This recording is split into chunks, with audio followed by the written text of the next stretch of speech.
Deadly Awakening, Book 1 in the Ashdale River series. Written by G.K. Lund.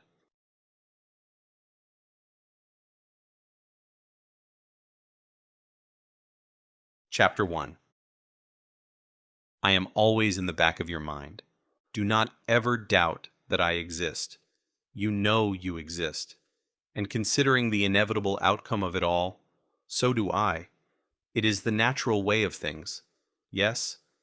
Not what most people want to hear, I know, but there we are. I have always been. I do not know how long, but rest assured I am old. So very old. Older than any of you can fathom. I think that's the reason for all this. That's why it happened. Because I do exist. No one can dispute that. My consciousness, however, is disputable. Not to me, of course. I am acutely aware of myself, just like you are aware of yourselves. And then again, why should I not be conscious of everything around me? Of course, everything around me is, well, everything. For I am everywhere, always. If I were not, there would be chaos. So many see me as evil, something that must be fought and defeated. Perhaps that is true in some cases. I don't know anymore. But I do know without a doubt that I am a necessity, like it or not. Deny it if you will, but that is how it is. So why did I take such a drastic step? As I said, I am conscious of what is. Most of the time, I am everywhere, aware of it all. Sometimes I am focused on something or someone. Sometimes I am nowhere. Like you, I grow tired from time to time, so very tired. In these periods, I go nowhere, remember nothing. My whole being and purpose is always there, though. Do not think otherwise, I simply am, and I am focused on, and of importance to, everything. Yet, it was one of you who made me stop in my figurative tracks. It was on a bridge. I was there, and so was he. A young, fair-haired man. Such a tight-set jaw, yet there was a completely blank face. Nothing could be read there, not even by me. You see, I don't do the deed. I am the inevitable outcome of certain factors. In this case, jumping off a bridge. I was not there to push him off or make him do it. By no means. I come when the deed is done. But this man made me stop and wake up a little. Suddenly I was conscious of nothing else. All of me was there. I have from time to time thought you all relatively interesting, and I was wondering, as I have sometimes, why this one wanted me. What did he expect me to do to make it better? And what could possibly be so bad as to make him wish for me? I don't know if there is something after me. I am just the transition. And I myself will not know that for a long, long time yet. So, I watched. Saw him climb onto the railing, young, clad in good clothing. To my understanding, he looked normal, like he had what he needed. He closed his eyes for a moment. The wind played with his hair and clothes, but it was not strong enough to shake his balance. I noticed some cars had stopped. People were shouting, pleading with him. He didn't listen. His mind was set. He wanted me. There was no way out of that. I was, after all, there. I do not pop up for scares and close calls. When I come, it is final. He jumped. Just let himself fall forward. There was no sound from him. Only empty space where he had been a moment ago. Then came the screams from the onlookers. I, of course, saw him as he fell. It was a long way down. There was fear chiseled into the elegant features of his face now, but no sound came. I, like you, also become curious about things. I can't deny that. I do, on the other hand, have an indefinite amount of time to study what interests me. Sometimes I have even taken form and shown myself. Of course, it has merely been a shadow of a humanoid shape in this particular place. As the man was falling to be greeted by me, a new curiosity fell over me. I could not understand his action. I truly could not, and in a blink of a second, before he hit the water, I made my decision. I took over.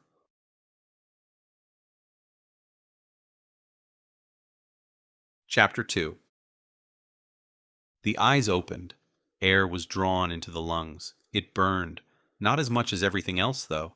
I could feel every neuron connecting with me, every nerve reacting to me, adjusting. The blood soaring through the veins as that meaty muscle in the chest started pumping again. All the cracked and broken bones reattached and healed. I felt trapped. The meat was attaching itself to me, and it hurt. Pain coming at me from everywhere. Panic and fear were new to me, and now it threatened to strangle me. "What in the—" said a voice next to me. "Oh my God." I tried to focus on the speaker. Tried to sit up, but was pushed back down again. "I need some help here," the voice shouted. Harsh, confused, worried. It sounded like the owner of the voice wasn't used to shouting. It was a woman. I tried focusing on her and found that the eyes worked. It was daylight. That was odd, I thought. Surely it had been night? I was wet too. That was no surprise, though. The shivering cold, on the other hand, was. I saw several figures coming toward me. The woman next to me had a look on her face I could not read, and, to my defense, I was rather new in the game at this point in the story. The woman was dressed in jeans, a simple gray shirt, and a leather jacket. My guess was that she was a couple of years older than the man who jumped off the bridge. Me, that was... sort of. Dark long hair, bronzed skin, and large amber eyes which were focused on me. As the other people reached us, I realized that she was suspicious. "Oh my God!" shouted someone else. "Oh my God! Oh my God!" "He was dead! Olivia, he was dead! I swear! I checked!" "I know, Tyler," said the woman who had been there since I woke up. A dark-haired man entered my field of vision and started touching me. Neck, arms, chest, holding up the eyelids, staring into the eyes. "Sir, sir, can you hear me?" I tried answering but had no voice. I don't think that was actually the case. I was probably in shock. Yes. Me. But I had fused, to call it that, with the body, and with that comes natural reactions. As I came to understand later, maybe it was for the best in this case. The dark-haired woman continued glaring at me. I looked around as the man kept checking up on me. There were a couple of uniformed men behind the woman and the man next to me. Cars parked further up. I realized quite quickly that I was lying on stone. I could also hear lapping water and turned the head left. The river was there. The bridge was not. I tried stretching the neck but could not see it. What I saw on the other side of the river were rows of buildings and high-rising church spires behind them. "We need to get him to a hospital," the man said, reaching for something in his pocket. "Yeah," the woman agreed. "Clearly he hasn't been murdered."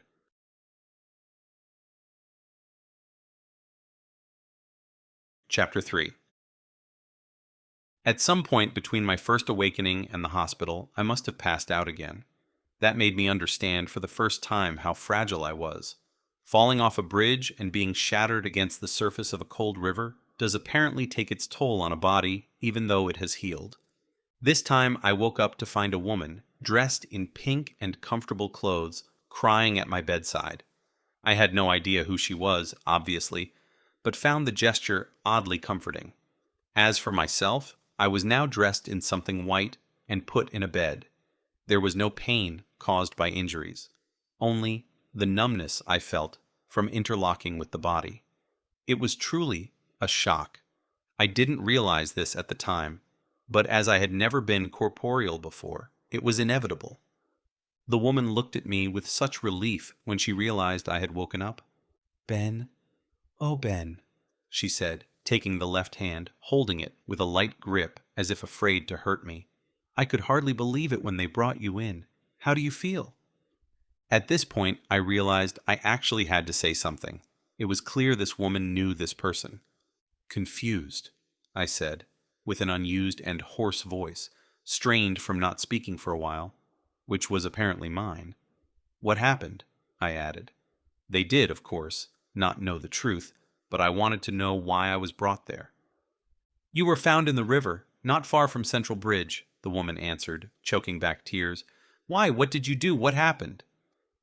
In all honesty, I had no idea. I had not jumped off any bridge, and anyway, that was what had intrigued me in the first place. The woman by my bedside, though, didn't seem intrigued as such. More angry and frightened. Odd, I thought. being angry at someone you apparently care about. Ben, she pressed when I didn't answer. I had no idea what to say to her. I merely looked at her. She was partly Asian, that much I could tell. Black short hair, a heart-shaped beautiful face with light brown eyes which were now red and puffy from crying. "Who are you?" I asked, for lack of something better to say. Not a good idea, I know, but to my defense I was lying there completely bewildered, the flesh caging me in like a prison cell. Oh yes, I could think of nothing more than shedding this new form, but I couldn't. Not in front of this woman. "Who I am," she answered, and rose. She stood staring at me, all tears gone now as she wiped them off. She looked, well, I would say insulted. "You give us a scare like this, and you have the nerve to ask who I am as if I have no right to ask you questions. I'm your effing friend, that's who." "Yes," I said, thinking this through as fast as I could. And in all honesty, you lot really think slowly inside this meat. No wonder I couldn't come up with anything that would help myself. "But who are you?" I repeated. The woman was about to say something more, but she suddenly stopped, looking at me all wide-eyed now. "You mean you don't know?" she whispered. "Yes," I confirmed, hoping this would get her to leave me alone so I in turn could leave. "Oh my God, Ben, you don't remember, do you?" she said, and sank back down on the chair. "So yes, the biggest cliché of them all, the soap opera amnesia, or retrograde amnesia. Call it what you like. I had not planned it. How could I have? I hadn't thought any of this through. I had simply asked who she was, and she had drawn conclusions, and a good thing too. As soon as she ran for the doctor, I tried leaving. I closed the eyes, drew a deep breath, and focused on leaving the body. Focused on severing every neuron, on releasing myself from the interlocking mind of this slow-thinking creature. No such luck. I tried again. It didn't work. What was going on? A powerful being like me, and I was trapped? I could feel the body starting to sweat, to shiver. The breath came heavier, the heart thumping like a hammer in the chest. What was going on? Why didn't I have any control? The hands flailed at anything around me, the body twisting in the bed. Voices became louder, hands grabbing hold of me. The voices telling me to calm down, that everything was going to be okay. But how could it be? I was trapped. Trapped in this weak, slow, fleshly, and clumsy prison of a body, which now no longer contained the one who was born in it. I sank back in bed as the realization hit. The woman had called me Ben, and Ben was no more. He would not come back. It was me now, and I had to deal with the situation. Unfortunately, the situation at hand was a needle in the arm, which made everything go blurry. I tried telling them that there was no need for such measures. I was, after all, a more evolved being than them. The words never came out as I slipped into unconsciousness. Perhaps that was for the best as well.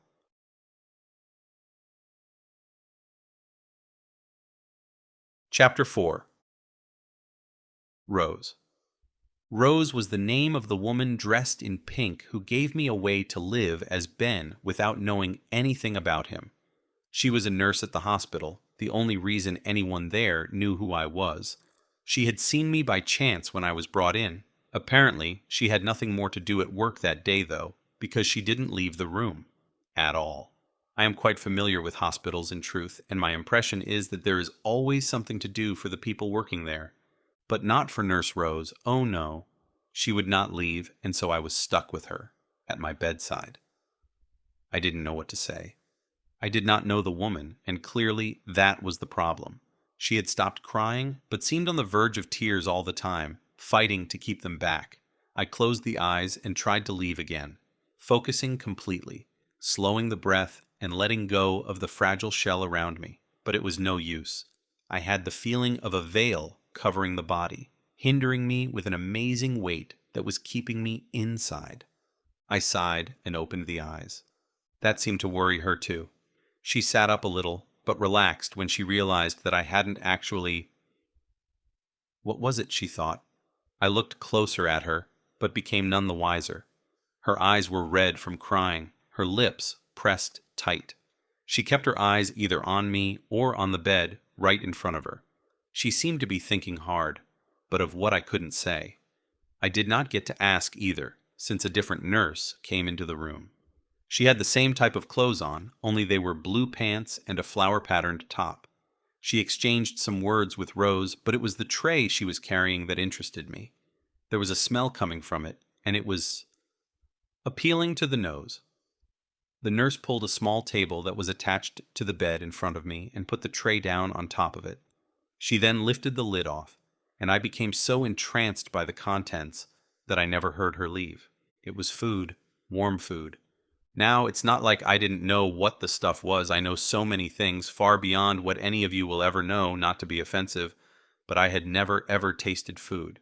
I had never needed sustenance, but now I did. I could feel it in the stomach. A gnawing feeling, hollowness that made the body feel weak, and there was liquid in the mouth. It was clear that the sight and smell of the food was the reason for this, because I had not thought much about it up to that point. What I had before me was a plate of spaghetti bolognese, a juice box, and a cup containing different small pieces of fruit. As I said, I knew exactly what it was. I've been around, to put it in easy terms. Still, I couldn't stop staring at the wonder in front of me. "You really should eat, Ben," Rose said. I looked up at her. I had forgotten she was there. "Yes," I said, and looked at the food again. I had never eaten anything before. "Could I have a glass of water?" I asked. "Sure," she said, and got up. She found a plastic cup and filled it in a sink next to the door. She smiled when she handed it to me, but it was a weak smile. I took the cup expectantly. I have seen so many men in need of water, crying for it like a long-lost friend. I have seen them perish without it, others cry in relief when they finally got it. I had always wondered at the taste of it. Maybe it was fitting that I try it first. So, I did. I raised the cup and let the clear liquid in. Tasted it. Mild is all I can say. But it was good. Cool and mild. Then I swallowed it. Well, the body did. It seemed to know what to do. That was a relief. I drank the rest in one go and felt better afterward. Apparently, I had been thirsty too. I put the cup down and gave the food my attention again. The body knew how to swallow, so I went at it with a newfound eagerness. I picked up the fork. But that felt funny. I looked at it, completely bewildered for a moment. Of course, cutlery is not the same around the world. Some places they just use their hands. I contemplated that, but then took the fork in the other hand. That felt better. Seemed I was right-handed. And slow-minded, I reflected with resentment. But the food was good. Once I got the hang of twirling the spaghetti onto the fork, the food went down with speed. It was tasty, salty, and easy to chew. I ate every bit of it. Then I concentrated on the fruit. These juicy, sweet, and sour little bits of nutrition. "Hungry, were you?" said Rose. This time there was a bigger smile on her lips. It suited her. "Yes," I said again as I finished chewing the last pieces of fruit. The word had worked for me so far. "A good appetite is a good sign," she added. "Yes," I said again, getting the hang of it now, though I can't recall ever seeing anyone eating hospital food with such eagerness. I thought about this for a few seconds. "It was very good," I said. "Really? Tasteless sauce and overcooked spaghetti? You did hit your head, didn't you?" "Yes," I added helpfully. That made her laugh and cry at the same time. It really was too much of a riddle for me, so I simply waited for her to finish. "Oh God, Ben, how could this happen? What are we going to do with you?" This was not a yes or no question, and anyway, I had no idea how to answer her. I didn't even know why she seemed determined to stay in this white and hardly furnished room with me. Or, more accurately, with Ben. "You know me," I said. "Could you tell me a little about yourself?" She wiped away her tears and nodded. "It's Rose Klein. I'm a nurse here. Obviously. This is Ashdale Hospital. I work in the ER. I've known you. We have known each other since we were kids, Ben." That was not correct. She had known old Ben, of course. I had only just met her. Still, I felt some compassion for her plight. She thought her friend was injured. but it was truly worse than that. "Rose," said a voice long before its bearded owner had walked in through the door. Right behind it came the form of a young man, likely Ben's own age or a couple of years younger. He was a little bit shorter, though, and he had a few more pounds around the waist. He was dressed in jeans and a blue and white striped shirt, carrying a satchel over his shoulder. His face was the friendliest I had seen. Granted, I had not seen many so far with these new eyes, but still. The guy was simply likable and talkative. "Rose, I got your message. Oh my God, is it true? Has he lost his memory?" "Hi, Ben. Oh, you wouldn't remember me going all soapy on us.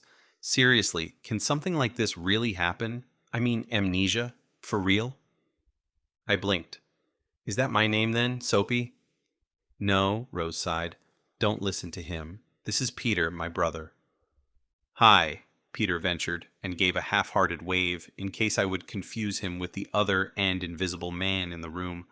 "Come on, Ben. What the hell happened? Were you in an accident?" "I don't know," I lied. Bewilderment and confusion were soaring through the body as a result of my failure to leave it. I still managed to think somewhat straight, and telling the truth of what had happened to me or old Ben would not be a good idea. I knew what inconveniences I would be troubled with if they thought I was not in my right mind, or if they knew what old Ben had done. Best to go with the amnesia thing. "They found him washed up by the river," Rose added. "The paramedics swore that he had broken several bones, but there wasn't a mark on him when he came here. Nothing wrong except he doesn't remember anything." "Geez, Ben, what the hell?" Peter said. "I still don't know," I said. They both looked at me like they were expecting something from me. I remember waking up next to the water, and then here. That's it. It didn't help much. They were still looking at me, especially the woman. I tried a different approach, diverting the attention away from myself. "What kind of siblings are you?" I asked. The woman had Eastern features and the man Western, so despite my situation, I got a bit curious. "First of all, wow," Peter began as I mentioned this. "Did you become archaic in your head today? Eastern looking?" "Seriously, she's Korean. Anyway, we have the same dad." "So you have also known me, since childhood then?" "Yeah, don't you remember?" "Oh. Well, we all grew up on the same street, went to the same schools, more or less. It's so weird to have to tell you these things." "It's even weirder to hear them. Trust me on that," I said. But of course the true meaning of that escaped them. "So what is it you do, Peter? Are you a nurse as well?" "Ha, we try to keep the patients alive, you know," Rose smirked. "I work with developing computer games and some freelance work, of course, but you know about that. No, you don't. Damn, this is confusing." Peter looked like someone trying to shed his skin the way he was twisting, looking like he wanted to bolt and stay at the same time. "Peter," said Rose, "it's not contagious. Calm down." It seemed to work. At least the man stopped squirming. "You're the eldest, aren't you?" I said to Rose. She was about to answer, but yet again there was someone at the door. "Rose, Ben, I just got the message. I was in a meeting, and—" The owner of the voice stopped as he got into the room and saw me. The sight of me in a hospital bed was not what he had expected for some reason. That struck me as strange. He had to have known since Rose had informed him, but then again, Peter did not seem to want to acknowledge the truth either. Very strange behavior indeed. The man had dark brown hair, he was clean-shaven, and dressed in a suit. As humans go, he was handsome, and he got a look of relief from Rose as he came further into the room, as if he himself could fix anything that was wrong. Not bloody likely, I thought. Not this problem. "Are you all right, Ben? What happened?" I was about to answer, but Rose got ahead of me. "This is Walter, my fiancé," she told me, and then turned back to him. "And no, it's not all right. Ben's lost his memory." "Yeah, you said as much in your message. But seriously?" "Oh my God. Yes, seriously. Amnesia. Get it into your heads, the both of you." This was followed by complete silence. Rose the nurse, so calm and tiny compared to the rest of us, but clearly the highest authority. I did not care much for this silence, although I wanted them all to leave so I could, in turn, do the same. It was clear that that wasn't going to happen. But the silence and stares were more than I could bear. "And how is it we know each other, then? Through Rose here?" I asked the newcomer. "You see," Peter broke in, "he doesn't even sound like himself, all formal-like." "Oh, come on, Peter, something happened to him," said Walter, and then looked at me. "No, we met in college, and then Rose and I met through you." "Walter is a lawyer. He works here at the hospital, in the legal department," Rose added. "Yeah, but that's not important right now," her fiancé said. "What actually happened?" At this point, I was starting to get a bit exasperated. I was supposed to be suffering from memory loss, so why did they keep asking me what had happened? Did they truly expect an answer? Looking back at my first moments in the hospital, it is not surprising that I got the same question again and again. Apparently, this is normal procedure when people don't like the answer they are getting in the first place, when it does not suit them. And so yet again, I had to utter the increasingly familiar words, "I don't know." Rose seemed to understand this frustration because she took over, explaining that something traumatic was the most likely cause, that I had been found next to the river, unconscious, and that we would not know much more until a doctor had done a proper assessment of me. This, of course, would be futile. Old Ben would never have his memories back because he was no more, and now I had to deal with his friends and also doctors. It was an annoyance. "But how long does it usually last?" Walter asked when Rose was done. "Forever," I wanted to say. Rose, though, shrugged and told us it could be days, it could be longer. "Can't we hit him over the head and see if that works?" said Peter. The memory of the pain from the body fusing with me by the riverside instantly came back. The thought of feeling that immense pain again was intimidating. I did not like the way it made me feel at all. The muscles tensed, I felt cold and warm at the same time, and I became acutely aware of every person around me. I realized it had to be fear, and in the midst of it, I had no knowledge of how to interpret irony, so like an idiot, I looked at Peter and blurted, "Why would you do that?" "What? No, I—" "Don't listen to him," Rose interrupted. "It was only a stupid joke. We don't know anything yet. We need to wait and hear what the doctor has to say." "But I don't need a doctor," I protested. "Yes, you do." She paused for a moment and looked at me. I had no way of interpreting the look. "And I think," she continued, looking at her brother and fiancé, "that you need to rest." To this I had no objections. If they would only leave me alone, maybe I could calm down enough, simply focus enough to leave the weak shell in which I was imprisoned. However, after they had shut the door behind them, it didn't go as I planned. I had closed the eyes and was concentrating on steadying the breath, trying repeatedly to separate from the flesh that seemed glued to me. At some point during this ordeal, everything went black. Apparently, the body claimed rest and care after the ordeal it had been through, and I had no say. For a while, I disappeared into a black and unknown oblivion.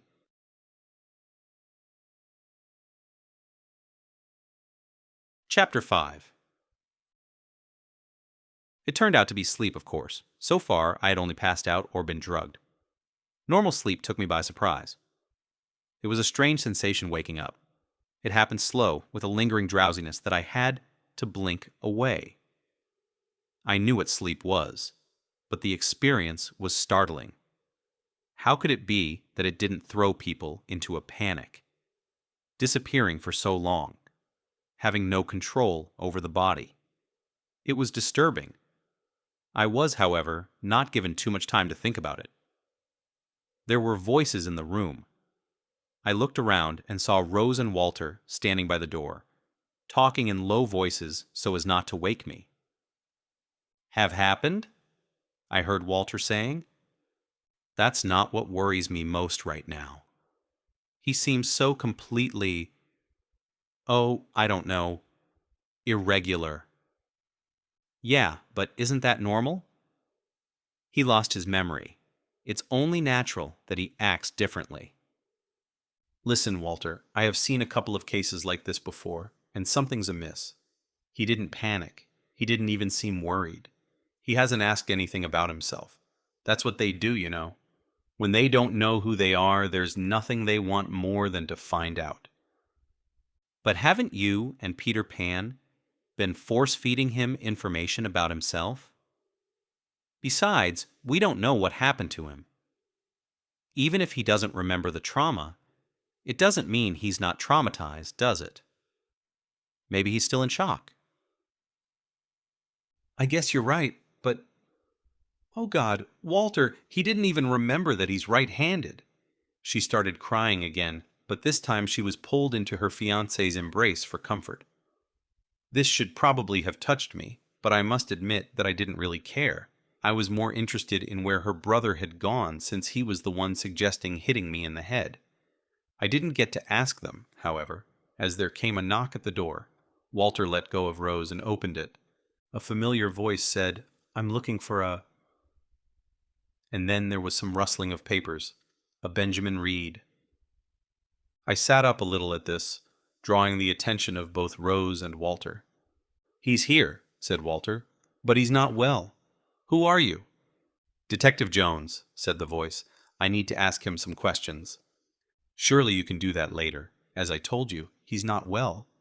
This is a matter of some urgency, and I..." "It's fine," I interrupted at this point. "Let her in." I have to admit I was curious. I remembered the voice from the river, and sure enough, the same woman who'd been there when I woke up came into the room.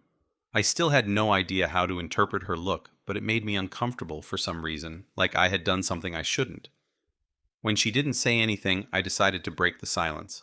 In retrospect, that was likely her tactic. "Is that my name, then?" I looked at Rose, who nodded. "Didn't we tell you?" she added. No, they had not. They had told me much else, but not that. Then again, as she had pointed out moments ago, I hadn't asked either. "Aha! Yes, the nurse outside said there was a case of..." "Amnesia," said the policewoman. Her strategically placed pauses were clear enough even for me to catch on. She didn't believe any of it. "We don't know too much yet," Rose said as she and Walter came closer. "Oh, I'm sure?" Jones was smiling. "What exactly is it we can help you with?" said Walter. "You? Nothing. I have to talk to Mr. Reed here about this morning." "Sure," I said, knowing that people in this part of the world in general trusted men and women of the law and usually did what they asked. Not to do so could lead to more problems, and I felt I had enough of those at this point. "Can you tell me what happened last night?" "No, not really." "No, huh?" "I don't remember anything." "Of course. Meaning you don't know how you ended up in the river?" "Exactly." "What do you remember?" "I remember waking up. Then there was cursing. That was you, I believe? And then there was a lot of shouting. A man, I think?" "Yeah, that was the paramedic. You were mistaken for dead, you see. Broken bones, no pulse, very pale. Very dead. And then you woke up." She narrowed her eyes at this last part. I went back to the simple yes at this. It did not seem to work very well with this woman, though. An occurrence such as this is highly unusual. "Is there a point to this?" said Walter. "Surely it's not against the law not to die?" "No, it's not." "Then why these questions about where he was last night?" Jones ignored this and looked at me instead. "And you don't remember seeing any other people last night?" I remembered the people on the bridge trying to stop Ben, but I did not think that was what she was asking, and anyway I couldn't very well say anything about it, so yet again I had to answer that I didn't know. Jones just nodded silently. "You're sure you want to stick with that answer?" At this point, I was starting to get annoyed because of these people who couldn't deal with the answers they got. Walter, however, suddenly took charge. "You know what? I want to know why you're asking these questions." "And why is that?" "Because I'm his lawyer, and the way you're talking, it seems like he needs one, especially since he doesn't know his own name." Jones smirked. "A lawyer already, huh?" Apparently, that told her something about me, something I didn't understand at the time. "Well," she continued, "you were not the only body washed up from the river. We got the call of 2 bodies this morning, you and another one. It washed up 15 yards away from where we found you." She paused again and looked closely at me, the amber eyes trying to burn into me, her face framed by her dark hair. I had no idea what to say to this because I didn't know how it affected me at all. It was a good thing Walter was there. I assume you mean a dead body? Yes, I do, and not just any dead body, but the body of Dmitry Okanov, a well-known person to the police. The pathologist puts his death to a couple of hours before we found you. That is why I want to know what you were doing last night. I was about to say something, but Walter stopped me. You don't have to say anything, he said firmly. Is my client a suspect? A suspect? Rose interrupted. How can he be? He writes self-help books for God's sake. I do, I blurted, and then wondered why. What was it with this stupid body that made me say things without thinking them through? Jones and Walter ignored the both of us. A suspect? I would call him a person of interest. Well, at this time, your person of interest can't remember his own phone number, let alone what happened to him or your victim. So it seems. Which is why I suggest that we resume this interview at another time, Walter pressed. Jones looked at him for a long time, but in the end she smiled and nodded. I'll need his clothes and belongings, though. Everything he had on him when he was brought in. Of course. We're only happy to cooperate. Oh, I'm sure you are. Walter got Rose to help Jones find my things, and as soon as they left the room, I asked Walter if I was in some sort of trouble. He seemed to think this through for a little while. I hope not, but I don't like this detective. There's too much of a bloodhound about her.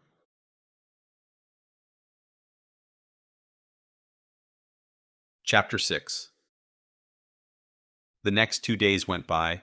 Oh, so slowly. I was shut up in a white and sterile room with nothing to do except talk to Ben's friends who popped by all too often. I talked to a doctor who wanted to know unimportant things and experienced other unpleasant things as well. The food was still good, though. It was the horrible body. I could not get rid of it, try as I might. And the thing was burdensome. There was itching, yawning, muscle cramping from lying still, pain in the head, and do not get me started on emptying the bowels. I honestly cannot understand how you can live like that. I will not go into detail, and even though there was a point of relief, the thing was repulsive. The thought of having to do that again was enough to make me forget my boredom for a little while. Nevertheless, it was the doctor who was worst. He kept asking questions I couldn't answer, and the I don't knows were starting to annoy me. I was realizing a few things, though, not that I could tell the doctor. I knew I didn't belong in the body, and that I was not human. I could remember seeing Ben and subsequently taking over. I could also remember many things from other places, and other times. At least I thought so. It was rather tangled up. I knew that these were not Ben's memories. They were, without a doubt, mine, but they were difficult to sort out. The reason for that I discovered the second time the doctor came to bother me. I knew certain things about myself and had no problem separating myself from Ben, but it became clear to me that I was not entirely sure who I was. I had a strong sense of me, but little regarding my identity and purpose. It was difficult to fathom since I had such a distinct memory of being me before I trapped myself in the body.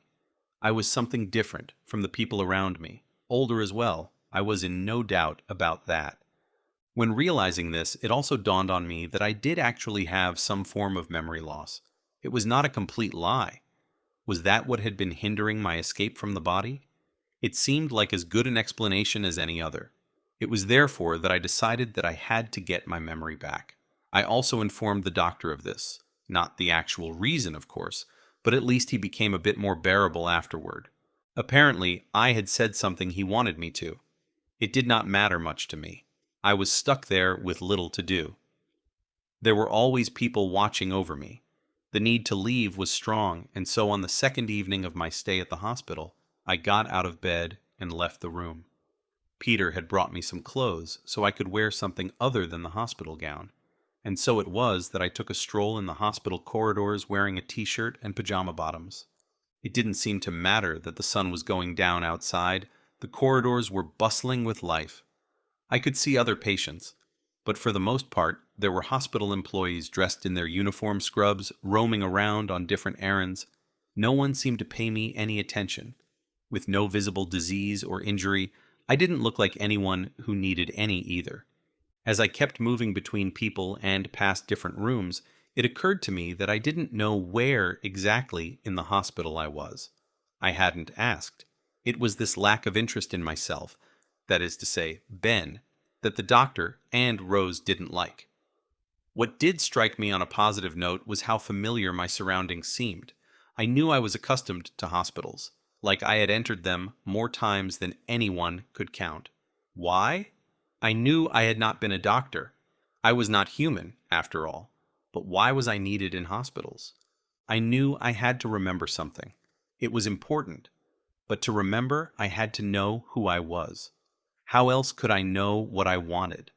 The whole thing was confusing for the weak brain, and it took a few seconds to realize that I had stopped dead in my tracks.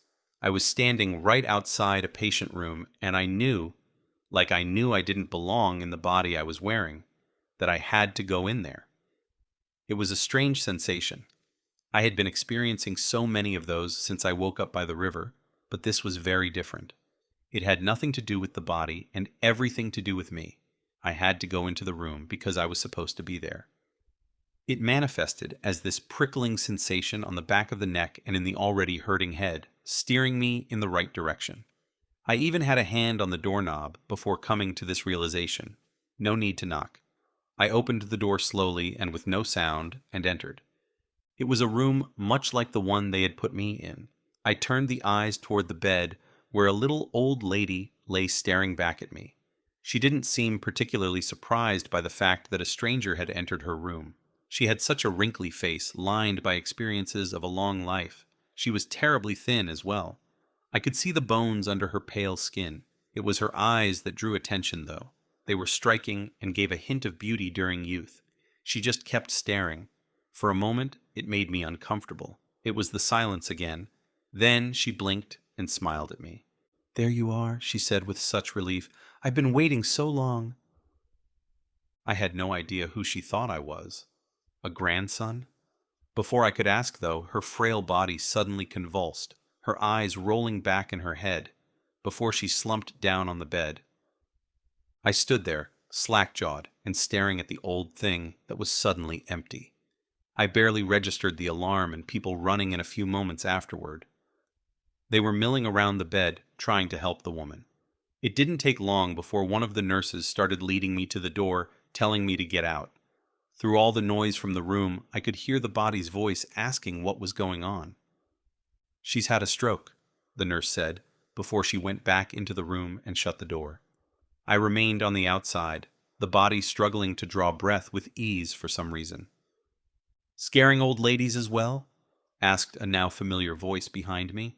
"No, detective," I said, as I turned around to see her leaning against the wall. "It's the other way around." "Uh-huh. Can I help you with something?" "I don't know, can you? I dropped by to see if your memory has come back." "No such luck." She nodded at this, almost like she had expected it, but it left me with an uncertain feeling. It seemed that whatever I said, she didn't believe me. And considering she was a person who could make things difficult for me, that was a bad thing indeed. "Does the name Okanov mean anything to you?" Jones asked. "If it does, then I don't know," I said, as I realized that the noise from the people in the old woman's room had stopped. I knew why. I did not need to be told. I started walking away, and Jones disentangled herself from the wall and fell in beside me. "That was the other dead person, yes?" "Yes, there were indeed two at one point." "Did I know him?" I asked, ignoring her comment. "That's what I'm asking you, Mr. Reed." "Yes, but under the circumstances, I need to be asking you."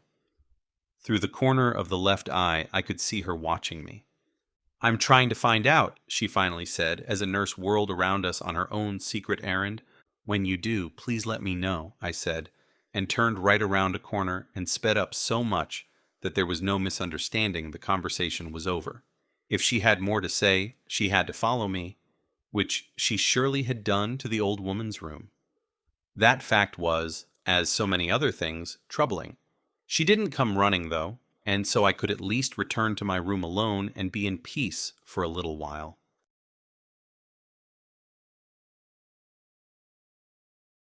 Chapter 7. "Why do you have a key?" I asked, as Peter unlocked Ben's mailbox and started pulling out more and more envelopes and some magazines. Because I'm the one picking up your mail every time you're on a book signing thing or doing research or something. He dropped some of the envelopes on the floor. Cursing, he bent down and started picking them up. Besides, you don't have a key, so count yourself lucky. He had a point. In actuality, I had nothing but the clothes on the body, and they were not mine either. Neither was the apartment we were on our way to see. Not in the technical sense, at least. Everything up there belonged to Ben. Peter had met me at the hospital when they released me and taken me home.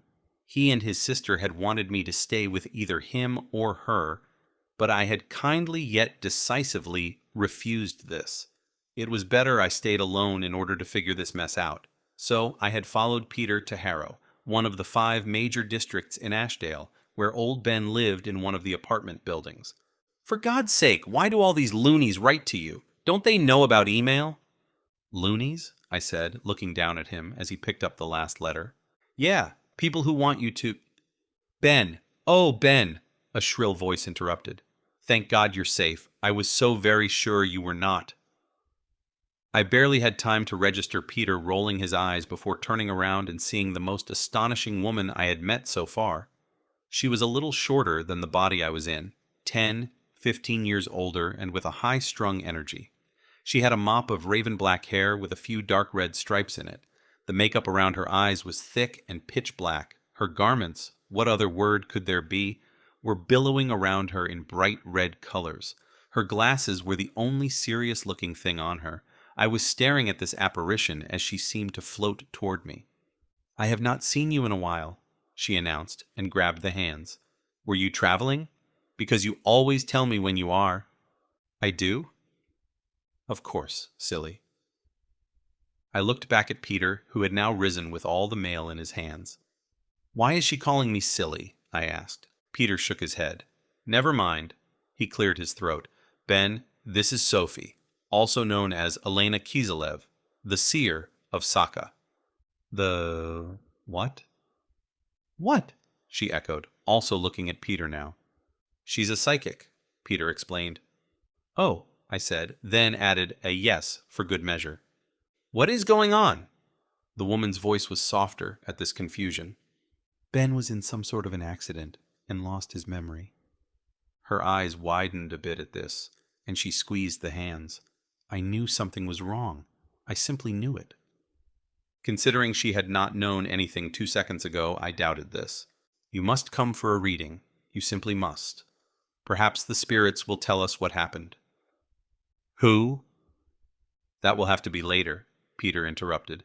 Ben needs rest now. Doctor's orders, you understand? Of course. She nodded vigorously, all smiles. You are welcome any time, Ben. And with that, she fluttered out the doors like a wind of black and red. I stared after her for a moment. What was that? Exactly what it appeared to be, said Peter, as he gave me a push toward the stairs. The great seer of Saka, who forgot to choose a Russian name for her Russian persona. Or Bullfinch Sophie, if you will. He was not trying to hide his smirk at that last part. I followed him up to the 3rd floor. He seemed a bit out of breath after the stairs, but out of more interest to myself, I noticed that I was not. Peter unlocked the door to an apartment that was supposed to be mine, and let me enter first in the hopes that something could trigger a memory. I obliged simply to avoid any disappointed comments. It was tidy and neat. That was the first thought I had at the sight of old Ben's home. My home, as it were. I didn't know exactly what I had expected. Perhaps something more disordered from a person whose life had been chaotic enough to jump from a bridge. I heard Peter putting down the mail on a small table near the door. Other than that, he remained behind me, waiting for something, expecting something from me, I realized. I walked further into the apartment, uncertain of what to do. I didn't know what people did in their homes at all. What was the proper protocol? I decided to have a look around, get to know the place. That was what Ben's friends wanted me to do, after all. It was a bigger place than it looked at first. The living room and kitchen made out the larger part, but I also found a sizable bathroom, bedroom, and an office. In addition, There was a balcony where the resident could sit and enjoy the view of the street below and the neighboring buildings. Light colors seemed to dominate the rooms inside, the furniture as well, a lot of white. I saw abstract paintings on the walls. They provided most of the colors. There were not many photos, but I found a few on a shelf, and some more on the refrigerator. All of Ben and his friends, I assumed. Some of the faces I didn't recognize, but most of them were of Rose, Walter, and Peter. I went back into the living room and found him still standing by the door. "Do I have any family?" I asked. The photos only showed people of Ben's age. Peter looked uncomfortable. "No." "Well, yes. Only, you see." He drew breath. "You have a mother, but you don't talk much. No father." I nodded at this partial and incomprehensive piece of information. It explained the photos, and no family meant fewer people to complicate things further. Ben's friends were more than enough for the time being.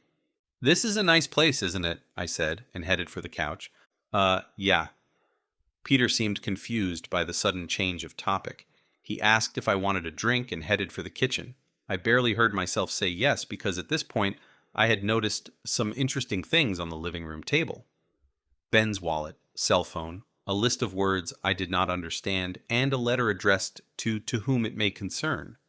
This made me suspicious, and I snatched up the papers and tucked them into the pockets of the jeans that Walter had bought me. I heard Peter coming back and grabbed the phone and wallet and stuffed them under one of the couch cushions.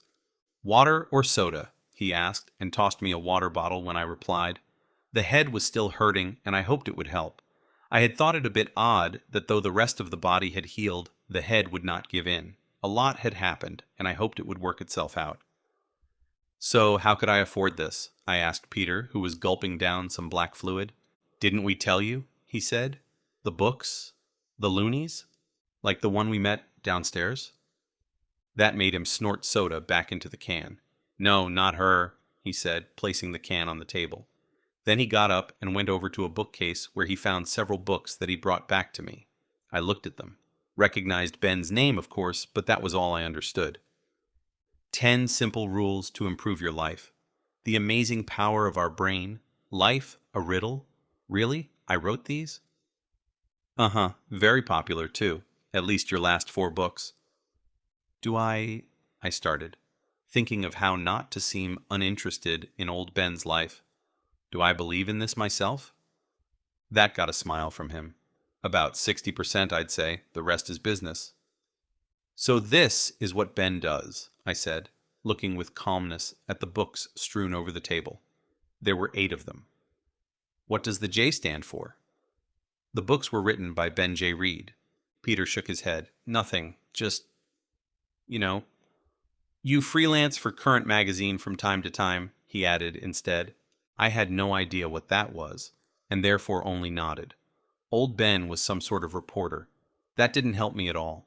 I needed to find out how to leave this prison, not how the previous Ben had gone about his daily life. I chatted with Peter, asked a few questions here and there to make him content that I had an interest in getting my memory back, so he, in turn, would not spend a lot of time pestering me on not wanting to heal. It was a grueling half hour, but finally, he had to go to work. "There's some food in your fridge, so you'll be all right a while. And you seem to have had a cleaning day before the accident, too, so that's great. And—" "I am not a child," I interrupted, as politely as I could. "No, dude, sorry, it's just... I don't know what to do about this." "Neither do I." This seemed to lift his spirits for some reason, because he smiled again. "Okay then, we'll check up on you later." This made me groan inside, but I managed to smile. "Okay then, so try to relax, watch some TV, don't take a walk unless you're sure you remember where you live. And if you're curious about anything, look it up on Wikipedia. But don't take everything you find there for granted." Then he was out the door. I stood staring after him for a moment, trying to decode his last words. Then I went back to the couch and started pulling the wallet and cell phone out. I pulled the papers out of the pockets as well. Ben had left all of this, and he had left it to someone concerned about him. I went through the wallet. Some money and a few credit cards, some receipts, no photos. I didn't understand anything on the phone, so I moved on to the paper with all the words. It took me some time, but I came to understand that it was full of passwords and four-digit codes. I glanced at the envelope. To whom it may concern. I knew what it was. The man had jumped off a bridge, for crying out loud. I had seen things like this many times before. Oh, yes, I had. Everything was neatly arranged to make it easier for those who had to take care of the practical things afterward. I sat staring at the envelope for a while, but in the end, I didn't open it. Old Ben had not addressed it to me. That much I was certain of. I let Ben's life's work and last work lie on the table and lay down on the couch. Finally, I was alone. All on my own. There were none of Ben's friends there, no doctors or nurses coming into the room. Only me, alone. Time to leave. I closed the eyes and started the process, this time with a newfound focus. When I opened the eyes, it took me a moment to realize I was still there. I was lying on the side, one hand touching the floor and the mouth half open. Lovely. I had fallen asleep. I sat up slowly, sleep still making me dazed. What had happened? I tried recalling what I'd been doing, severing myself from the body, yes, but somewhere along the way, the body had taken control and simply gone to sleep again. I sat still for a long time, looking down at the hands resting in the lap. As realization set in, they started shaking, uncontrollably. The heart beat faster. I could feel the throbbing in the head, and the breathing came in short, difficult breaths like someone was sitting on the chest, a pressure forcing the lungs tighter, not letting the damn air in. I had to get up from the couch, started walking around the living room, gasping for air and shaking until finally, I sank down on the floor right in front of the balcony door. I could not leave. I had tried several times, knew what to do, or so I thought. But every time I had tried, I had failed. Why? I sat trying to figure this out and at the same time attempted to control the breathing. After a while, I succeeded in this and decided to take it as a small victory. At this point, I would take anything. In the end, I came to the conclusion that something was stopping me. Not exactly a eureka moment, I know, but honestly, something was hindering my leaving, and so the natural solution was to find out what. To find out the what, I suspected it was necessary to find out who I actually was first, and why I was even here. I stared with a blank look at the neighboring buildings across the street as I relived those moments on the bridge. I remembered Ben, the spectators, and the jump quite vividly. Nothing wrong with that memory. That didn't help me, though. I attempted to attack this affair from a different angle. Where had I been? I remembered having been near Ben. Had I been standing on the bridge as well? I frowned at this thought. No, I had not. I could remember seeing him on his way down, seeing the mix of calm and fear on his face. I had not jumped, but I had been there. Why, though? I knew with certainty that I had never been corporeal before. I looked down at the body. I had little problem controlling it, making it move about. Granted, I seemed to say things before thinking them through, but that was beside the point. I knew with certainty that I was not human. So, what was I? Who was I really? And why had I taken Ben's place? There had to be a reason, and it had better be a damn good one, I thought as I got up from the floor, opened the balcony door, and went outside. I didn't have the answers, but knowing the questions made me feel marginally better. I drew a breath and leaned on the railing while looking down at the people going about their business. Was I supposed to be one of them now? They were walking in and out of the surrounding buildings. One person was trying to park a car in an impossibly small space, and an old man was cursing at a woman who was riding her bike on the sidewalk.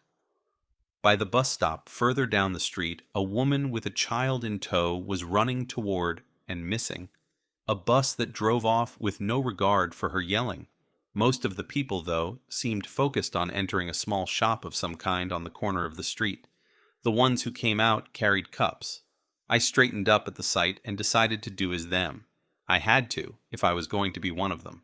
Besides, I had to get out before the ridiculous body started its uncontrollable behavior again. It turned out to be a coffee shop. A few tables were occupied, but most of the customers got their coffee and went.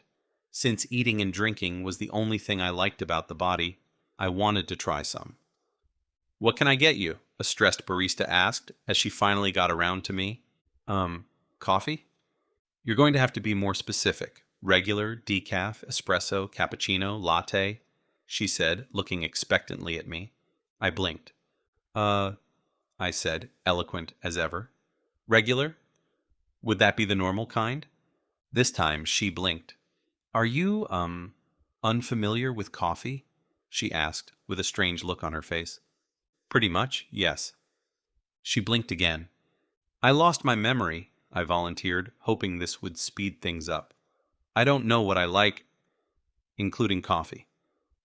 At first, she looked like she was going to laugh. Then she seemed to think better of it and gave me a short lecture of the different types, before finally deciding I should try regular black the first time.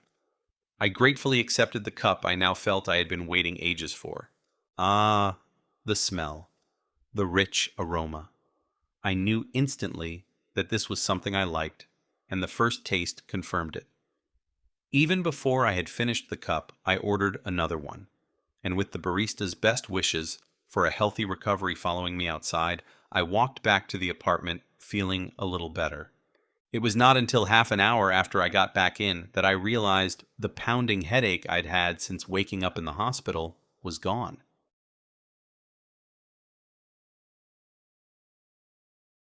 Chapter 8. "So, Jones, what you're telling me is that there's nothing tying Reed to the murder?" Captain Costa asked, with a trace of disappointment in his voice. He liked clean and cut cases. No fuzz, get the guy, and move on. "Yes," Olivia answered, feeling rather disappointed herself. "They were found together, one murdered the other one, alive. So far, I have no better suspect." "Obviously," Costa said, as he sat down heavily in his chair, as heavily as a skinny man like him could. "What of his phone?" "Nothing, sir. It seems he didn't bring it with him that night." "Damn. The best thing about those horrid noisemakers is that people tend to forget they have them. Makes it easier for us if they do something wrong." "Yes, sir," Olivia said, voice bland, as the captain smiled at people's general stupidity. "It's a shame you know about this Okanov case." "What is, sir?" "The man was total scum, the kind we usually go after. Now we have to stop whoever murdered that piece of crap." Costa sat back, shaking his head. "It's the principle of the thing, I suppose." "Yes, sir."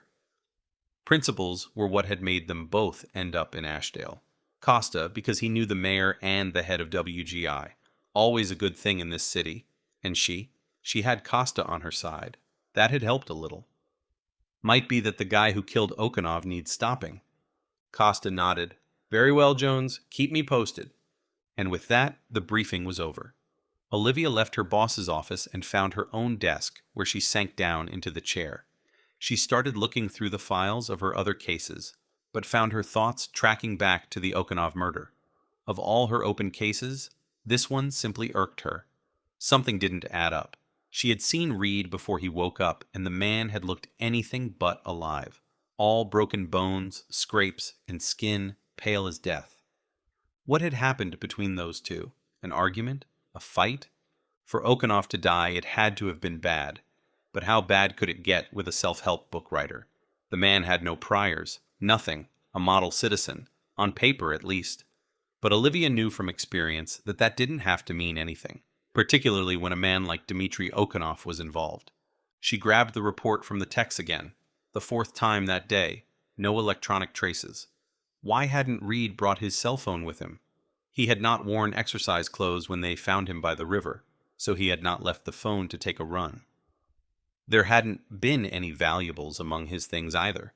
When Olivia had gotten hold of Reed's belongings, she hadn't found anything but the man's clothes and shoes. Had he lost everything in the river? Quite possible. But then again, and he might also have left everything at home so as to not be traced or identified. The self-help book writer. He had nothing in common with Okanov.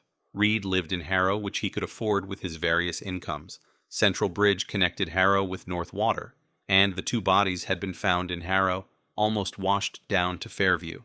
Reed had ended up down there in the hospital, though, but everything else had happened in Harrow.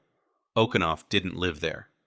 A hotel key in his pocket told them he had been staying in North Water, on the other side of the Ashdale River. Nothing, of course, had been found in his room. He must have sought out Reed. But how could the tables have turned so badly on him? Olivia suspected there were many things they didn't know about Okanoff, but what they did know suggested he wouldn't be overpowered with ease. Despite her reservations, she suspected Reed had fallen into the river with Okanoff, the fall killing them. She shook her head. Not them. Only Okanoff. Reed was alive and well. Thankfully, an email appeared in her inbox at this point. A message from Dr. Ogden. The autopsy was done. Olivia grabbed her cell and jacket and got up. She glanced at her partner's desk for a moment. It was an odd case. Perhaps they should both be on this one? They had an excellent working relationship. For different reasons, neither wanted a partner. He worked best alone, while Olivia tried her best every day not to think about what happened to her last one. She glanced toward Costa's office. He had been her superior back in New York as well. He was the reason she was even in Ashdale now. She blinked hard and forced the thoughts away. She wouldn't bother her partner with this. They divided their cases and signed a few papers together when they had to. Other than at their desks, they rarely saw each other. A perfect system. Olivia suspected that Costa knew, but as long as they did their jobs, he didn't seem to bother with them. Olivia put her jacket on and left. If she needed help, she would call later. After all, it was a perfect system. Dr. Ogden was a plump, middle-aged, and red-headed woman with a pair of large red glasses that gave Olivia the impression of a goldfish. That was how far the comparison went, though. Dr. Ogden would never stare at anyone with big, empty, and forgetful eyes. Her eyes would carefully assess any situation, and her reasoning was valuable to any investigator wise enough to listen. She was one of the few people associated with the police department that Olivia liked. "Well," she prompted, as she came into the always chilly morgue.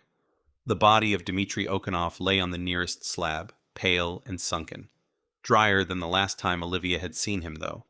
Despite the cool temperature in the room, there was a distinct smell of rot in the air. No wonder. It had been a couple of days.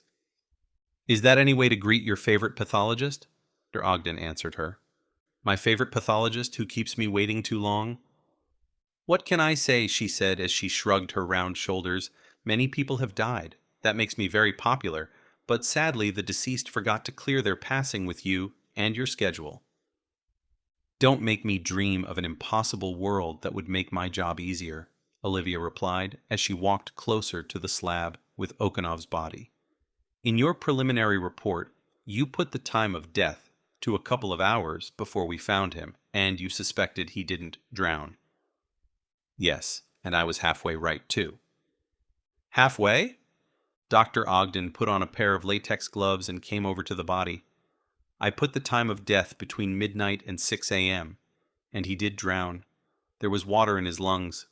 But the head trauma we see here is probably what caused him to drown in the end." She pointed at the wound on the man's head. It seemed tidier after she had washed away what little blood had survived the river and cut off some of the hair surrounding it. This made it easier to see that the wound was round no more than an inch or so in width. "So our murderer used a weapon or a tool of some sort?" "A hammer, to be exact." "A hammer?" "An ordinary hammer." "Who brings a hammer with them out in the city?" "Someone who's planning something, I'd imagine," the doctor ventured. "If it had happened in someone's home, it could have been more of a spur-of-the-moment type of thing." "That's true. You don't happen to have a hammer nearby when you're out in the city. That's something people have at home." "Yes, but this Okanoff? He was a contract killer?" Olivia nodded before she answered. "Yes, he's been in our spotlight a few times before. Interpol more often. From what I've gathered, if he was after you, you didn't really stand a chance." "What about that man who gave you and poor Tyler a scare?" "You know about that, huh?" "I know everything that goes on around here," Dr. Ogden smiled. "Tyler was pretty shaken up about it. Needed to calm his nerves a bit." "Can't blame him. He checked the guy, confirmed that he was dead, and then he woke up." "What an interesting case. I'd love to meet him." He's an arrogant bastard who's conveniently suffering from amnesia, of all things.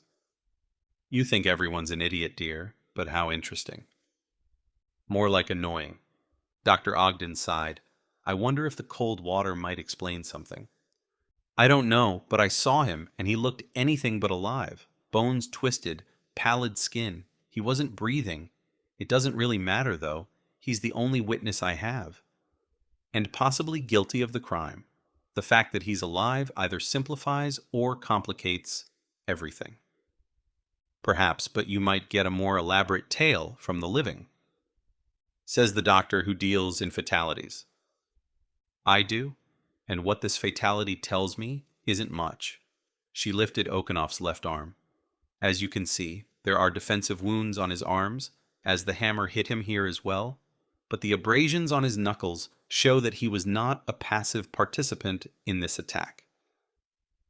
There were a few scrapes on Reed, but it didn't look like he'd been in a fight. You sound so disappointed, dear. Unfortunately, I don't have much good news for you, she said as she lowered Okanoff's arm. There are no traces of the murderer's DNA on the body. Damn, nothing at all? The lab found nothing salvageable. The river must have contaminated it all. The impact of the hammer blow, however, might reveal something. Our hitman was struck with great force. So unless the murderer is an expert at what he's doing, we might actually find DNA on the hammer, Olivia interrupted. If you can find it, of course. Olivia smiled. I'm sure as hell going to try.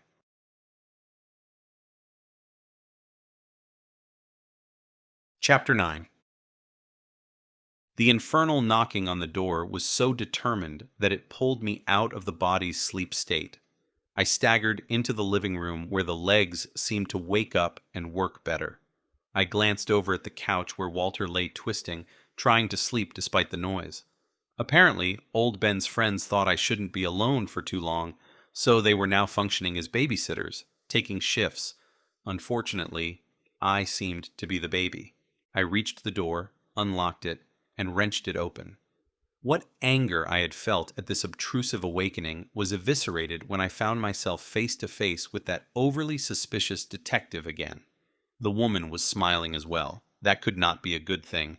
What was even worse was that she was accompanied by a couple of uniformed policemen. Good morning, Mr. Reed, the detective said. I hope we haven't caught you at a bad time. Oh no, I answered. I'm sure I'm always awake at this hour. I was trying hard to focus on the situation at hand and not the unease that was shooting through the body. Well, you wouldn't really know, would you? What's going on? Came Walter's voice behind me. I could see the detective's eyes seeking out the source of the interruption, and the sight of Walter getting up from the couch did not make her happy. She continued nonetheless. It seems that your friend Okanoff drowned because he was bludgeoned in the head, and then pushed or fell into the river. So what? Said Walter as he came over to the door. The murder weapon was a hammer, the detective added, and handed Walter a piece of paper that it was clear he didn't like the look of. Do you own a hammer, Mr. Reed? So we're back to this now? Walter muttered under his breath while reading. I don't know, I said. Of course you don't, the detective said with a smirk. Well, we need to have a look. Of course, was all I could manage at this, simply because I didn't know how to react. Was I supposed to be angry, hostile, helpful, friendly? Whatever I said to this woman, it seemed to be wrong. Even letting them do their job seemed to irk her. The look of suspicion increased at my answer, but she nodded to the officers who went about searching the apartment. At least it was best not to get in her way, I figured. I had enough on my plate excluding this angry woman. Really? Walter exclaimed after finishing reading the paper. You think Ben here murdered a man with a hammer? He added, in a tone that suggested I wasn't even strong enough to lift one. Or he saw who did, the detective interjected. And in any case, he killed a man, or saw it happen, and went home with the murder weapon, and then back again to fall into the river? People do odd things when they're in shock. Odd things, yeah, but this is just stupid. Yes, the detective conceded, while smiling at me. It took me a couple of seconds longer than Walter to register the insult delivered with my favorite word. Fine, Walter barked. If Ben's a murderous idiot, I'm sure you'll prove his guilt soon enough. But the look on the detective's face at that statement gave me pause. She had yet to decide on whether I was a blabbering fool or not. Before any of us could say anything else, one of the officers called out to her, "Ma'am, a toolbox?" We all turned toward him, and sure enough, there was a toolbox in his hands. He had found it under the sink. He opened it with his gloved hands, and it didn't take long before he found a hammer. The other officer took some photos before they put it in a bag. All the while, the detective was looking pleased. The policemen were also content with their find, packing up and heading for the door at once. Detective Jones went last, and before closing the door behind her, she turned, looking like she'd remembered something. "You didn't bring your cell phone that night."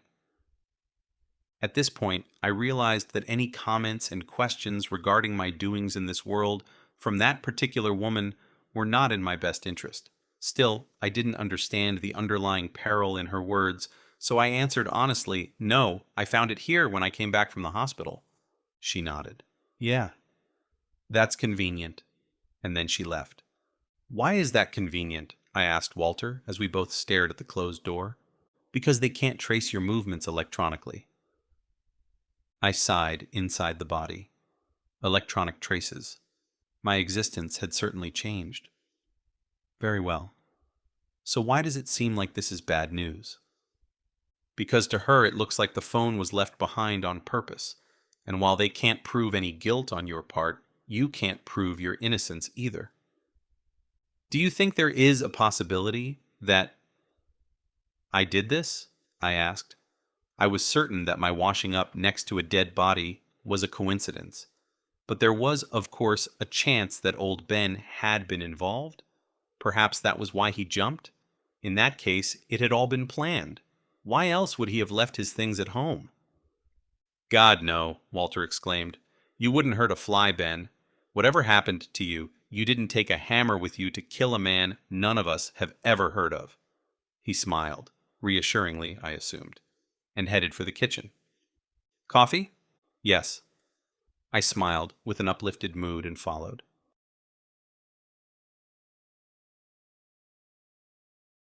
Chapter 10. "How did it go?" Rose asked as we left the hospital later that day. She had taken me to my appointment with the psychologist, a droll session that would ultimately amount to nothing. As I could not tell her that Ben's memories were lost forever, I simply said fine and left it at that. Rose, on the other hand, did not. "You are trying, aren't you, Ben?" "Of course," I assured her, hoping it would stop the asking. I could see her giving me a sideways stare, which I interpreted as disbelief. I wondered why, though. Didn't she trust her friend? Why would they be friends at all, then? Or worse, did she know something was amiss with her old friend? That would certainly lead to all kinds of problems, and I figured I had enough by this point. One of them being the body's incessant need and want of things. The smell of coffee derailed me as soon as I sensed it. I didn't even know I was headed there before Rose came shouting after me. "What are you doing?" she said as she caught up. "You want coffee?" I asked, and pointed toward the little coffee cart in a nearby park. At least, she gave a smile at that and came with me as we left the busy street leading away from the hospital and went into the verdant park. The smell changed immediately from exhaust and urine to a freshness I had not experienced before, with only the occasional spot of urine smell. The coffee was what I smelled the strongest, though, perhaps because the body craved it. Either way, it tasted as delicious as the first time I tried it, and my need for it seemed to make Rose happier. A knowing smile placed on her lips as she watched me. "Where are we?" I asked after a while, as we strolled through the park, watching people enjoy a sunny day, seated on blankets, eating and drinking, kids running around and playing, people walking their dogs. I wondered for a moment if that was what I was to Rose and her friends now. A dog that needed walking and watching over. "Fairview Park," Rose answered after swallowing a sip of her coffee. She took it with lots of milk and sugar. I still drank mine black. Should I branch out and try something new? I gave a mental shrug. For now, I preferred it like this, and anyway, I was not staying around to find out if I liked other types of the dark liquid. Have I been here before? Rose nodded as a soft sigh escaped her. Often. A lot of things happen here. Festivals, concerts, hanging out. Oh, I managed, realizing too late that she'd likely been a part of that. Like that? I added, as we emerged from a tree-lined gravel path to find a crowd gathered in front of a stage in an open area below us. No, Rose said as she looked to see what was going on. That's Mayor McLaughlin having a rally. Who? The mayor, head honcho of the city? Yes. She sighed again and pointed at an unoccupied bench for us to sit and drink our coffee. As we sat down, I noticed a plaque on it. Mary Bradley, Ashdale Memorial Society. I shrugged and sat down. I knew nothing of this place. This city, a vibrant living thing on its own. It had little meaning to me. Did I grow up here? In Ashdale, you mean? I nodded as I took a sip of the coffee, the temperature perfect now. No, Charlotte Bay, further up the coast. We all grew up there. You, me, and Peter, neighbors. We all ended up here because of college and work, I guess. That's usually how it goes. Why? Ashdale is bigger, more opportunities, especially after WGI set up their headquarters here. Who? Winter Global Industries, she explained, and pointed at the stage with her coffee cup hand. See there? The gray-haired guy speaking? Yes. Well, that's the mayor. He's running for re-election. He's been mayor as long as I've lived here. Been re-elected before, but this time he's got some serious competition. A guy named Strand, I think. I believe it's the first time the mayor has felt threatened because I can't remember him doing this as much the other times. We were seated next to a wide dirt path that wound its way through the park. The stage itself was situated below us, not much of a hill exactly, but we had a good vantage point up there. It did of course help that the stage was part of an amphitheater. The seating tiers halfway surrounded the mayor, not obstructing mine and Rose's view one bit. Behind the stage lay a pond inhabited by birds, and in front of the stage sat an attentive and cheering crowd of hundreds of people, maybe more than 1,000. The mayor seemed a popular man. I couldn't see all the details, of course, the weak body not providing me with the type of vision I needed for that. But he was a handsome man, graying hair, middle-aged maybe, dressed in a suit, though the jacket was gone and his shirt sleeves were rolled up as he gesticulated energetically, arms emphasizing what he was saying. I didn't pay much attention to his words. I didn't care what they were. So he is WGI? I asked, not sure why I had even the slightest interest in how this place was run. No, that's one of the people behind him. Look at the middle, next to the mayor's wife. She's dressed in that bright green dress, the blonde guy. I did as told, and saw the man she meant. Young, dressed in a suit also, sandy-colored hair. Difficult to see details, as he sat further away from us. What about him? He's the CEO of WGI. After he moved his company from New York to Ashdale, things have been going up for the city. More work for everyone, though God knows why he wanted to come here instead of there. Probably got some incentives. And what has that got to do with the mayor? Rose finished her coffee and put the cup down between us on the bench. It's funny, you used to be the one who knew this stuff because of your part-time job as a reporter. And now? She tilted her head up and seemed to enjoy the warmth from the sun on her face. Well, I prompted, glad she was talking about anything other than me recovering from the memory loss of a man who was dead. Well, if Winter is down there, it means McLaughlin is pulling out the big guns. Winter doesn't usually do these things. He's a bit reclusive, according to the press. And since he also almost died a week ago, you'd think the mayor wouldn't get him to appear so soon. Almost died? Rose shrugged. A helicopter accident out by his mansion. It was all over the news. At first they thought he died with everyone else in the crash, but apparently not. I looked down at the man again. He seemed fine from what I could see. Maybe he's attending to prove he's alive, I suggested, actually provoking a short laugh from Rose. That sure sounds like a reporter, she clarified when she noticed me looking. Nevertheless, she continued, it says something both about our leader's influence and fear. when you take in all of what's going on down there. As far as I could see, the mayor looked at ease talking to the people in front of him, as well as the line of people seated behind him. But then again, I looked like Ben Reed. Everything and everyone could be deceiving. Anyway, Rose said, and grabbed her empty cup as she sat up, back straight, a clear sign it was time to leave. It's going to rain soon, according to the forecast. We should get home. I promised Walter to go with him to some prospective job dinner thing. Will you be all right on your own a while? I'll be fine. Will you, though? She pressed. I drained the last of my coffee, already thinking about the next cup. Even I, in my new state of being, understood she wasn't talking about me being alone in Ben's apartment. I had made a decision on our short walk through the park. I was not going back to the psychologist. There was no point. I understood that she thought there would be. She thought Ben was inside the body, sitting next to her, but there was no salvaging that. He was gone. He had to be for me to be in there. Not a trace of his personality or memories left. If nothing else, I was certain of that. I'll be fine, I repeated, trying for an ensuring tone of voice, even looking her straight in the eyes. She smiled and nodded, probably reassuring herself of this. I had at least come to understand people like the words they want to hear the most, the truth not necessarily so welcome. So I decided to hold off on telling her of my decision. I would deal with it when she found out. She was bound to, working in the hospital. If I was lucky, I would be gone by then. Okay then, she said, and got up, taking my empty cup from me and throwing it in the nearest bin with her own. Let's go back. Yes, I need to stop by that cart again, I said as I walked beside her, seeing out the corner of the eye that this did indeed make her smile. I don't really know why, but the body did the same.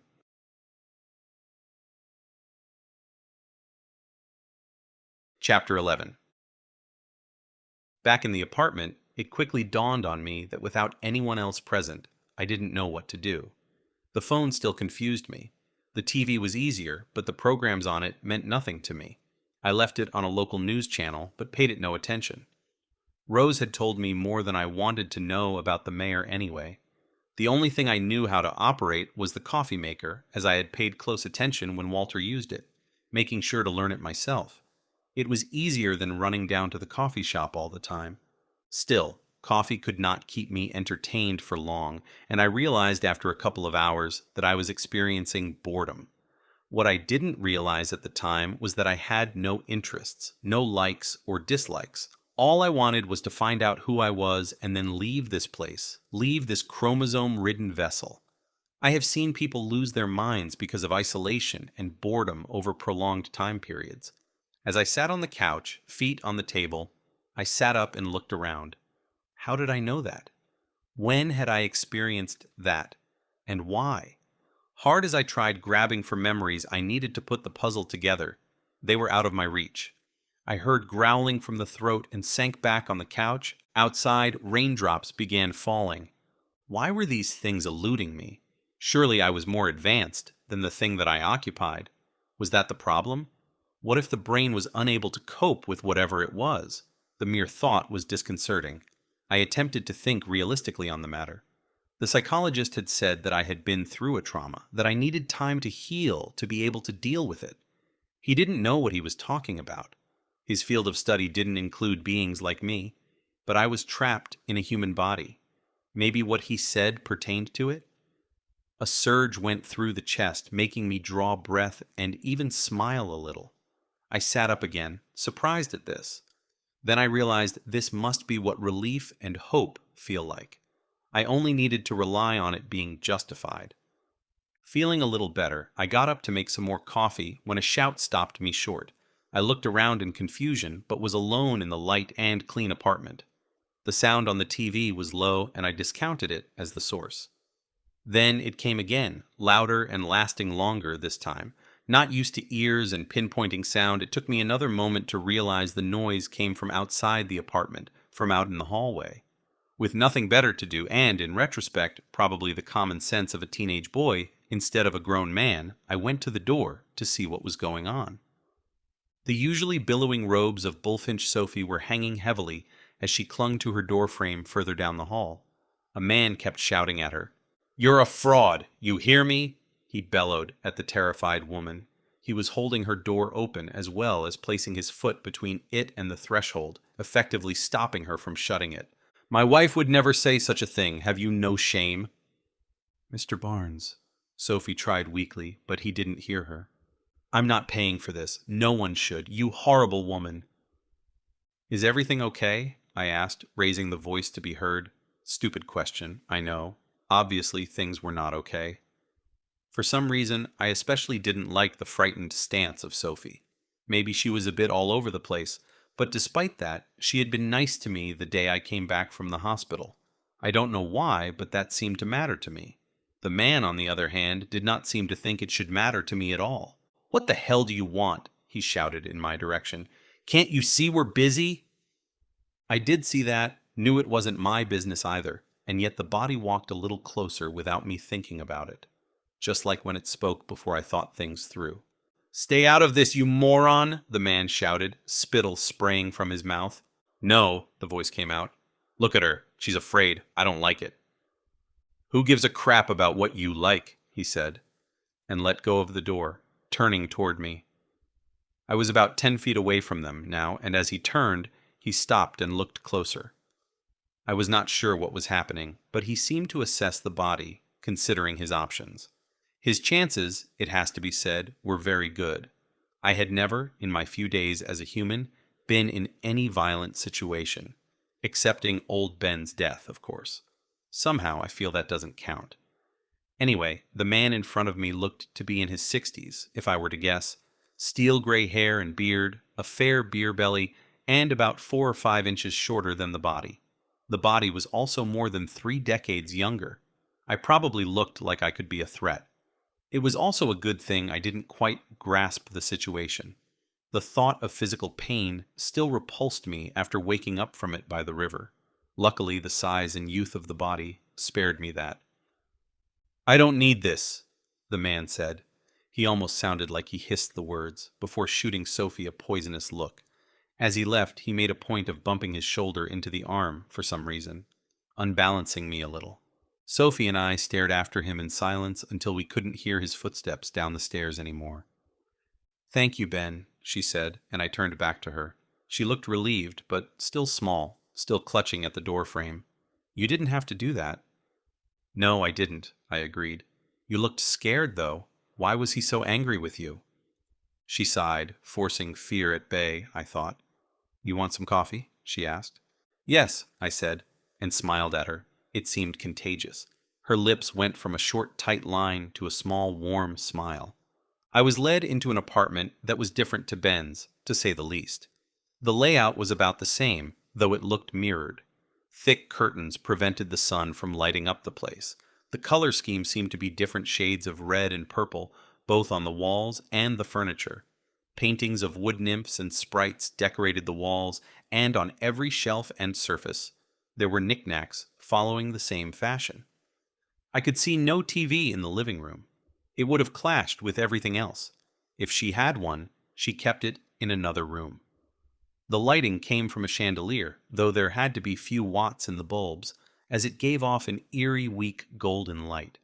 It was helped by lit candles around the place, fat and conjoined streaks of tallow at the base of every candlestick. Somehow it all seemed to fit well with Bullfinch Sophie to me. I sat down on a soft couch that made me sink a little into the cushions as I waited for Sophie to come out of the kitchen. A cat made itself known, fat and gray with black stripes. It meowed and rubbed itself on my pant leg before jumping into a nearby chair where it lay down to stare at me. "Is that how you say hello?"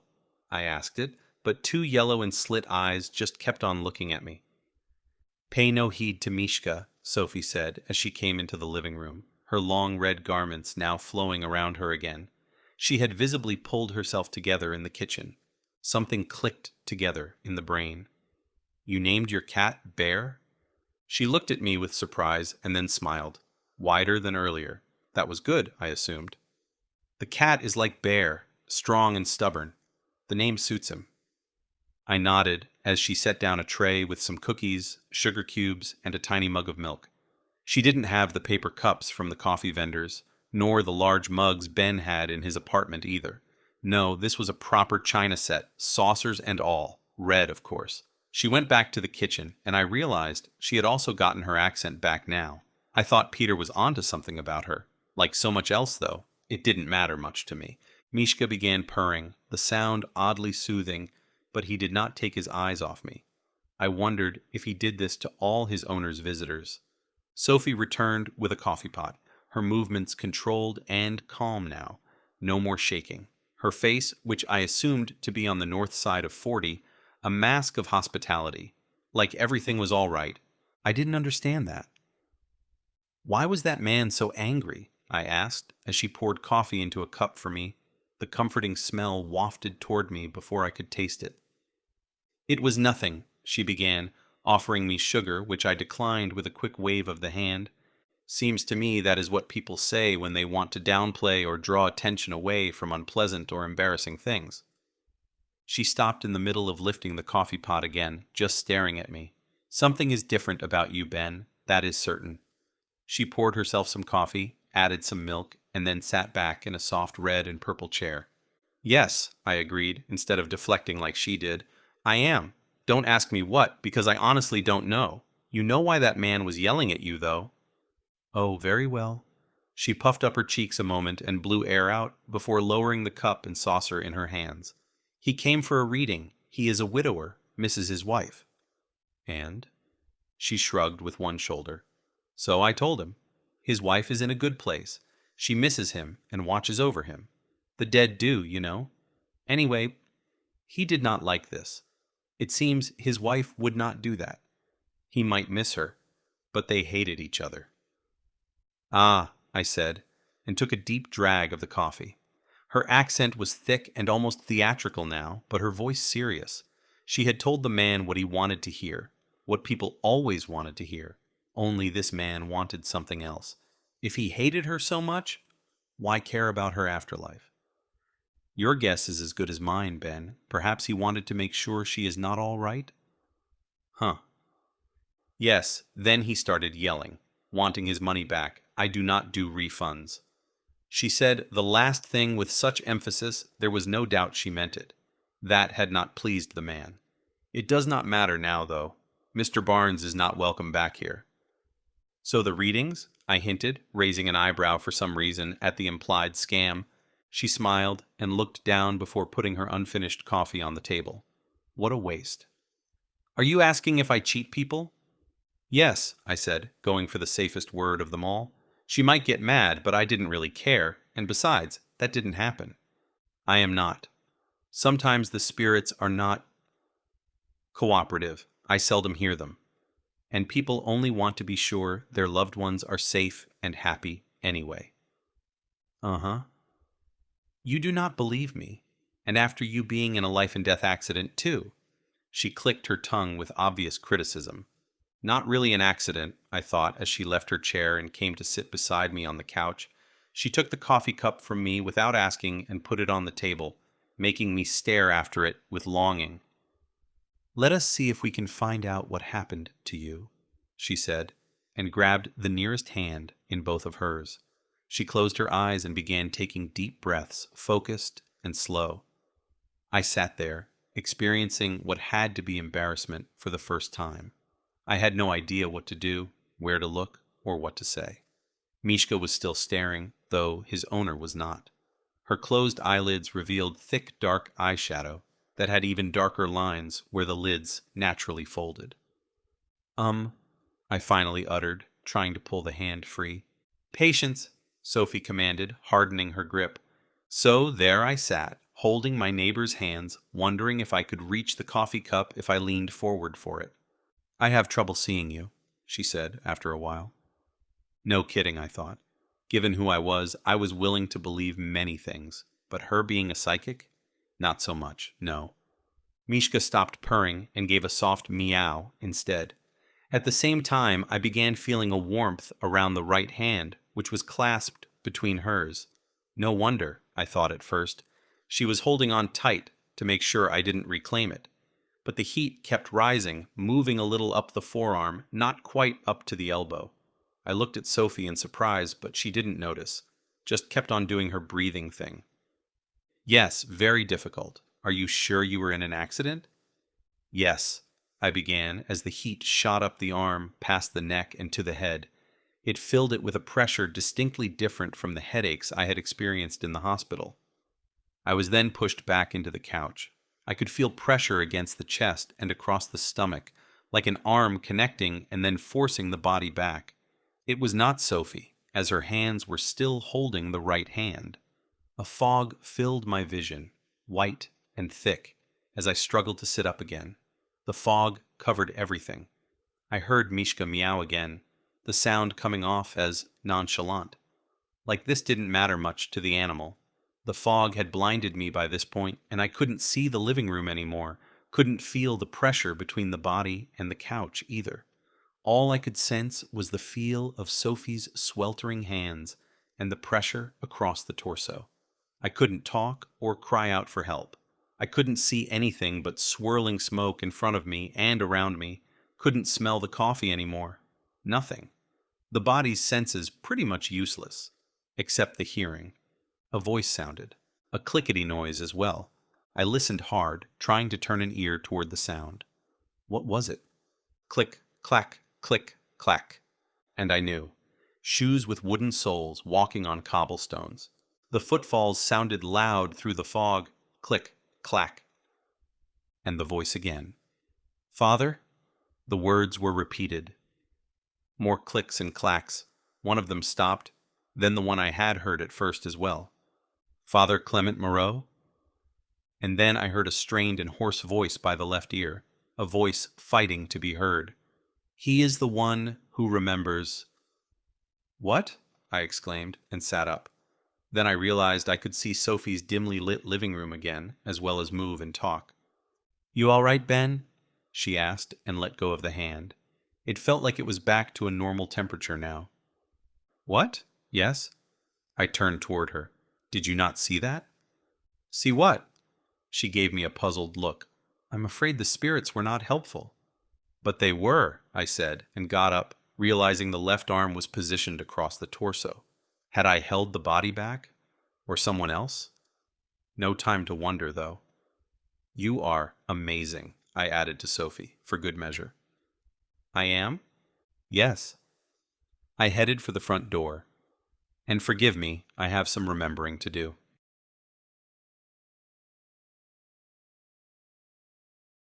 Chapter 12.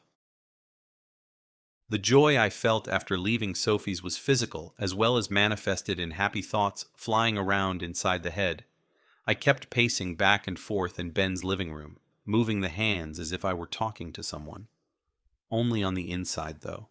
I had finally remembered something important. I could feel the lips widen, the corners of the mouth continuously pointing upwards.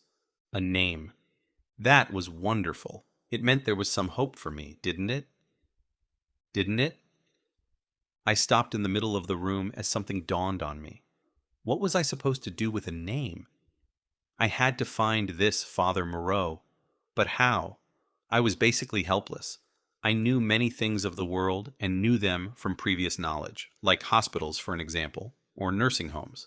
I knew the significance of water to a thirsting body, to everything. The rage of men, the pain and suffering from disease. All of these were things I understood without remembering why. But cooking food, using Ben's phone or a computer were not things that would have been important to me before. I could barely use the remote for the TV, and that only required pressing a couple of buttons. How was I going to find this man?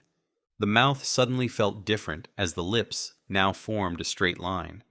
At this point, I realized a couple of old Ben's memories would have helped. I shook the head and went to the kitchen counter, where I found his laptop and brought it back to the living room. As I sat trying to get it started, I noticed the city's mayor on TV. A news section on his speech that Rose and I had seen but not heard earlier that day. If I was lucky and persistent, I thought, I would not have to care about who was elected mayor in this city. I could, perhaps, get some help to leave instead. The laptop would not cooperate, though. It kept asking for a password, and no matter what the index fingers kept typing, it was not correct. I wanted to throw the thing on the floor. Then I remembered old Ben's list of passwords. I found it in the bedroom, where I had hidden it in the nightstand. With Ben's friends using the living room as their bedroom these days, I didn't want to keep anything important in there. I was lucky. As I scanned the paper, I found the password I was looking for and headed back to the machine. I typed in Ben's damn computer, and the thing came alive, like magic. I smiled again, but that stopped, as I got no further with the thing. What was I supposed to do now? About half an hour later, Peter came in, and it dawned on me immediately that I had to ask him for help. "Hey," he said absent-mindedly, as he gently put his satchel on the floor next to one of the chairs. "You working?" he added, when he noticed the laptop in front of me on the table. I could see the tiny glimmer of hope on his face at this. If I was working, that would mean I remembered Ben's life. I could not be having with them believing that had happened. "No," I answered. "I think I need help with this. Can you use a computer?" Peter pursed his lips and blew air through them. Can I use a computer? What a question. It's only my job. I looked at him, had no idea what he was getting at. "So, can you?" He rolled his eyes at that and sat down beside me to take a look. "Yes, and so can you." He stared at the screen and started looking through the open tabs. Drawings, phone assistance, virus update. What are you trying to do? Find the internet? He halfway looked at me while he clicked a small icon on the screen. "You mean that?" I shrugged. "What do I do now?" "Seriously?" He stopped using the laptop and turned all the way now. "Have you forgotten how to use a computer?" I thought about this for a second and then found it best to confirm. I hadn't forgotten exactly. I had never learned to begin with. He wouldn't know that, of course. Shouldn't either. "Okay then," Peter said, and focused on the laptop again. "I guess I'll have to teach you." "And the phone," I added. "Like a caveman," Peter commented. "Okay then. I don't really know where to start. Obviously, you managed to start it up. The indicator, maybe?" "No, I need to find someone." "The guy who can't remember anything?" "Yes." Peter was pushing the little arrow thing around on the screen, pressing certain buttons, precision in his movements, but at this he stopped. It took him a moment to hear my words. "Do you remember something?" "Yes, I need to find someone." "Hey, that's awesome." Peter's bearded face cracked into a broad grin. "Rose said you'd get better." I was about to say something, but for once managed to stop the body from speaking without thinking. Rose was wrong, and Peter was genuinely happy about my remembering anything. It had nothing to do with them, but they were so invested in their friend's recovery. An odd feeling snuck through the stomach. It was not painful, but not comfortable either. For some reason, I hesitated a little, but I needed Peter's help. "Can you help me?" I asked him, and was rewarded with a vigorous nod. "Sure thing, Ben. Yeah. Just tell me what you remember, and we'll figure it out." It would not be the way Peter and the others wanted, but I decided to stop thinking about that and instead told him that all I could remember was a name.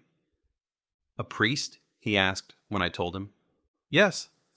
"When did you meet a priest?" "Well, I don't know that, do I?" "Sorry. No, okay." He flexed his fingers for good measure and began typing on the keyboard. "Father Clement Moreau. Canadian?" I didn't answer this time. He knew I didn't know. Maybe it was the whole not wanting the answers one got again. He worked quickly, though. I saw him opening and closing tabs, searching different sites, and as I watched this unfold, I began to achieve a rudimentary understanding of the machinery. That was interesting. Was it me? Or was it the body remembering something it had done many times?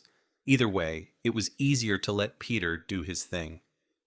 "How do you know all this?" I asked after a while, becoming a little bored as the name I needed to find out about did not appear on the screen. "I use computers in my jobs, but it's not rocket science. Everybody knows how to do this." He kept working a little while longer before sighing heavily and sitting back on the couch. That could surely not be good for me. "How did you meet this guy?" There's no trace of him online. A couple of guys around the world with the same name, sure, but no priests. Nothing on any social media, no articles, pictures, nothing. He scratched his beard. Are you sure you remember correctly? Seems like we're looking for a ghost. I smiled. No, I know he's here somewhere. Okay. Peter dragged the word out, sounding like he didn't believe me. But he doesn't have a presence online. That's weird. I did not like the sound of that. Could the man not be found? I needed to find him. It was the only thing I was sure of. The way I had come over the name, it had not simply popped into the head. That had been a memory. A bit of a fuzzy one? Yes. But I knew as certain as old Ben being dead that I needed to find the man with that name. He was the answer to my current predicament. I wanted nothing more than to leave. Is it impossible to find him then? I asked with caution, for once not certain I wanted to hear the answer. Well, Peter began, dragging the word again, it won't be easy, but there are other things we can try. He gave a weak smile at that. We have to, don't we? To help you remember again. I nodded, that odd and uncomfortable feeling jabbing the inside of the stomach again. What was happening to me? Somehow this false hope of Ben's friends affected me. I didn't like it.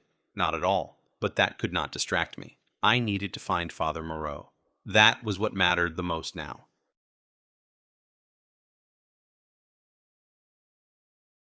Chapter 13. Searching the street around me for any indication of where I was, I saw little correlation with the tiny map on the phone I held in the hand. Why had Peter praised this feature? Sure, it had looked easy when he showed it to me, but now, on my own, with no one explaining it, everything was a crisscross of streets on the map, and towering buildings blocking my view in real life. I was due to meet him to work on the Moreau problem, but with this speed, I might be the one he should be searching for instead. Not for the first time since waking up in this infernal frame of tissue and nerve endings, I made an exasperated hissing sound in the back of the throat, and managed to find Peter's number on the phone. Still, I searched yet again for anything familiar that could tell me where I was. Not even a damn street sign.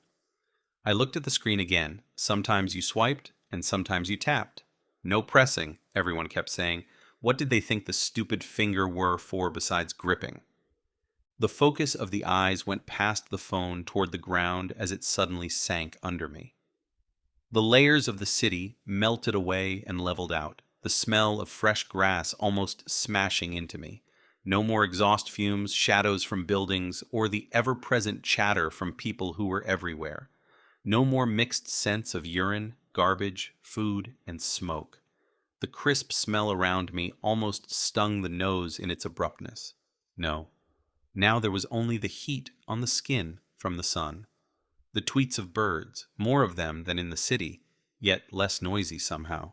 I found myself standing on a field, grassy with patches of wildflowers.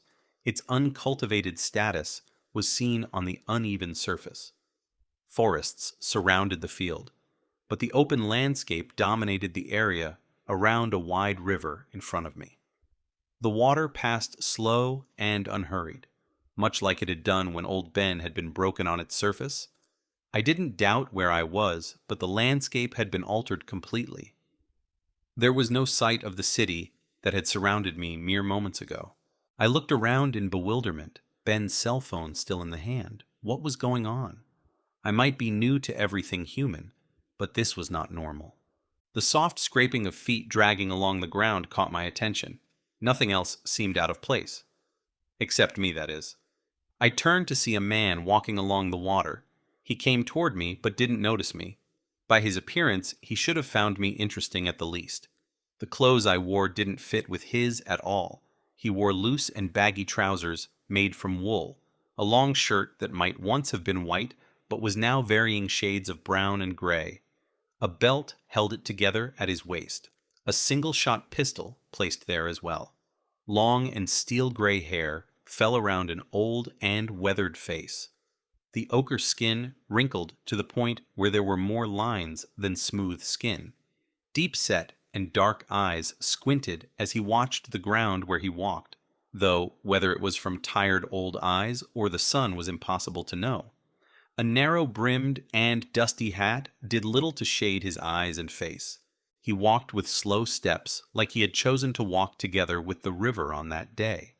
I noticed an unevenness in his steps, though, not really a limp, more a lack of force as he pressed on. His head was slightly bent, and his arms hung heavy by his sides. There was little energy to spare for the simple task of walking. I looked around but could see no trace of human life anywhere. No smoke, no noises. The nearest settlement had to be far from here. This might be Ashdale, and yet it was most definitely not. What was it, though? Why was I there? I was about to shout a greeting to the old man as he stopped and made a grimace while a tingling pressure flew from the neck into the head. I winced at the sensation. By the way the old man shut his eyes and his knees wavered, I thought it a grimace of pain. Turned out I was right. The man clutched at his chest and made a groan, a deep sound from his throat that would never be heard more than a few feet away from him. There was not enough strength in him. He sank to his knees as the pain took over. His heart would take no more. He had lived a long life, and it would end there in the sunshine, by a river that would greet him with open arms. It was not the fact that I saw this happening that told me this, not understanding from mere sight. No, I understood inherently that this was to be, knew it in my core. And so I watched it happen and knew, though he did not, that at least he wasn't alone. He gasped as the pain intensified, and it became clear he was aware of what was happening to him. He reached one hand out and buried his fingers into the earth as he ran the fingers on his other hand through the water that flowed by, ever uncaring. He inhaled with force, but the pain got the better of him as his heart wanted no more. It ended in deep and pained grunts as he slowly crumbled, his upper body falling forward, tilting to the side. That was all it took. He was already dead as he fell into the water's cold embrace, the little motion enough to send him floating away from the bank as the slow current carried him onward, his tired legs now finally getting their rest. There was no change where he had been, no trace of him or anyone else for that matter. The river would wind freely for some time yet, before humans would wrangle it like an animal, making it conform between their large and intrusive dwellings. I hoped someone would find the old man before he reached the coast to be washed out to sea. I didn't know why I cared. "Dude," a man about old Ben's age said with accusation as he almost walked into me. "What?" "Yeah, nice job standing in people's way, dumbass." I blinked and looked around. The stench of the city came back and almost knocked me down for a moment. Then I realized I was back. People crowded the sidewalk. They were everywhere around me, their smells of perfume and bodies filling the inside of the nose. I looked up and stared at the gray apartment complex in front of me.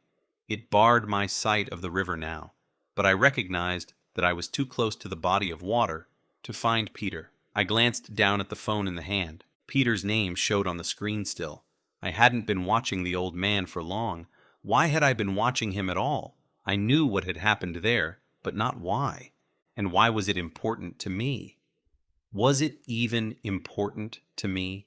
I didn't like the confusion it made me feel, nor did I like the unease that manifested itself in the body. It made me glance around like prey expecting a predator to pounce. No such thing around me, but predators came in different shapes, didn't they? I decided to put the phone back into the jacket pocket. If I was that far away, I should at least manage to get out of Harrow before calling Peter for directions.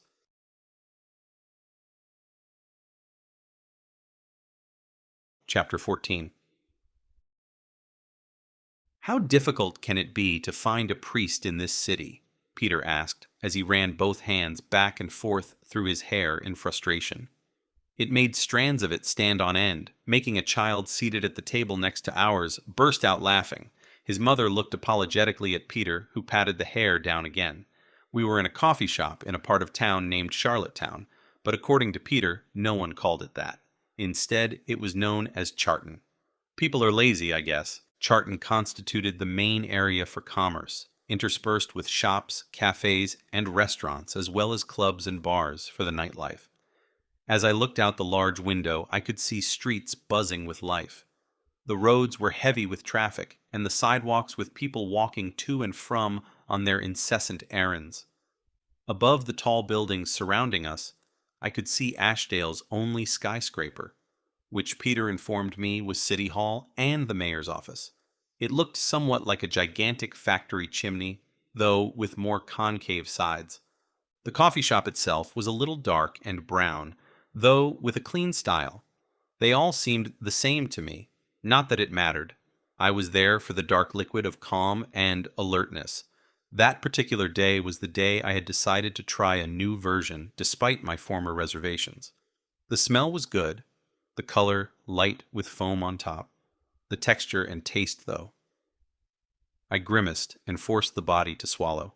It was too thick, and the dark roasted taste ruined by the production and the added milk.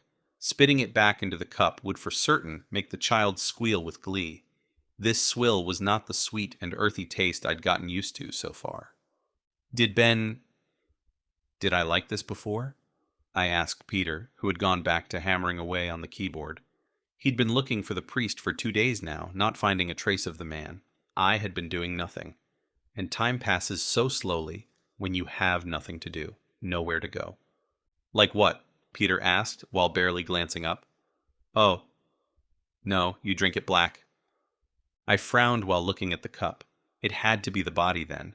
It probably remembered what it liked. Since I was tied to it, shackled, to be honest, I liked it as well. Anyway, Peter continued, oblivious to my taking the cup and getting halfway out of the chair before interrupting me. I can't find anything. I think we're going to have to stop looking in the digital world. The first thing I can think of is talking to someone who might actually know the guy, and I have. A laptop bag landing on our table startled the both of us and made the mother at the next table stare at us with annoyance. Mind if I join you? Detective Jones smiled wide with her lips pressed tight together. Both Peter and I stared in silence, surprise and confusion stunning us for a moment. I'll take that as an invite, the detective said, as she pulled out a chair and took a seat. I was still halfway out of mine, but sat down and put the coffee cup back. I have something to show you, Jones continued as she grabbed the bag and pulled out her laptop. I realized I really needed to learn how to use those things properly. Not counting Peter and Jones, I could see 8 other people using them in the coffee shop alone. It was a useful tool in everyday life. Can we help you with something? Peter finally managed to get out as he stared at Jones while she booted up her laptop. Unlike me, he'd not met her before, only heard about her, and he was taken by surprise. Why, yes you can, she said, smiling even more now. A smile I had come to believe should not be taken at face value. She was a danger to me. That was one of the few things I was certain about. Peter, this is Detective Jones, I said. She thinks I killed a man. She gave a demonstrative snort at this. Peter nodded. Yeah, Walter told me. And about that man? Well, I have something to show you, Mr. Reed, she said, and turned her laptop toward me so I could see. Peter moved his chair a little so he could do the same. What she had to show me was a video, grainy and colorless. It showed what I assumed were places in Ashdale, as these were obviously surveillance videos. See, I have been collecting surveillance tapes from a large area around Central Bridge these past few days, and a couple of them show some interesting things. She controlled the viewing, clicking buttons to skip between the different clips. That's Okanoff, she said, as we saw a blonde-haired man in dark clothing walk past some buildings at a brisk pace. He kept his head down and his hands in the pockets of a hoodie. There were several of these clips, as he had been caught on camera many times. We can't really see his face, Jones continued. He knew how to be unseen despite the digital eyes that are everywhere. Since he turned up dead, though, we knew what he was wearing. Take in the height and hair color. It is him. Okay, I said. But why are you showing me this? I'm getting to it. She glanced at a guy seated at a nearby table who was staring at her. Unless you have X-ray vision, there's no point, is there? The man visibly blushed and looked down at his own screen. I looked at them. What was that? She even rolled her eyes before moving to the next clip. Then it dawned on me. What can I say? I was slow and new to this. She had quite symmetrical features, large eyes and cheekbones that helped frame them, dark, shiny hair, and a body that looked to be in a healthy physical shape. That had to be what had silenced Peter this much as well, because unless he was engrossed in his computer, he was usually a talker. "Are you paying attention, Mr. Reed?" Jones asked, and I realized I was staring at the laptop with blank eyes. "Sorry, can you run it again?" She sighed, irritated by me. But she had been all along, so why stop now? She did do as I asked, though, and I saw what appeared to be two men fighting in an alley. The camera was not aimed straight at them, and it was difficult to discern any details as it was filmed during nighttime. It was obviously a fight, though. Fists hitting faces, expertly delivered kicks, and a few that might have connected, more by luck than anything. Any of this ring a bell? I shook the head. "You think that's Ben?" Peter asked, too shocked to stay unsettled anymore. "I don't know." Jones smirked. "What do you think?" "I think you're insane if you think he can beat up someone like that." Jones raised an eyebrow. "Not much for male ego at this table, I see." "Is this proof?" I asked. I didn't like this. I might have been on the level of an infant in many things, but I understood that even though she couldn't prove this was old Ben, it was as difficult to prove it wasn't him. I seriously doubted it, though. He had been in a dark headspace that night. I suspected he'd had only one goal when he set out from his apartment. Fighting with and killing another human being had not been part of that. Jones didn't answer my question. Instead, she continued with her video clips, the next one showing one entrance to the bridge and a young man walking onto it. He was dressed in jeans, shirt, and jacket. This didn't show with any clarity on the tape, but I knew. I had seen him up close that night. This man had blonde hair as well, but walked slowly and was oddly relaxed, his head bent forward a little. That struck me a bit wrong, and I realized it was because the body usually didn't move like that. I might be in it now, but I suspected I moved pretty much the same as old Ben usually had. Back and neck straight. No, this man was a defeated man. He'd lost a battle that was hard to win. I knew that much. I knew I had seen it many times. It was a hard battle when the enemy was your own brain countering your every move, trampling on you, making you feel worthless. Jones clicked a couple of buttons again, and the time frame shifted to a minute afterward. A limping man came walking the same way. If I didn't know any better, I would have thought him drunk. The darkly clad blond man was clutching his head and reeling as he walked onto the bridge with unsteady steps and out of view. We sat in silence for a moment.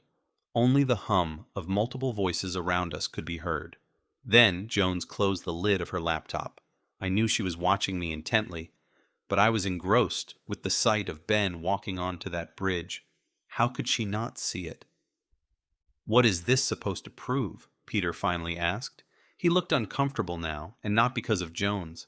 There was only sadness. I knew what Ben's friends suspected, but didn't talk about. The memory loss was what made both them and the doctors let me be to a certain degree. They thought I didn't know. That I was not a threat to myself anymore, since that's what old Ben had been. "You were there, Mr. Reed," Detective Jones pointed out, "on Central Bridge, at the same time as Okanov. I have other clips of you walking through the city as well. Your movements fit the time frame." She looked smug as she said this, and I didn't like it one bit. I decided to start doing something about it. "What about the hammer?" I was pretty sure it couldn't be connected to this crime.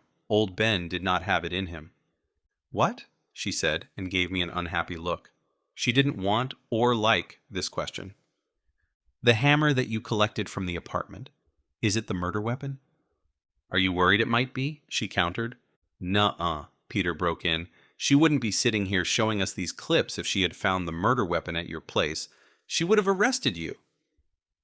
I raised an eyebrow at this and looked at her. She frowned before answering. "No, we found no blood traces on it." "So you have nothing on him. Only some blurry tapes showing some blonde dudes walking around Ashdale, Peter continued, smiling as he was on a roll now. Anyway, Central Bridge is always full of people. Are you saying no one saw anything that night? Two guys fighting and then falling into the river? Jones sighed and sat back in her chair. There was a suicide that night at about the same time. Some guy on a high, most likely. He washed up later that day, arms full of needle marks. A lot of people tried to stop him. They didn't see Okanoff go into the water. I stared at her in stunned disbelief. A suicide? Who? Was it another blonde guy? I asked, before thinking again. Damn it. Why could I not keep the mouth shut? Jones stared at me for a long time, clearly judging this question from all angles. I don't know, she said at last. Our little staring session had drawn the attention of the child by the other table, who joined in. Why do you ask? Jones added. Never mind, I said, the words quick and with purpose. I don't know. Of course you don't, she said, the tone of her voice not concealing the disbelief. You don't know anything, do you? All that amnesia. How inconvenient for you. Hey, lady. Peter shook his head at her words. I think that's enough. Do you, Mr. Klein? He made a grimace at the question. Yeah. And if you know my name, then you've been checking up on Ben, and you came here instead of his home or calling him to the station. You didn't want Walter to be around, did you? Who? She asked, all innocence. Oh, spare me. There is something called harassment, you know? I certainly did not know this, but the comment made her angry. She grabbed her laptop and bag and got up. We have uniforms all over that area searching for the murder weapon. We should find it in no time. Excellent, Peter said. Maybe you can start looking for the real killer when you find it. Jones was about to answer him, but thought better of it. Instead, she looked at me. Do not stray too far, Mr. Reed. We watched her leave in silence. As the door to the coffee shop closed behind her, Peter exhaled and gripped the table. Then he stared hard at the child who was still participating in the staring act as his mother was on the phone. Peter won the contest in 3 seconds. Man, she was scary, he said to me. Scary and hot, but mostly scary. We need to find Father Moreau, I said, the voice low and determined. I need to find out what's going on. And he's the answer. I know it. Well, what about Scary Cop? It might help her as well. All I know is that I need to find Moreau. Okay then. Peter closed his laptop. We don't have many options, but we need to start talking to actual people. The digital world can't help. Do you have anyone in mind?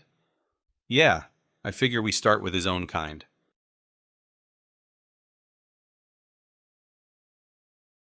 Chapter 15. In the large area of curtain fields stood what was called Ashdale Cathedral. Standing next to it, it looked massive, but even before Peter informed me it wasn't actually a cathedral, I had managed to come to that conclusion on my own. It had a general cruciform shape, built in stone, and several gargoyles up on its walls. Small, bestial faces that were fleeing from the church, though forever stuck in that form. Large, stained glass windows decorated the same walls, and on the eastern wall was a large, round, rose-shaped window. It was for some reason colored blue, not red, as one would expect. Despite the shape and material, the building itself was relatively small. It couldn't be more than 160 or 70 feet, and about half that in width. What had given it its name, though, had to be the spires. 5 in total, 1 on each end, and 1 in the middle. They rose about 100 feet into the air, and they looked a little out of proportion to the rest of the building. Yeah, well, they wanted something grand when they built it, Peter said when I asked about this. We stood, straining our necks while looking up at the spires. They were narrow on top, and the copper roofs bright green from corrosion. There wasn't much room, though. The theater had been built a few decades earlier, and people had started populating the area. I guess it was easier to build up. It's actually called Our Lady's Church, but everyone just calls it the Cathedral. How do you know this? I asked, as we started walking toward the entrance again. You don't seem to be a historian.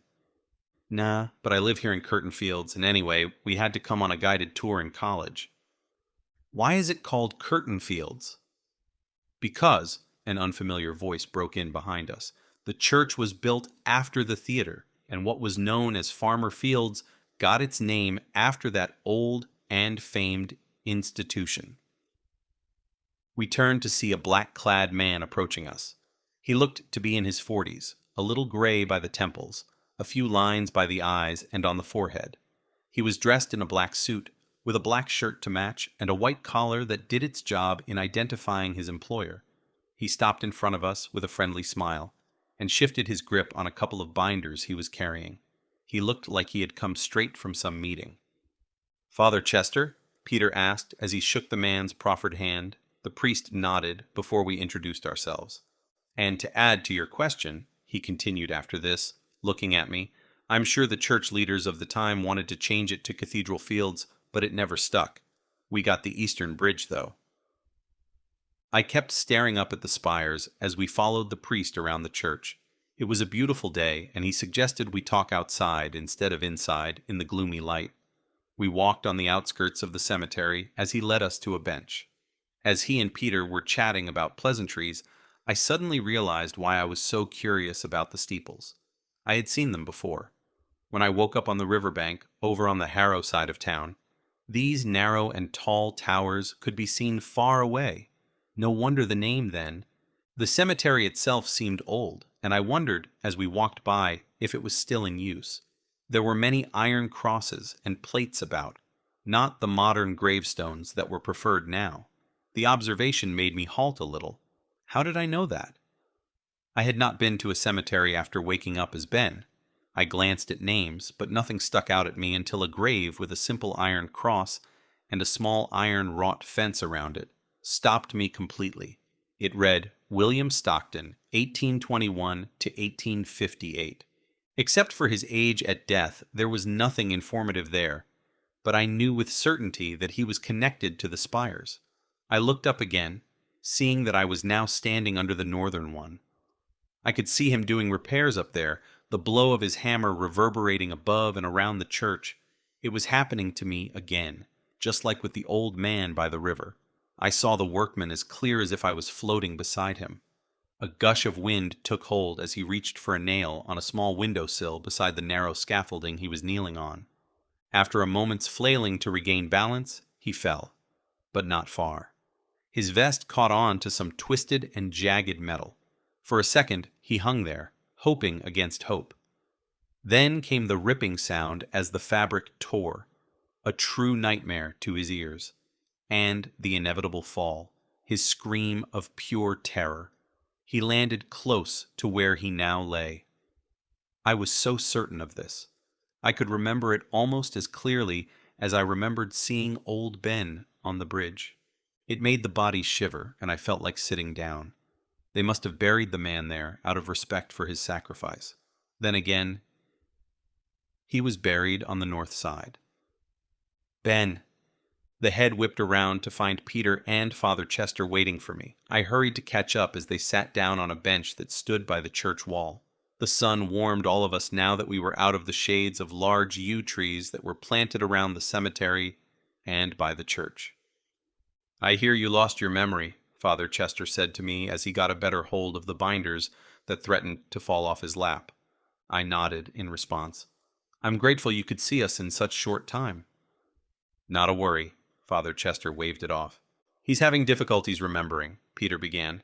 "I was having difficulties with the few things I did remember, but I didn't tell them that. What he seems to recall is the name I told you on the phone." "Yes," Father Chester nodded. "A Father Clement Moreau." "Yup." "I'm sorry to say that I haven't heard of him." "As in, you don't know who he is?" I specified. To my disappointment, the priest nodded. "I don't recall ever meeting anyone with that name, and I am sure he does not work here in Ashdale." "What about outside the city?" Peter broke in. "No, not in Ashport and not in Charlotte Bay." "Are you sure?" I pressed, burying any thought that I was asking because I didn't want the answer he was giving. Father Chester smiled in understanding. "I'm sure. We might have spires that reach almost to the sky, but we don't have an overflow of congregations here." "Oh," I blurted out, the disappointment as clear as could be. "How is it that you know this priest?" "I couldn't tell you, Father. All I know is the name, and that I need to find him." "I'm sorry for your situation," Father Chester said, and I believed his sympathy. "Are you certain he's here?" "Yes, I know he is here." I was, after all, and I was there for a reason. Granted, I didn't know why, but since I was, then the answer to everything was certainly somewhere here as well. No, the answer was to be found in Ashdale. Of that I was sure. "Well," Father Chester continued, "I had our archivist, Sister Mary Angela, check the name against our records, but she didn't find anything either." "Which means," Peter prompted, "that there has never been a priest with that name in Ashdale." I sighed and sank back on the bench. Where was I going to find a priest if not in a church? "That sister you mentioned?" Peter asked, sounding like he was in mid-thought. "Yes? Where exactly is she an archivist? In our archives? So not on the other side of the river?" Father Chester shook his head as we all stood up. I couldn't hide the disappointment at our failed attempt at information seeking. But as we walked halfway around the church again, curiosity got the best of me. Why is the large rose window colored blue instead of red? Oh, that... Well, no one really knows for certain any longer. The theory, though, is that when the church was constructed, they wanted the Ashdale River to be reflected in the glass. That didn't work, of course, so they cheated a little bit. It might not be the river that's reflected, but at least the idea of it.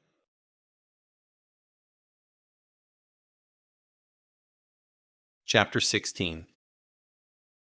As Olivia looked down, seeing the dark waters of the river below Central Bridge, she felt a surge of unease run through her, a feeling she only sometimes felt in her dreams when she would fall from great heights. She was not exactly afraid of heights, but when confronted with it, one could always feel the uncertainty. She forced herself to keep looking, though. No one could survive this fall. It was too far. A body would break on impact down there. She shuddered and zipped up her jacket, stuffing her hands into the pockets. It was not only the wind up there that made her freeze despite the sunny day. The drop in front of her gave her a few more shivers than the wind, but mostly it was the river itself.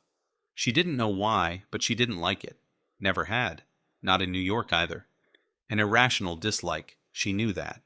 She didn't mind the ocean, but the thought of being trapped in dark, murky rivers, forced downstream, trying to find her way back to no avail, gave her the creeps. She had dreams like that sometimes. She didn't know why, though. She had no trauma to cause that particular nightmare. "Excuse me, miss, are you all right?" How could Reed have survived the fall? Must have been some freak accident for him to get away unscathed. But he hadn't, had he? He had looked as dead as Okanoff. "Miss?" She turned around, realizing the person speaking was addressing her. A young man with a prominent man bun on the top of his head. He was accompanied by a woman and another man about his own age. Early 20s, maybe? All of them dressed in loose-fitting, comfortable clothes, probably much more suited for the weather than her own jeans, shirt, and jacket. At least when one got off the bridge. "Yeah?" Olivia said, a little annoyed at their interruption. "Do you need some help, miss?" the woman of the group asked. "What?"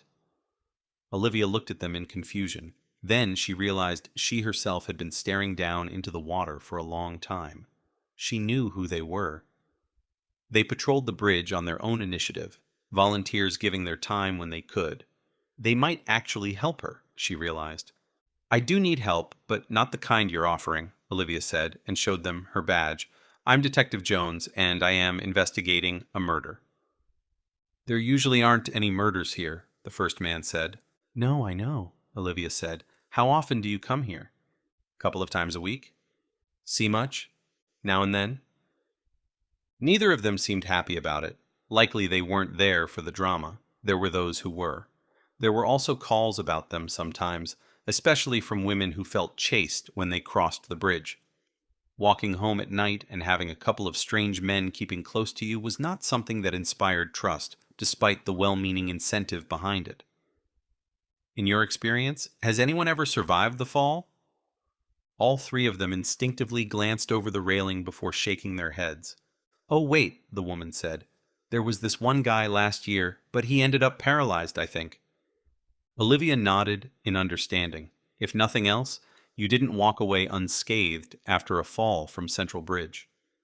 Her phone rang as she thanked them for their help, and she fished it out of her jacket pocket. Her eyes swiped over the area around her as one of the uniforms back in Harrow talked. Cars went past behind her, pedestrians and cyclists where she stood. The bridge was well accommodated for any means of transportation between the north and south side of the city. "We think we've found the murder weapon, ma'am," Officer Brown said.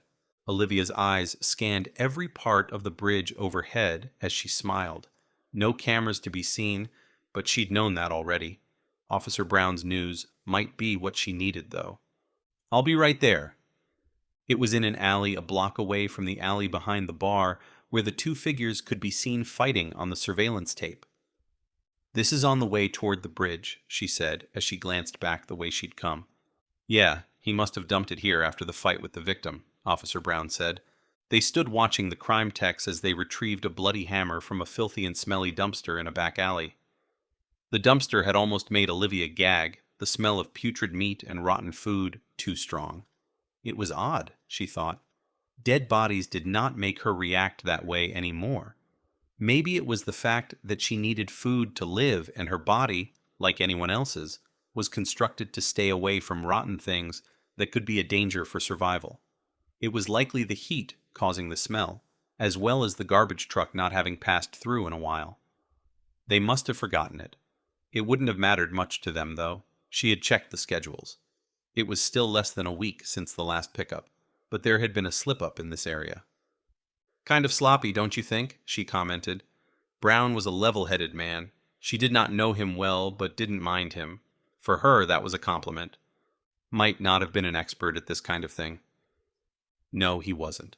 Which is why it's so weird that the guy that got killed was. "Here, let me have a look," she added to the tech coming toward them with the evidence bag containing the hammer. She did not take it from the man, just looked at the thing as it was held up for her. An ordinary hammer. Spots of blood on the head, and some visible drops spattered on the top of the handle. "If he didn't wipe the blood, I doubt he had the wherewithal to wipe his prints," Brown offered. Olivia nodded and let the tech take the evidence away. "You're right about that. It's all kind of amateurish. I don't think he knows how lucky our killer really was, considering his opponent." It all spoke to someone not used to crimes, at least. Reed was looking more and more guilty by the minute. She glanced at the van with the hammer being driven away from the alley and out onto the street. Not long now, she thought, and went to get her own car.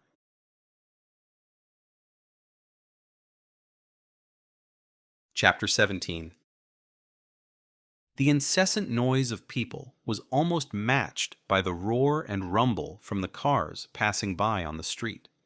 As Peter had made an appointment for us at the city archives, I followed along anyway, trying to push my annoyance away. I felt hungry and a little shaky, and this condition did not make the body cooperate in full, which meant I kept getting annoyed at the background noise despite my resolve. Weak. So weak, this brain. So feeble the body. Anything could snuff out this short existence. I trailed behind Peter as he talked about the archives and what I could expect. His words faded, though, as I became aware of a brick building to my right. It looked worn, dirty, and not at all like what I had seen a moment ago. It had been concrete, hadn't it?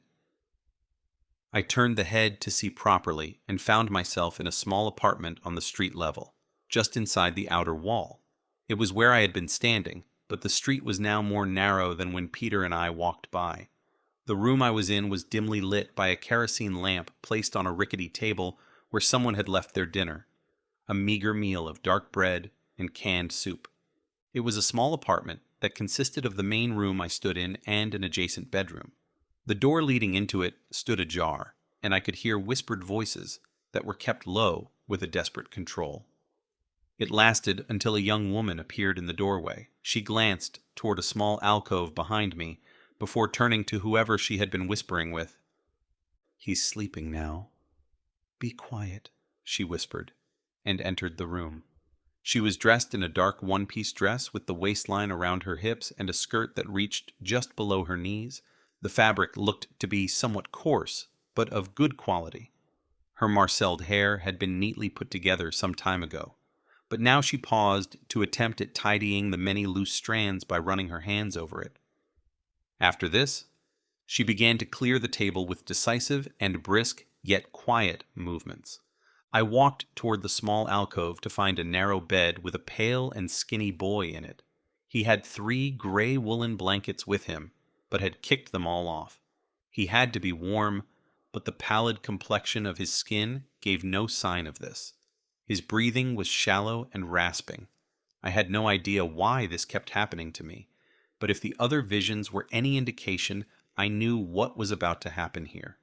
Sure enough, as the pressure returned in the back of the neck, the boy went into a coughing fit as his mother stood at the small kitchen counter on the other side of the room. She slammed the soup bowl down and walked to the bed with brisk paces across the uneven wooden floor. "It's all right, Junior. Mama's here." She sat down at the bedside and checked the boy's forehead, as he kept coughing. He had rolled over on his side to ease the strain on the skinny body, but his little face was contorted from the pain in his lungs and chest. It would not stop. I could hear the wheezing as he desperately tried to draw breath in his half-conscious state, his body not managing. His mother didn't know what to do. I could see her hand shaking as she withdrew it from her boy's forehead. All she could do to comfort him was stroke his hair. A convulsive cough overtook the boy, and a clot of blood landed on the pillow next to his mouth. His mother stiffened a moment at the sight before she glanced toward the door of the other bedroom. "Hugh!" she shouted, not caring about silence anymore. "Hugh!" A moment later, a man appeared in the doorway. He was dressed in pants and an unbuttoned shirt with tousled, dark hair that made it clear he'd been trying to sleep. He didn't speak, only looked at his wife, terror emanating from his wide-open eyes. "He's getting worse," the woman said. "Fetch the doctor." The man froze a moment, stared at his son, paralyzed by the pain his child was in. "Now, Hugh!" the woman shouted. It made him spring into action as he returned to their bedroom to retrieve his jacket, a flat cap, and a pair of worn brown shoes. He managed to get the clothing on before he reached the door. "Just fetch the doctor," his wife muttered as she now focused solely on their son. The boy convulsed, his whole body jerking as the coughs took the last of him. The door slammed shut behind the father as he drew his last ragged breath, a rasping exhale following, the only sound in the cold and dark room. I looked up. There was something else here, something that mattered to me. I was not aware of the wall vanishing before me as I was pulled toward the street outside. Not as much room as I was used to. Not a curb to speak of in this neighborhood, as well as buildings that stood too close for comfort when it came to fires. The street was as usual filled with people bustling about. Big and bulky cars were present, as well as horses pulling buggies. I wrinkled the spoiled nose as the smells of dirt, animals, people, smoke, and tobacco smoke hit me. To my left, I saw the man from the apartment jumping around on one foot as he tried getting his last shoe on. When this was accomplished, he started running while buttoning his shirt. The desperation on his face revealed what his focus was directed at. Find the doctor, save his son, not the approaching car. If he ever heard the bereaved scream from inside his home, he never had time to react to it. The prickling pressure in the head hadn't left me, as the man ran right into the street. He glanced to his right, judging he could beat the oncoming cars and horses. The car from his left came as a surprise he would never have time to process. The Model T hit him square on and pushed him with it as the driver hit the brakes to no avail. When the vehicle stopped, the man lay dead before it, his right leg hanging limp on the starting handle. Then the screams from passers-by started. They drowned out the heartbreaking keening from inside the apartment. The street widened as the houses were pushed back to reveal more cars and no horses. The animal and tobacco smells subsided as I took in the city I was used to seeing. It became clear to me, as the body became uncomfortable and weak again, that I had not felt like that as I saw the tragedy of that little family. In those moments, it truly was nothing but a vessel. But a vessel for what? Were these memories? Visions? And why couldn't I control it? It had to have something to do with the brain. I knew for certain it was something it couldn't handle or control. If it could, I would stop this. At least I thought so. "Hey, way to leave a friend hanging," Peter said as he came to stand beside me. "What's that?" "Dude, I kept walking and talking to no one. People were looking at me." I furrowed the brows at this. Don't people always look at people? Peter's mouth hung open a second before he closed it. Just... never mind. He glanced back at the building behind us, now a large concrete construction. There was still an apartment there, though the street had been elevated a couple of feet. There were steps leading down there now, and from what I could see, better lighting inside. I sighed. Such grief and pain. You'd think it would ripple through time, but it was all forgotten now. "Why did you stop here?" Peter asked. "Do you remember something?" I pressed the lips together and slowly shook the head. "Just a car accident." "Oh, crap. I'm sorry." "Doesn't matter now. It's forgotten anyway." "Hey, don't say that. It might not be a good memory exactly, but that does not mean it doesn't matter." His bearded face radiated sincerity as he looked at me. He believed what he was saying. I didn't doubt that, so I nodded. "Maybe you're right." "Of course I am. Now come on, let's go and see if the archivists can help. And don't leave me talking to myself like an idiot again."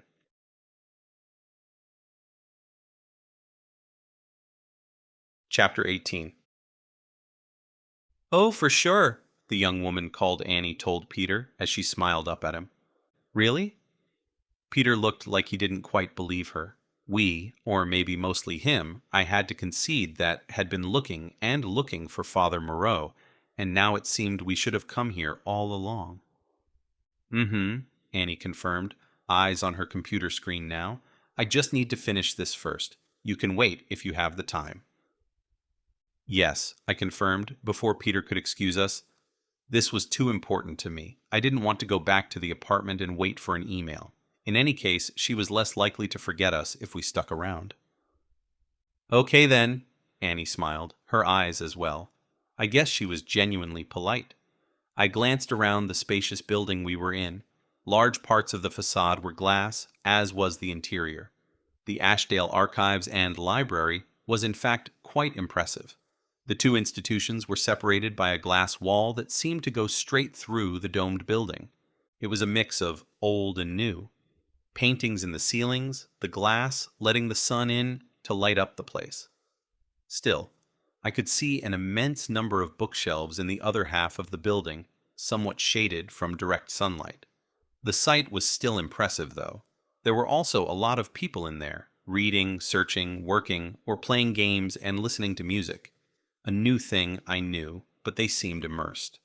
The other half of the building constituted the city archives, but the area was less crowded. There was an impressive and large reception area where we had found Annie, as well as workstations readily available. Offices took up a lot of space above us, like small cubicles in different shades of white where they popped out of the wall. It gave the impression of a one-sided 3D chessboard mounted up there.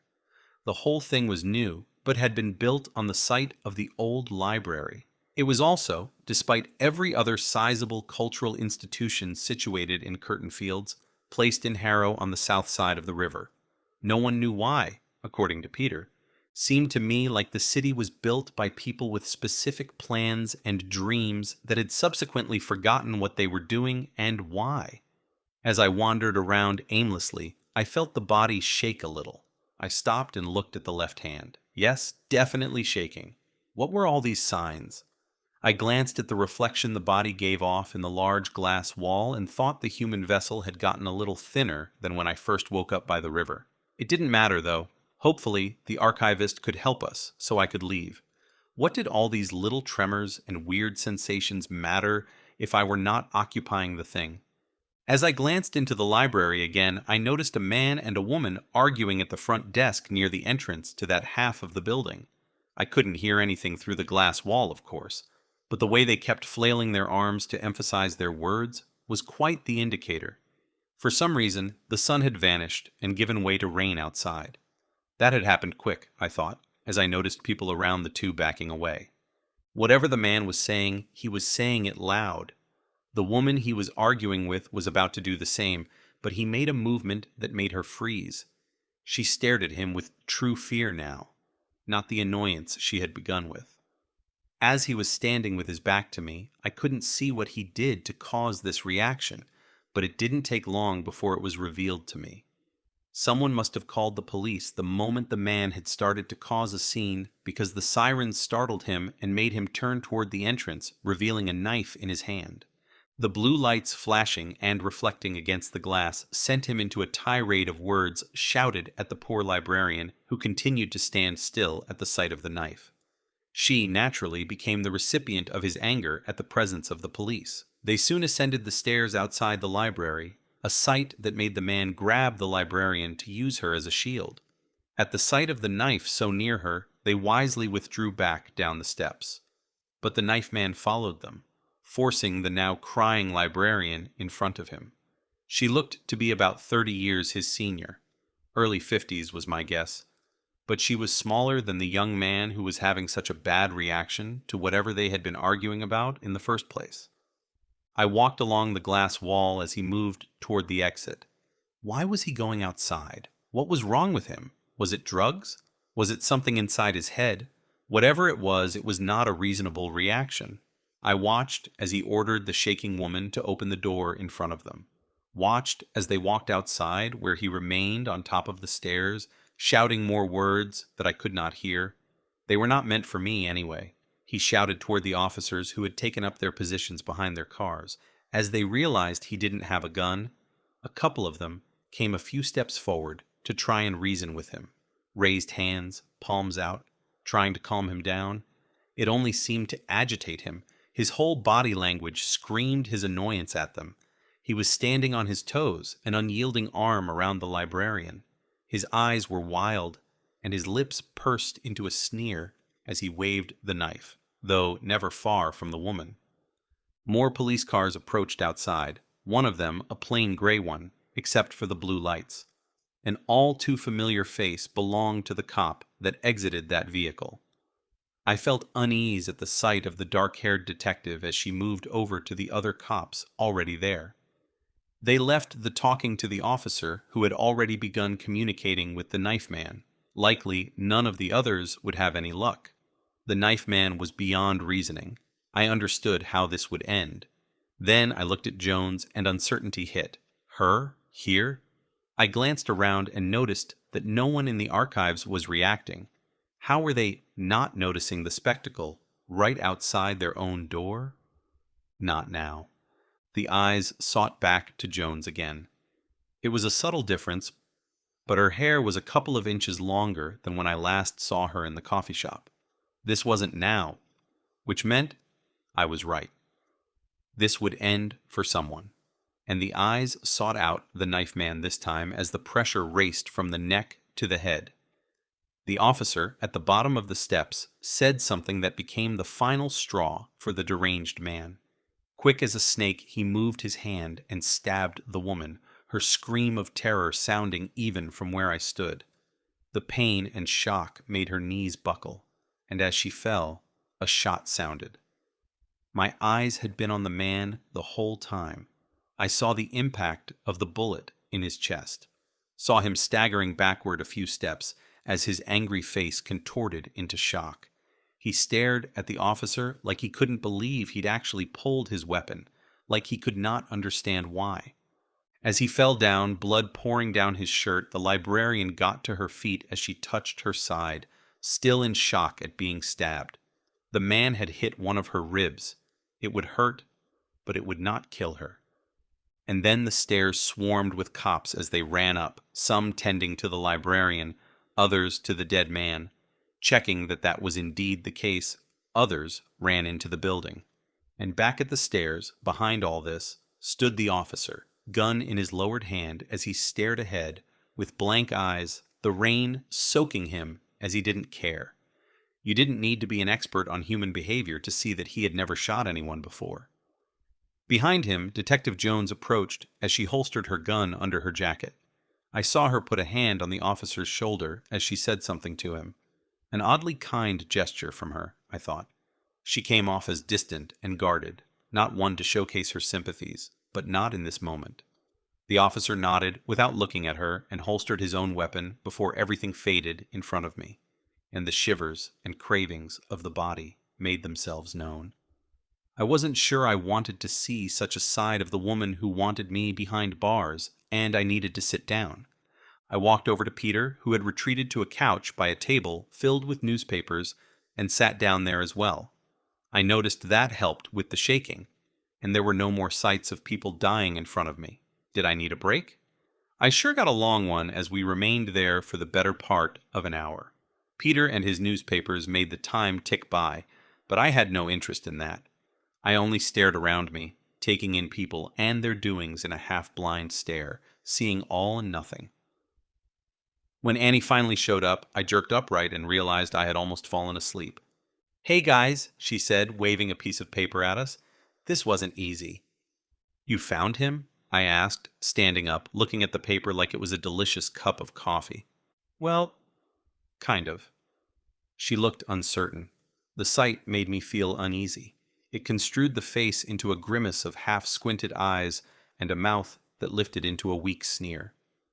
"So you're looking for a guy named Clement Moreau, right?" "Yes," Peter answered. "Father, Clement Moreau." Annie nodded, red curls dancing around her face. "I didn't find any man by that name, at least not in our records. I think the priest you talked to was right about that." "But you said you kind of found something," I protested. "Yes, but it's not a person." "Then what?" "Everything that happens in this city is documented, and I'm surprised at the few traces of this, but it's not like they could hide it completely." "What do you mean?" Peter prompted, aware of my building impatience. "It's not a person," she repeated.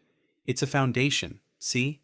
She showed us the piece of paper, a copy of the original, the colors of a stamp in varying shades of gray and black. The eyes went to what she pointed at, the Father C. Moreau Memorial Foundation. A foundation? What did that mean? "Can you tell us anything about it?" I asked. Annie shook her head again. "Not much. I don't think it's very active. If it was, then we would have more information about it. The only thing I see on the paper, except for the description of the foundation, is who funds it." "And?" She pointed at the bottom of the text on the paper and said it out loud for us as well. "Winter Global Industries. I think you might have better luck finding your answers in Winterland."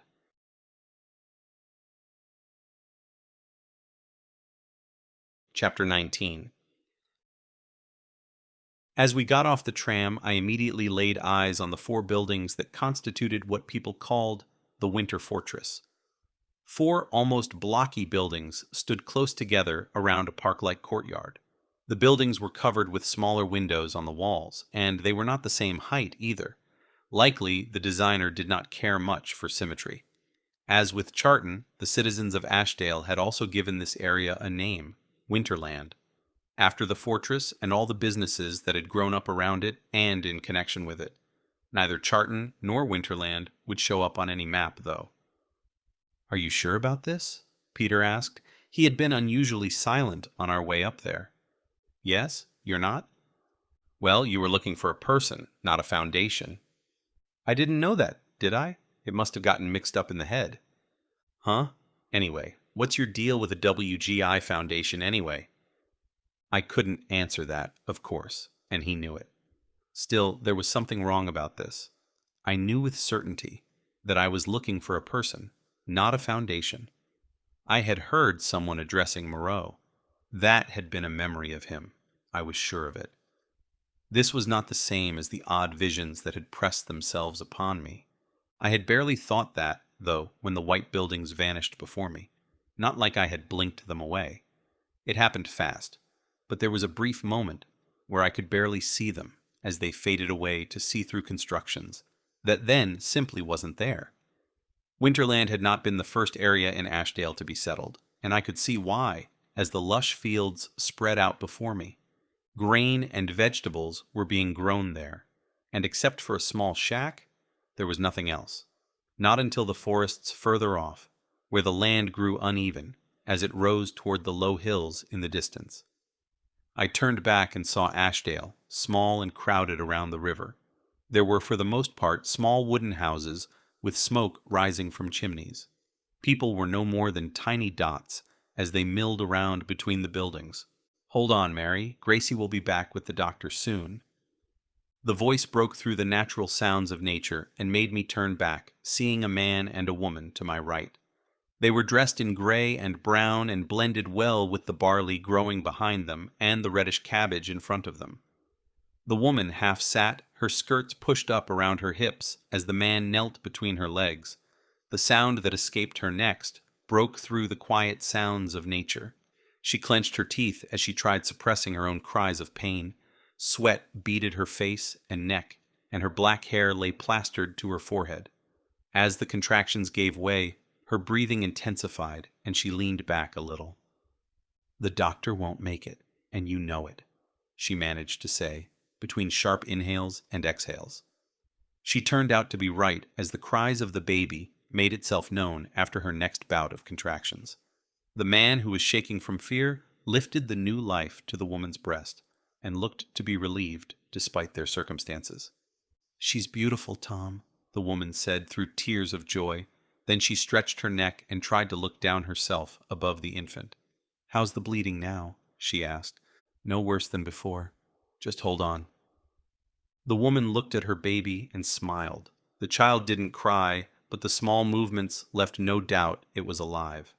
It didn't take long before the new mother cried out in pain again. The child might be delivered and safe, but the birth was not done. It never would be. I shuddered as the now expected feeling in the head forced itself upon me. A prickling pressure, like blood returning to a deprived limb. I heard shouting far behind me as I watched the panic and confusion claim the man. He didn't hear it over the woman's cries. "What's happening?" "She is born. Shouldn't it stop?" The poor man seemed on the verge of panic.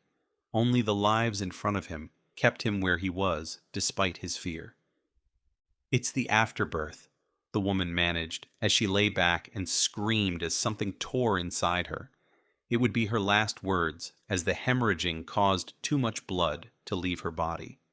I doubted she would have found any help in one of the small and cramped houses behind me. Here, at least, she had the blue sky above her, and her child's face next to her own. After that, the man's choked sobs were all that could be heard. Any birds and animals were quiet from the woman's screams. The child needed someone to wrap it, to keep it warm, but as the world in front of me blurred again, I knew that it was its mother who was the only human that had died there that day. I realized I had stopped in my tracks as the world of old Ben returned before me, but Peter had only moved a few steps. I hurried up and followed him in silence for a while, as I mulled both the sight of the dying woman and the connection to the foundation over in the privacy of the head. That woman's death had been painful on many levels, but not meaningless? Was my search for Moreau going to end up pointless? No need to bother Peter with it, and he seemed to know the way anyway. The second tallest building was where we found the main entrance, wide and welcoming. We came into an open lobby that reminded me of the city archives. Instead of the white cubicles, there were massive stairs that led up into the building from the reception area. Behind the stairs were the elevators. Apparently, the old-fashioned way of getting up and down was the dominating feature here. "There's George," Peter said, and headed for the front desk, a large white counter that almost covered half the ground floor. There were several people, seated behind it, dealing with people that came and went all the time. I followed him in the direction of a blonde woman, about Peter's age, I reckoned. Her hair hung in neat curls down to her shoulders, and she had large blue eyes that smiled before her lips had time to follow up as she saw him. "George is a woman?" I asked. "Georgette, but don't call her that. She doesn't like it." I was not going to get on the bad side of anyone that could help me, so I kept silent, as we reached her. It had gotten my hopes up when Peter had mentioned he knew someone who worked in the fortress, but seeing her smile with such joy at him had to be a better sign. "Hey, Peter," she greeted him and looked at me with some recognition. "Ben, is it? I think we met at Ron's party a few months back." Um, sure, I responded, but still managed to show I didn't recognize her. "He was drunk that night, George. Don't think he remembers much of it." "He wasn't the only one," she laughed and took off her headset. "What brings you all the way up here?" I listened as Peter laid our search out for her, showing her the paper copy we had been given by the archivist. "The Father C. Moe?" She grabbed the paper and looked closer at it, before giving a look of confusion that didn't bode well. The little description on the paper only revealed it was a foundation that gifted a grant to individuals who filled the criteria of the wishes of the eponymous father, and so on.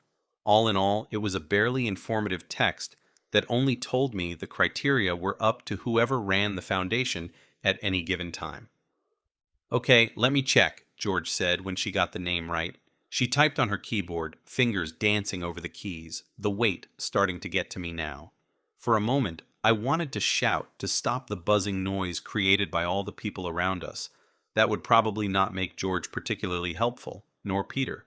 I drew steady breaths and waited. That's odd," George said as she stopped typing and started reading on her screen. "Seems there is such a foundation connected to the company, but there isn't much information. Only says who I'm supposed to call if someone asks about it, and something about... Seems you're in luck too as a..." "Okay then," Peter interrupted. "Can you please do that? Maybe we'll get some answers." So we waited again while she called the contact person. I was sure I'd not had to go through such slow channels to find out what I wanted to in my previous way of existence, whatever that had been. "What kind of company is this?" I asked Peter as I looked around. There were a lot of people who had business there. Peter and I stood out, for the most part, wearing jeans, t-shirts, jacket, and a hoodie, in his case. I only wore what Ben owned, not caring much about it. The people around us cared, though. Suits and pantsuits as far as the eye could see. It didn't look all that comfortable. "It's huge. They have all kinds of branches. For the most part, they produce components that other companies need to build computers, farm equipment, ships, you name it. They also own hotel chains, restaurants, food companies, I don't know. Seems like they have a hand everywhere, which is why they always manage to get through financial crises every time. No wonder the mayor welcomed them when they set up here. The company is as old as dirt." "Mr. Klein? Mr. Reed?" a voice sounded behind us. We turned and returned to George's desk again, seeing a woman waiting for us. She was the epitome of authority, I thought, as we shook hands. She was dressed in a pencil skirt, white blouse, and a deep green blazer. Her dark hair hung loosely down to her shoulders, and her skin had a light fawn shade with a hint of pink undertones. It was her eyes that were the most striking, though. I didn't really care how people looked, to be honest, but these large and green eyes were something else. "I hear you are inquiring about the Father C. Moreau Foundation?" We both nodded at that. "Well," she continued, "my name is Sophia Bishop. I'm the Director of Internal Services here at WGI. That made Peter visibly stiffen. I had to agree. She was high up in the organization. Why would she care about an obscure foundation that it seemed everyone had forgotten? "Why exactly are you interested in this?" Ms. Bishop asked us. I was about to tell the truth, but Peter was quicker. "He's a reporter, and we're looking into odd cases about the history of Ashdale. You know, little feel-good pieces." She eyed him with politeness, but did not look convinced. "ID?" she asked me. It took a moment and a nudge from Peter to get me to find old Ben's wallet. At least I could support the lie by producing old Ben's press credentials. "Current magazine?" "Mm-hmm," I nodded. "Well, I'm sorry to inform you that there is no information about this. The foundation has been dormant for a long time." She handed me the credentials back, but I was more interested in the surprised look on George's face. She didn't agree with her boss. Then Peter began, but Ms. Bishop was shaking her head before he had uttered the syllable in full. As I said, I hope you understand. Sure, I said, and made Peter stare wide-eyed at me. Nice talking to you, gentlemen, she said as she shook our hands again and added a, Thank you, George, as she turned and walked away toward the elevators. Why'd you give up so easily? Peter hissed at me as we walked toward the exit. I might be the one without memories, but even I get that you do not argue with Ms. Bishop when she has made up her mind. Okay, then. He still sounded confused. So now what? We wait here a while, I said, and stopped at the side of the entrance. Through the window we could see the reception area and George. Give her a little wave, I said. What? Why? Because she was looking at you like she could not be happier to lay eyes on another human being, and she didn't agree with her boss when she said the foundation is dormant. Huh? He said, but at least did as I said. If a non-human entity could spot the signs, then he certainly was clueless about George. Still, what interested me the most was what else George had seen on her computer. She had, after all, said something about us being in luck. She could not have meant Ms. Bishop. We didn't have to wait long. I saw her talking to a few people who came her way for help and information, but there was a distinct frown on her face. In the end, a little ping sounded from Peter's phone. Guy coming out the door now, he read, looking like a question mark. I turned around and saw a man walking through the large doors. He was not dressed as per the code in the fortress, but more like Peter and myself. A dark red shirt and dark jeans. His clothes looked somewhat rumpled, though. His short hair was thick and dark, and a large but trimmed beard covered the lower part of a face that seemed older than it should be. Too many lines for someone who was no more than a few years older than Ben. According to old Ben's driver's license, he was 28, and I would put this man in his mid-30s maybe? I turned back toward George and raised an eyebrow while indicating the man with discretion. She nodded a confirmation and then turned and greeted some businessmen.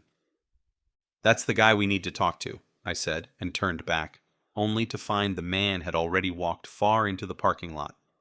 Oh no. He walked with a goal in mind and clearly knew where to go. Are you sure? Peter asked as we started running to catch up before the man disappeared from sight. Yes, I shouted as I jumped over a small flower bed. I ran toward the parking lot and managed to trip over a damn bottle that lay on the ground. One moment, the body obeyed my subconscious orders. The next, a foot lost its step and rolled forward on the garbage. I slammed against a red Toyota and grunted in pain as I slid down the side of it. It took me 3 long seconds to force the damn meat sack to move again, to simply straighten up and keep walking before I could gather it into a run again. I heard Peter catching up, but spared him no attention as a car door slammed shut and an engine was turned on. No. George had said we were in luck. That meant this man knew something I needed to know. He was connected to the foundation. I needed to get a hold of him. I rounded the corner of a black SUV, no garbage stopping me this time. All I had was a clear line of sight to the man as he sat inside the car and pulled the seatbelt on. The man didn't see us approaching and never stopped. He backed up a little before he turned the wheel and drove off. Apparently, he did not check his damn mirror. I saw his gray car disappear between several other parked ones. He drove quickly and a little bit unsteadily. No, I gasped. No! Now we had to go through the whole thing again, trying to get to George in a building where we were not welcome. I stared at the empty space where the car had been parked in an angry disbelief. Got it, Peter said, with a winded and triumphant voice a little behind me. What? I turned to see him standing with his cell phone raised in front of him like he'd just won a grand prize. The license plate. Peter smiled between his deep breaths. I snapped a pic. Chapter 20. A sharp and almost metallic smell made itself known as Olivia stood in the bathroom, blow-drying her hair. Long strands of dark hair flew past her face as she looked around. A gas leak? If that was the case, then the apartment was filled with it now. The appliance in her hand told her otherwise, though, as it began heating up all of a sudden. What the hell? She said, looking at the dryer. and then realizing the smell came from it. It was overheating. She turned it off, pulled the plug, and left it on the floor to cool down. She heard another sound from the living room. A generic melody crying for her attention. Already? She wasn't due at work for another hour. She ran out of the bathroom, grabbed the phone, and saw Spiteri flash across the screen before pressing accept. If her partner was calling her, it had to be important. Chris? Yeah, thought I'd give you a heads up. Yeah? You got a hit on the prints on that hammer of yours. Technically ours. They had lifted several good prints from the tool, blood samples as well. She hadn't expected to get a hit on the prints, though, as her suspect wasn't in the system. You sure? No, I'm calling to waste your time. His voice was bone dry. My suspect isn't in the system. No priors. Maybe it's not him. It's him, all right. Just check the damn file, Chris, she said. She didn't want to wait until she got to work. She heard him move around their desks until he found the file on hers and checked it. A faint rustle of papers. A few seconds later, he saw what he was looking for. Some guy named Alwyn Cooper. Who? Never heard of him. Says here he works as a security guard for WGI. Huh. Olivia didn't have a better response than that. It had to be Reed, not some WGI security. Want me to send some uniforms to pick him up? Yeah, thanks, Chris. After the call, she sat on the couch a few minutes, mulling this new information over in her head. How could the prints not belong to Reed? Was she missing something? There was something suspicious about the man. She knew it as certain as she knew the sun rose every morning. You got a sense of these things after years as a cop. There was something not right about him, wasn't there? She ran her hands through her still damp hair in frustration. What if she was wrong? It was one of her worst fears to become one of those cops with tunnel vision, stuck on one track, not seeing the other options. But she was so sure. She shook her head and got up. She wouldn't end up like that. No, she needed to follow up on this and follow up properly. Just because some other man's prints showed up on the murder weapon didn't mean Reed wasn't involved. The ride from Curtin Fields, where she lived close to the food market, went unusually smooth, making her wonder if the city had taken the morning off. As she crossed Central Bridge, though, her mind went blank. The metallic structure loomed over her and kept her and her car safe over the Ashdale River below. As she drove off in Harrow, her mind returned to the site of Reed's body as he had been found. Pale, broken, and sunken. Dead. She was sure of it. None of them had done anything to get his heart started again. He had been too far gone. And somehow he had gasped for air, his eyes open. He had looked like he was in immense pain, like he couldn't get the cries of pain out. His bones had not looked broken after that, but they sure had before. Odd angles, and a fractured piece of bone sticking out of his leg. All of it gone. That was impossible. It was also impossible that she and the other cops, as well as the paramedics, had been seeing the same hallucination. Olivia decided not to think more about it and parked the car before entering the large concrete building that constituted the second precinct. It was buzzing with life in there, but she steered clear of both cops and others milling around in the reception area. A blend of smells from bodies, sweat, and an assorted mix of perfumes and colognes hit her, but it was no longer overwhelming. Like rotting flesh, one got used to everything with enough exposure. There was something about the reception area, though. It was always a little too hot in there, a few degrees too much, no matter the time of year. It never helped with the smell. At her desk, she found the file Spiteri had called about, but not the man himself. She had no idea what case he had left the building for, but assumed it was important. He could handle himself anyway. Olivia sat down and began reading the file. Sure enough, an Alwyn Cooper had left his prints on the murder weapon. 35 years old, born in Ashdale, no education beyond high school. A prior drug charge was the cause of his prints being on file. Olivia studied his features, but his mugshot wasn't the best. Wild and filthy curls, an odd fashion choice that had made him go for green hair, a rectangular face, large eyes that seemed glazed as he gave the camera a blank stare, slack lips. Yeah, she thought, He had probably been on drugs when the picture was taken, and this was the guy who had supposedly killed Okanov? Olivia leaned back in her chair and lowered the file into her lap. Well, he seemed as likely to be killed by Okanov as managed to kill him, like Ben Reed. I don't want to go there. I want to go with my dad. A shrill voice drew Olivia's attention away from both Reed and Cooper. A girl yelled into Detective Gellert's face. Knowing him, Olivia thought he kept an unusual calm facing the angry teenager. The girl couldn't be more than 15. All skinny with long, spindly legs and arms. Olivia was willing to bet the kid was strong, though. Her attitude certainly implied as much. Didn't you hear me, fat ass? The girl shouted in response to Gellert's calm words. I want my dad. Olivia watched this spectacle with distant eyes, suspecting what was happening. When she also noticed Rita from Child Services enter the office space, she knew for certain. Had seen it too many times. Had lived it. As far as she knew, Olivia was the name her birth mother had given her. Jones happened to be the name of her adoptive parents. When they had been killed in a car accident, an accident she herself had survived at the age of 8, she had gone into the system. 3 different foster homes until she was 18. All things considered, she had been lucky. The good thing for this girl was that she had 3 years, 4 at the most, before she would be considered an adult. Olivia wondered at her own analytical judgment of the scene on the other side of the room. She was usually more considerate when she had to call Child Services herself. Maybe it was the distance created by someone else dealing with it. She seldom thought much about her childhood anymore. It had not been too bad, and it had not been especially good. Sometimes she dreamed she was back in the different homes, not nightmares exactly, but they never gave her a good feeling. The car crash would sneak up on her, though, usually in times when things went well. She could still remember the sounds, screeching tires, metal twisting, her adoptive mother's scream, her own, her adoptive father crying out their names as he bled out.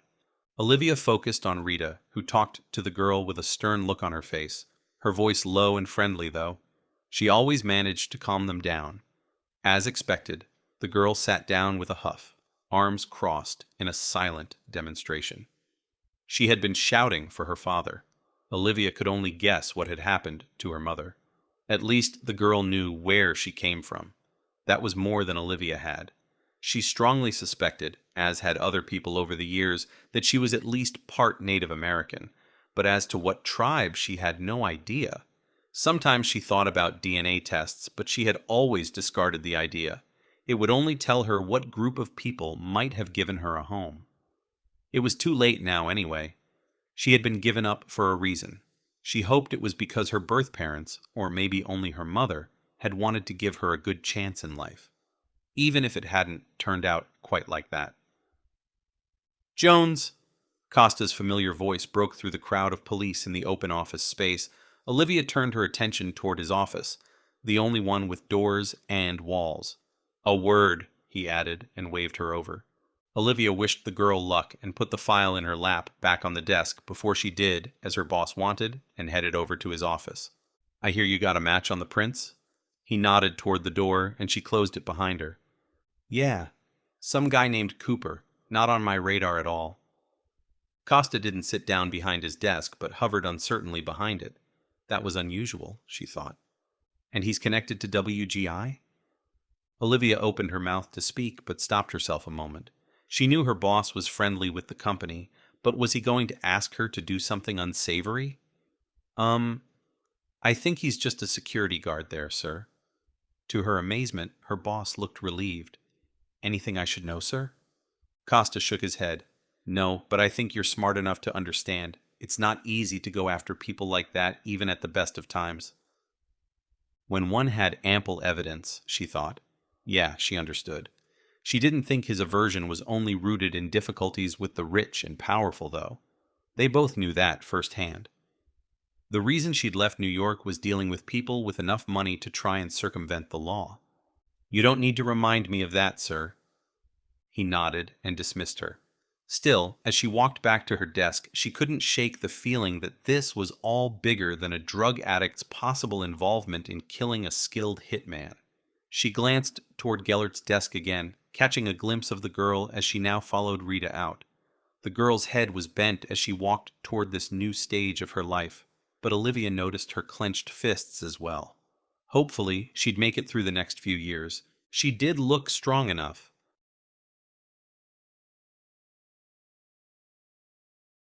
Chapter 21. As far as fashion statements went, Alwyn Cooper had shied away from his former green mop of hair. The man seated across from Olivia on the other side of the table looked more put together than in the photo. He was dressed in the gray security uniforms they wore at the Winter Fortress, and his hair was now no more than half an inch long. She thought it might have a dark blonde color, but couldn't be sure. His square face was the same, but he looked better, more alert and lean. Unlike the unfocused man in the photo, this version of Alwyn Cooper was much more in the present, as well as scared. That was the biggest tell. The hair by his temples was damp with sweat, as was his upper lip. She could also feel the vibrations on the table from his jumping leg. Of course, that was not unheard of, but combined with the shaking hand he had moved to his lap to avoid her noticing, she knew he had something to hide. Whether that was murder, cheating on a girlfriend, or hiding drugs somewhere, she didn't know yet. "You seem to have gotten your life back on track since the last time we had dealings with you, Mr. Cooper." "Do I need a lawyer?" Olivia shrugged. "Do you want one? We can fix that." Cooper looked around, eyes darting from side to side. They rested a second longer on the recorder that was preserving everything that was said. "Can you turn that off?" "Can't do that, I'm afraid." His lips seemed to press together a little at that, not a good sign. "I know WGI gives second chances to nonviolent offenders in need of jobs. They also have extensive background checks and run frequent non-scheduled drug tests as a habit. You've been with them for over 5 years now. Must mean you really turned your life around." "I did," he volunteered. "That is commendable, truly, which is why it puzzles me to find your fingerprints on a hammer that was used to kill someone." "I didn't," he protested, shaking his head. "Then why were your fingerprints on it?" "Maybe it's a hammer I've used before." "One of the prints was placed in the victim's blood, Mr. Cooper. Care to explain that?" He shook his head and looked down at the table. "I think I want a lawyer." "I'm not surprised," Olivia remarked, and leaned back in her chair. This man did not alert her in any way. She didn't feel the need to watch his every move in case he might try something. He struck her as a genuinely okay guy. There was no threatening demeanor to pick up on. It could be a ruse, of course, but she didn't really think so. So what could this man's motive be? It made no sense. She decided to go the nice way with him. "Do you live alone, Mr. Cooper?" she asked him. He said he wanted a lawyer, but she was not forbidden from talking to him. He looked a little surprised. Yes. He was, of course, not forbidden from answering her either. "Girlfriend?" "No, not since... She left 6 months ago." Olivia nodded in sympathy. "Anyone who should know you're here? Someone at work, maybe?" The slightest twitch in his right eye told her she had touched upon something. "Someone I should call?" she pressed. He looked her in the eyes then and shook his head for good measure.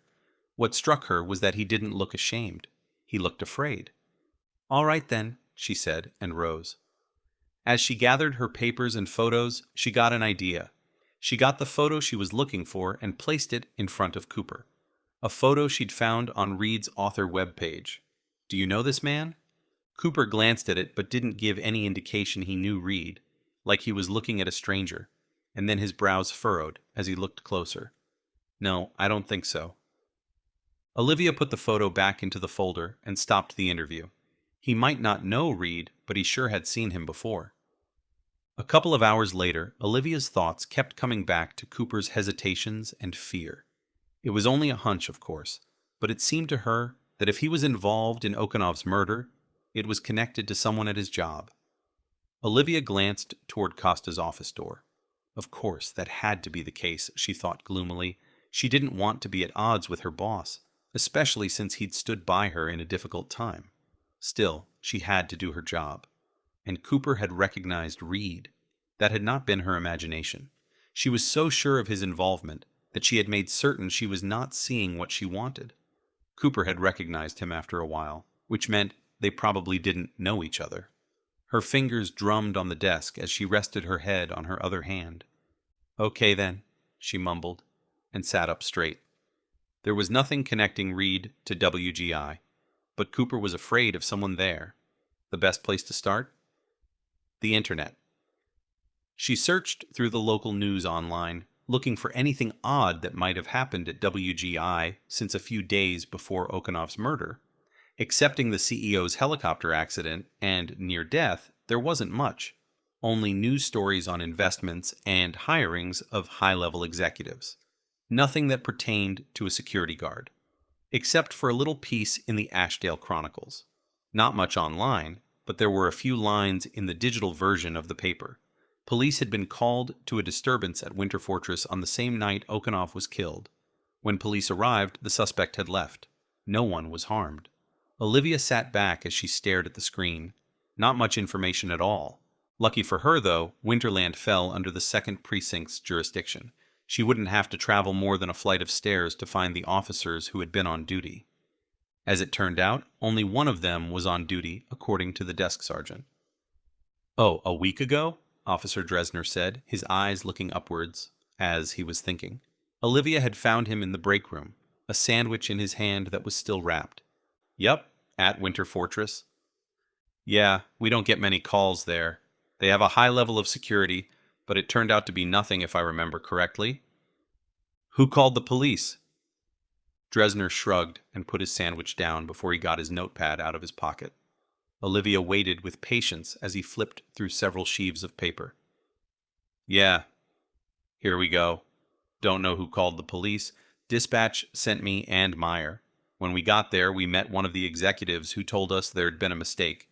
We checked the building to be sure, but found nothing." "Who was the executive?" Olivia asked, surprised to feel a sensation of worry in her stomach. "Asafia Bishop." Olivia sighed. She didn't know why she was relieved. "And you searched the whole building?" "No, ma'am, just the common areas. Ms. Bishop insisted everything was fine, and, you know..." He looked at her with some uncertainty. "Yes?" "Well, if a woman isn't afraid to be in a big dark building at night, then there likely isn't anything there to be afraid of." "You were busy, huh?" she asked, smiling broader than he found comfortable. His reasoning was bullcrap. "Well, just because the fortress is usually calm doesn't mean everywhere else is," he said. He put the pad back in his pocket before picking up his sandwich again. Olivia didn't bother arguing the point. Instead, she got some water since she was in the break room and headed back to her desk downstairs. Something had happened at the fortress on the same night as the murder. That much she was certain of. It might be minuscule as far as evidence and clues went, but you didn't find anything out by not following up. She wondered who was involved, though, considering a high-level employee had taken the time to handle the cops. Olivia had met Winter, the CEO and owner of the company, once, years ago. It had only left an impression because of the odd encounter between them. Mr. Winter had given a lecture when she was in college. Although she had been a goal-oriented student, planning ahead for a career in the police force, she had snuck in a couple of history classes there as well. Why the CEO of a global company was a PhD in history was beyond her, but she had ended up attending the lecture. It had been one of those lectures that stayed with her afterward. She had been sitting with her back straight, leaning forward a little as he talked. He had a way of making history come to life. He might not have studied economics, but he sure had gone with what interested him. It showed. Afterward, she had joined her fellow students who had some extra questions to ask. She couldn't remember what it was any longer, because what had happened next was so odd. She had gone up to him. He had been standing with his back to her, finishing his answer to someone else. He'd turned as she addressed him, and the look on his face at the sight of her had been that of recognition. Surprise, relief, and a little shock, too, if she remembered correctly. "Marya?" he'd exclaimed, more than asked. Her utter confusion had brought his countenance back in an instant, though, and he'd apologized, claiming he'd confused her with someone else. Still, he had kept his attention fully on her through her fumbling question, and she was sure it had followed her out of the lecture hall. Not creepy. She could deal with that. No, it had been utterly confusing. like the way he had shaken her hand with both his, holding on a little longer than usual, like one did when meeting an old friend. She had seen him once more after that, about the same time as everything had gone to pieces in New York. He had visited Costa in his office. She'd had no idea what they had discussed, but she could swear he'd purposefully glanced her way as he left the station house, though that time he had not looked like he recognized her. And for some reason, she had been glad it hadn't been him who dealt with Dresner and Meyer, that he was not involved. Olivia sighed and put her half-drained water bottle on the desk as she yet again glanced toward Costa's door. Too bad. She had to go to Winterland whether her boss liked it or not.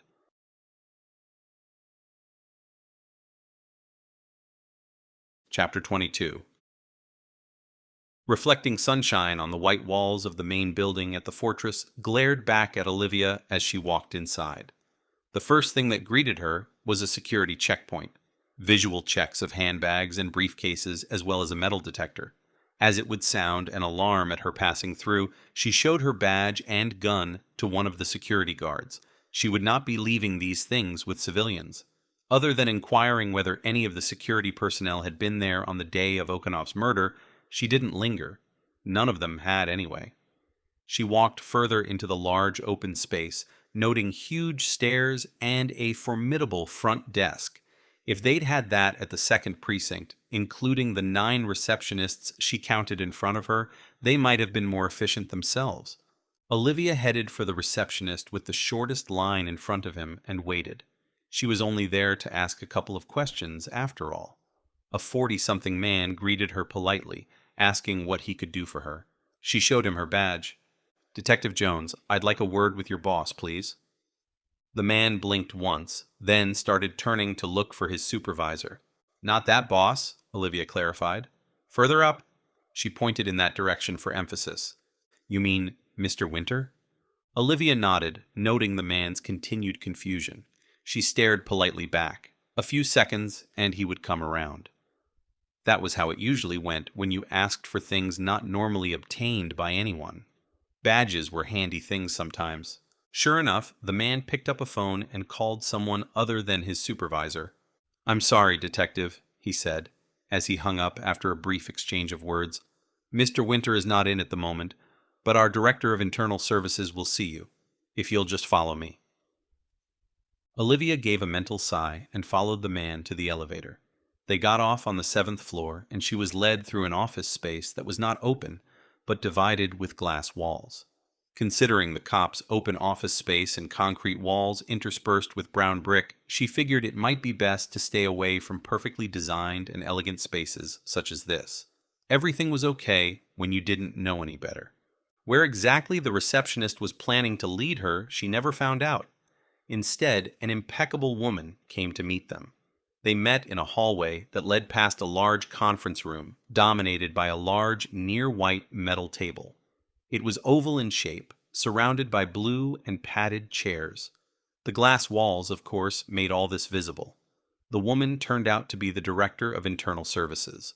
Olivia decided that impeccable was the word to stick by when considering her.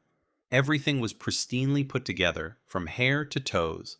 The latter was painted a light pearly pink that didn't stand out despite the open-toe shoes. Shoes that probably cost more than all the clothes Olivia was wearing put together. Still, she was used to dealing with all kinds of people, and expensive clothes and perfect hair said as much as her own downplayed ensemble. She liked being comfortable, but she also liked not to stand out. "Ms. Bishop," Olivia repeated after the introduction as the receptionist retreated downstairs again. "I believe you met with some of my colleagues about a week ago? A disturbance in this building?" "Yes, but I thought we put that matter to rest." Her voice was controlled as well, low and with no more volume than necessary. This woman did not need to raise her voice. She wouldn't have been taken seriously then anyway. Olivia used that tactic often herself. In that, at least, they had something in common. "Is that why you are asking for Mr. Winter?" "He's in charge here, is he not?" A brief, almost imperceptible twitch at the corner of her red lips caught Olivia's attention. Mr. Winter might be the boss, but there was more than one in this company, at least according to Ms. Bishop. Well, he's not here today, and anyway, there was nothing wrong that night. Didn't the other policeman report this? Just following up, Ms. Bishop. Which wasn't quite true. The interesting thing was that she could see the skepticism in the other woman's face. Was that an indication that there was something to follow up on, or only annoyance at something that was nothing? So you were here? Obviously, I was the one who met the officers when they arrived.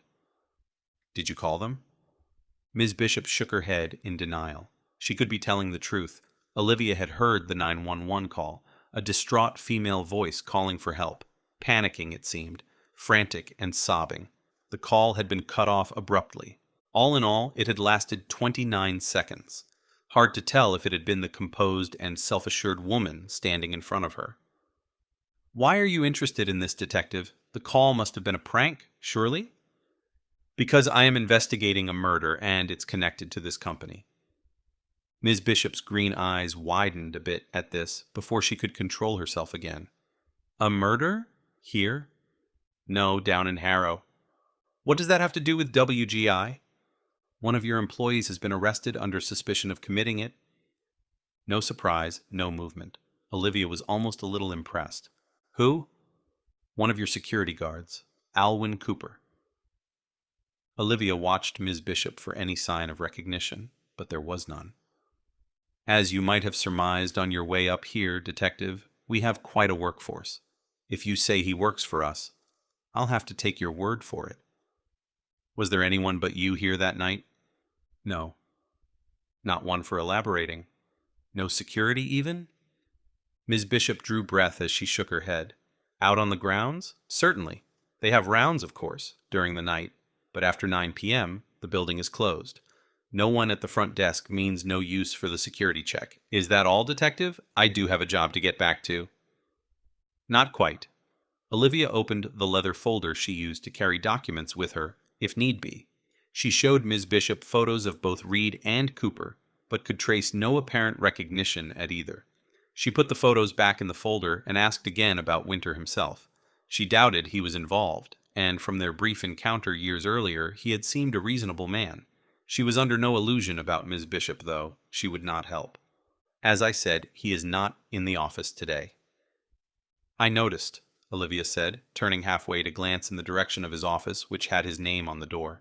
Again, the glass walls revealed what was and was not inside the room. I can come back. And then a blaring alarm went off.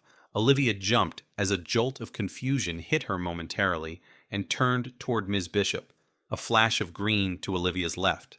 She glanced over and saw tiny bursts of electricity flaring through a control panel in the wall. The alarm came in steady long bursts, and she recognized it as the fire alarm. She could have sworn Ms. Bishop had the tiniest of smirks on her lips before she took action. Excuse me, detective. We all need to leave the building. Follow Christine over there.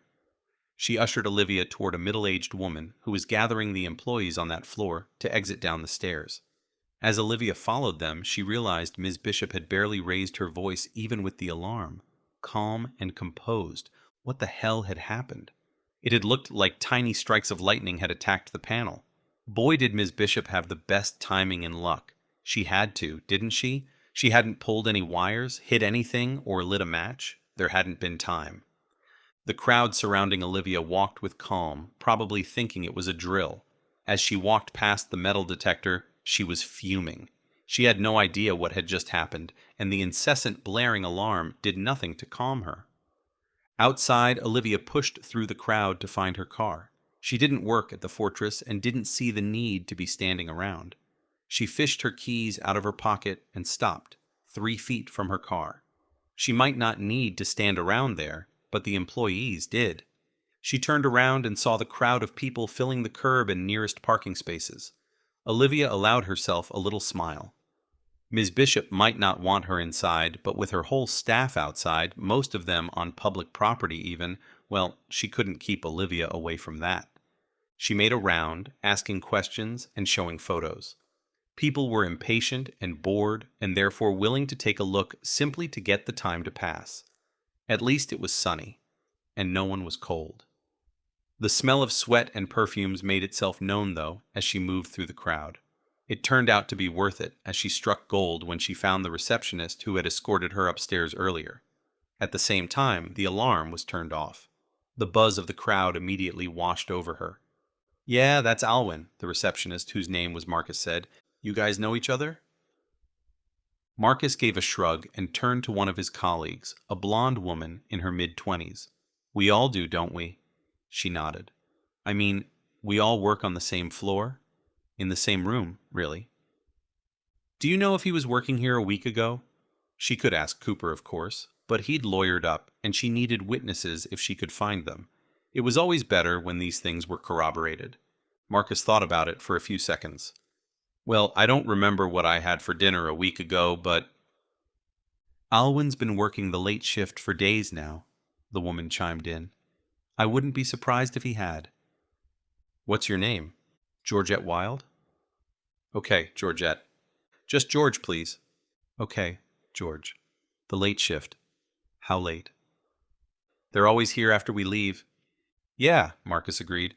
"I think there's a new shift around 2 a.m. or something." Olivia smiled. They had been far more helpful than their boss. "I'll let you get to it," she said, and was about to close her folder as she noticed Reed's photo. She pulled it out just in case. "Ever seen him?" Marcus shook his head, but George did nothing. Her whole demeanor said she'd seen the man before. "George?" Olivia prompted. "Well, he's a friend of a friend." "Who's your friend?" George looked at Olivia with obvious uncertainty. She even bit her lower lip as she looked at her colleague for help. "He won't be in any trouble, George." "My friend's name is Peter. Klein." Olivia nodded. "No need to write this down." "And they were here a couple of days ago." "Here? At the fortress?" "Mm-hmm. Looking for something. Someone, I guess." Olivia smiled wider now, though she made sure not to scare George. "Please tell me about it."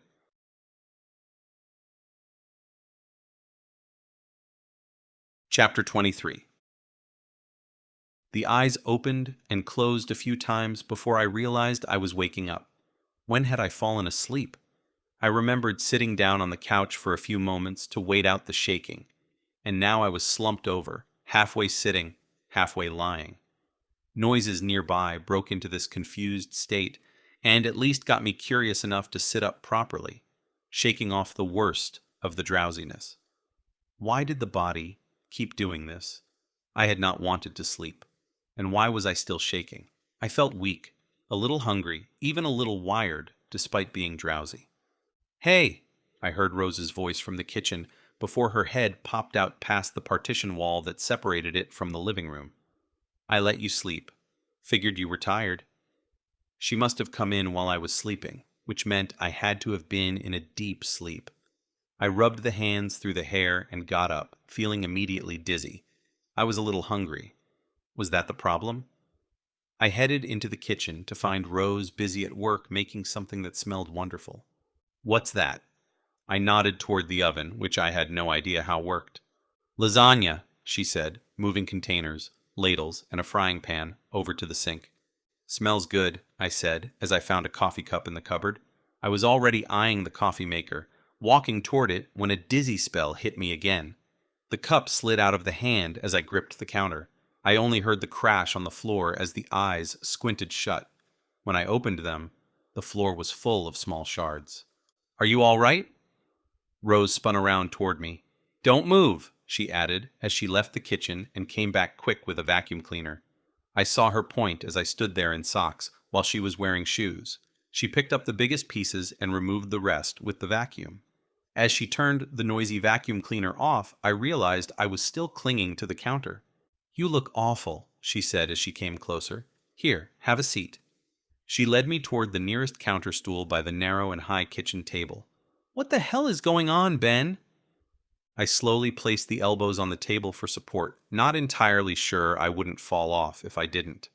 I noticed she'd taken one of the other counter stools, across from me.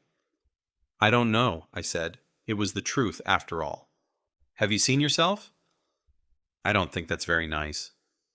Rose puffed up her cheeks with air before blowing it out. "You look like you've been on a 3-day bender. Have you?" "How can I when you're all babysitting me all the time?" I was in no mood to be polite if she wasn't going to extend me the same courtesy. It sure didn't help. I was as pale as a dead body, drawn and a little gaunt. I needed a shave too, I realized as I listened to her while scratching the stubble. I was so tired of this meaty container that was in constant need of upkeep and care. "Okay then," Rose finally said, after listing all the faults in me that she could see. Such a nice way to spend the day. "If you're not drunk or high or hungover or sick, then what?" "I don't know, I keep shaking. It's annoying." "What?" "Shaking," I repeated, showing her the right hand, which demonstrated what I meant. Rose straightened up and considered this. "Well, we know you're not sick. You were just in the hospital." A ping on old Ben's phone made me check it, despite the look I was given for this. It was from Peter. He was on his way, and about time. I had been waiting for days now. "Ben." I put the phone down and looked at her. "Are you eating?" I shrugged. "All the time." "What exactly?" I actually had to think about this for a moment. "Coffee," I concluded. "And?" "A blueberry muffin with coffee." "When?" "Yesterday afternoon." "Water?" I shook the head. "Not thirsty." "Anything other than pastry you find in a coffee shop?" "An apple the other day." "Oh, God," Rose moaned, and bent to rest her forehead on the table. "I see the problem, though how your memory loss works seriously confounds me." "How so?" "You used to be healthy, you know. Well, maybe except for the coffee, but it wasn't like this." Of course, it hadn't been like this. I was not him, and I didn't understand what she was on about, though she was more than willing to explain. Apparently, it was odd how I could function in everyday life in some aspects, though not in others. She was right. I had to admit that to myself. In some respects, I was like a child. Machinery of most kinds confused me. I did have the ability to learn, though, and it seemed to work best when I observed what other people did. I also understood the need for sustenance. Food was even one of the few things I enjoyed about being in this frail body. But as I listened to Rose lecture me on the various needs for nutrition, it began to dawn on me that knowing you need to eat was not the same as knowing what you needed to eat. "You're shaking because of the caffeine." "I am?" "You're on a caffeine bender, Ben. How are you even sleeping in the middle of the day?" "I honestly do not know," I answered, with emphasis. This was a puzzle that had me confused as well. "Must be the lack of proper food." She slapped her hands flat on the table and stood up. "We can fix this." "How?" "We start with the lasagna. I'll teach you a few things." She sighed and looked at me like the brain connected to me was damaged. "But you need to cut back on the coffee." "No, but and you should start up with running again." "I should?" Her curt nod told me there was no discussing this. See, I understood quite a few things despite being new at everything. I did, however, stare at the coffee maker with longing several times as Rose went through the basics of nutrition. When I finally heard Peter hailing us from the living room, I was relieved. "Hey, Rose," he added when he came into the kitchen. He put the satchel next to the table and stared longingly at the lasagna as he sat down. The food was almost ready by now, the smell dominating the kitchen. At this point, I had all but forgotten about coffee. Apparently, the body wanted solid food. "Did you find anything?" I asked him before he could say another word. "Sure did." "About that guy you've been looking for?" Rose sat down again, plates and cutlery forgotten. "What was it?" "Well, I got my friend Randall to help me, and—" "Wait. You went about this legally, right?" Peter looked at his sister and didn't answer. His smile made me wonder if it was only to tease, though. "What did you find out?" I pressed. "So the guy's name is Param Young. He's 37. His mother is from India and his father is American. Apparently, he's some sort of army brat. Lots of traveling, some education, no job." Peter smiled wide, absolutely pleased with himself. "See how much easier it is when you know who you're looking for?" "But why are you looking for him?" Rose's eyes glanced between us. "And wasn't it some other name you remembered?" I noticed Peter looking apologetically at me. He'd been telling his sister everything. Of course he had. They were talking about me, weren't they? Worried and concerned. I gave a mental sigh. The other name is connected to this guy, it seems, Peter continued, a slight look of disbelief on his face. Rose left the table to take the lasagna out of the oven. The smell wafted up around us in full force now. The stomach actually growled. Not an unpleasant feeling, but odd, certainly. "I don't understand this," she commented, as she gave a slight wave at the plates on the table. I began putting them out for us. I was getting good at the little facial cues. You don't remember anyone you know, how to feed yourself properly, or how to use a computer. But you remember the name of a stranger? The glances between the siblings told me they were not as set on this as I was.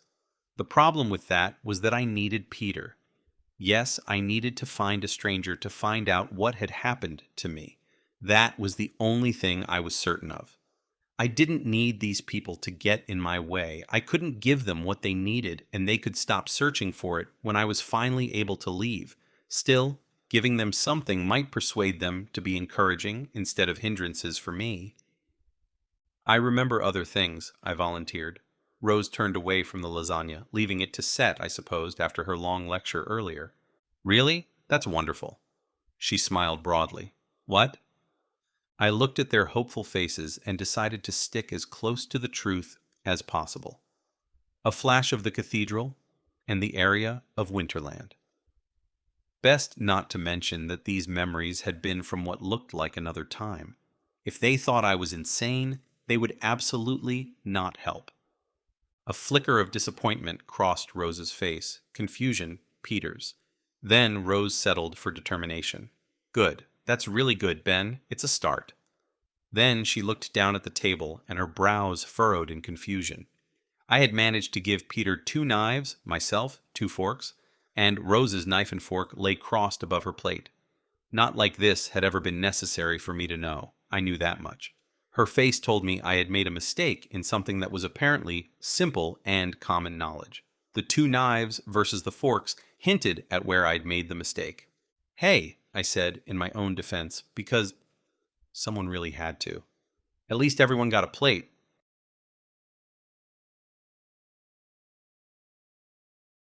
Chapter 24. "I mean, it's 2:30 p.m., a little early, don't you think?" Peter took in the entrance of the bar with a dubious look. "Is it?" I had no idea. "For most people, yeah." "Huh." Well, I couldn't argue. All the coffee hadn't done me any favors in the long run so far.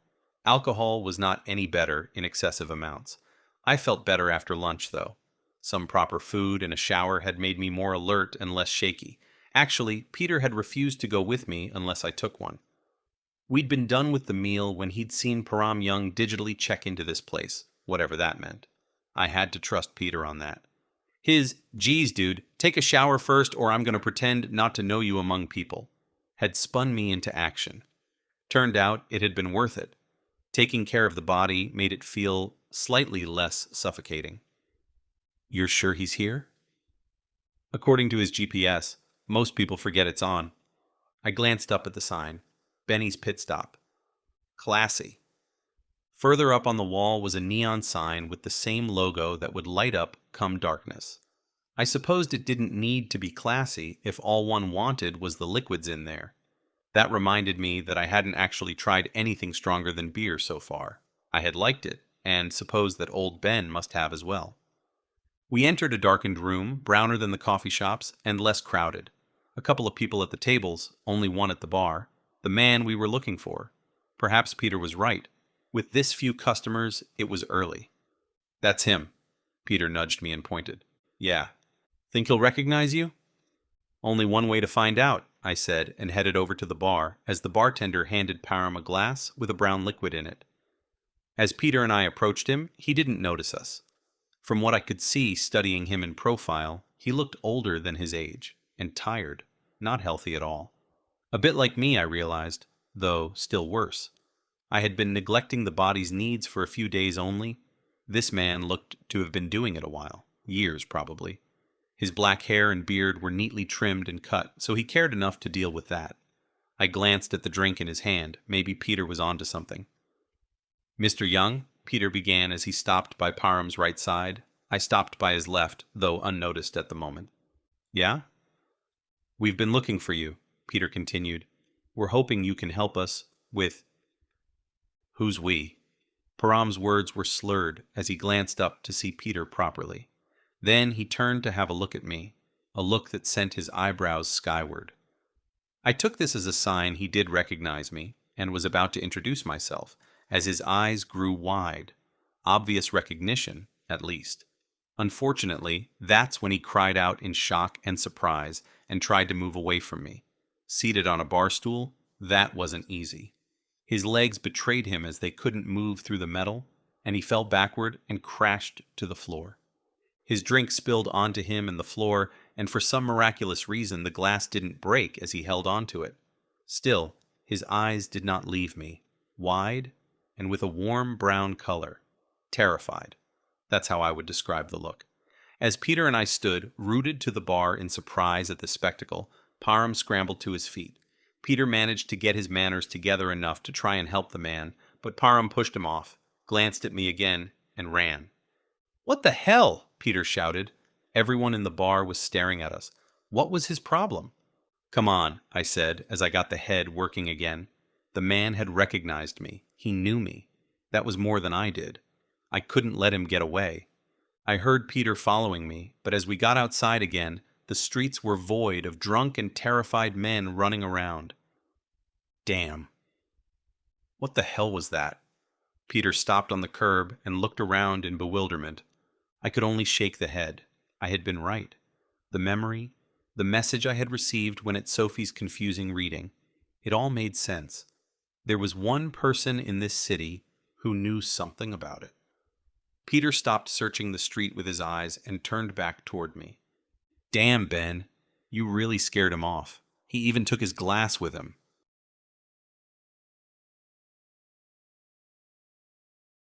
Chapter 25.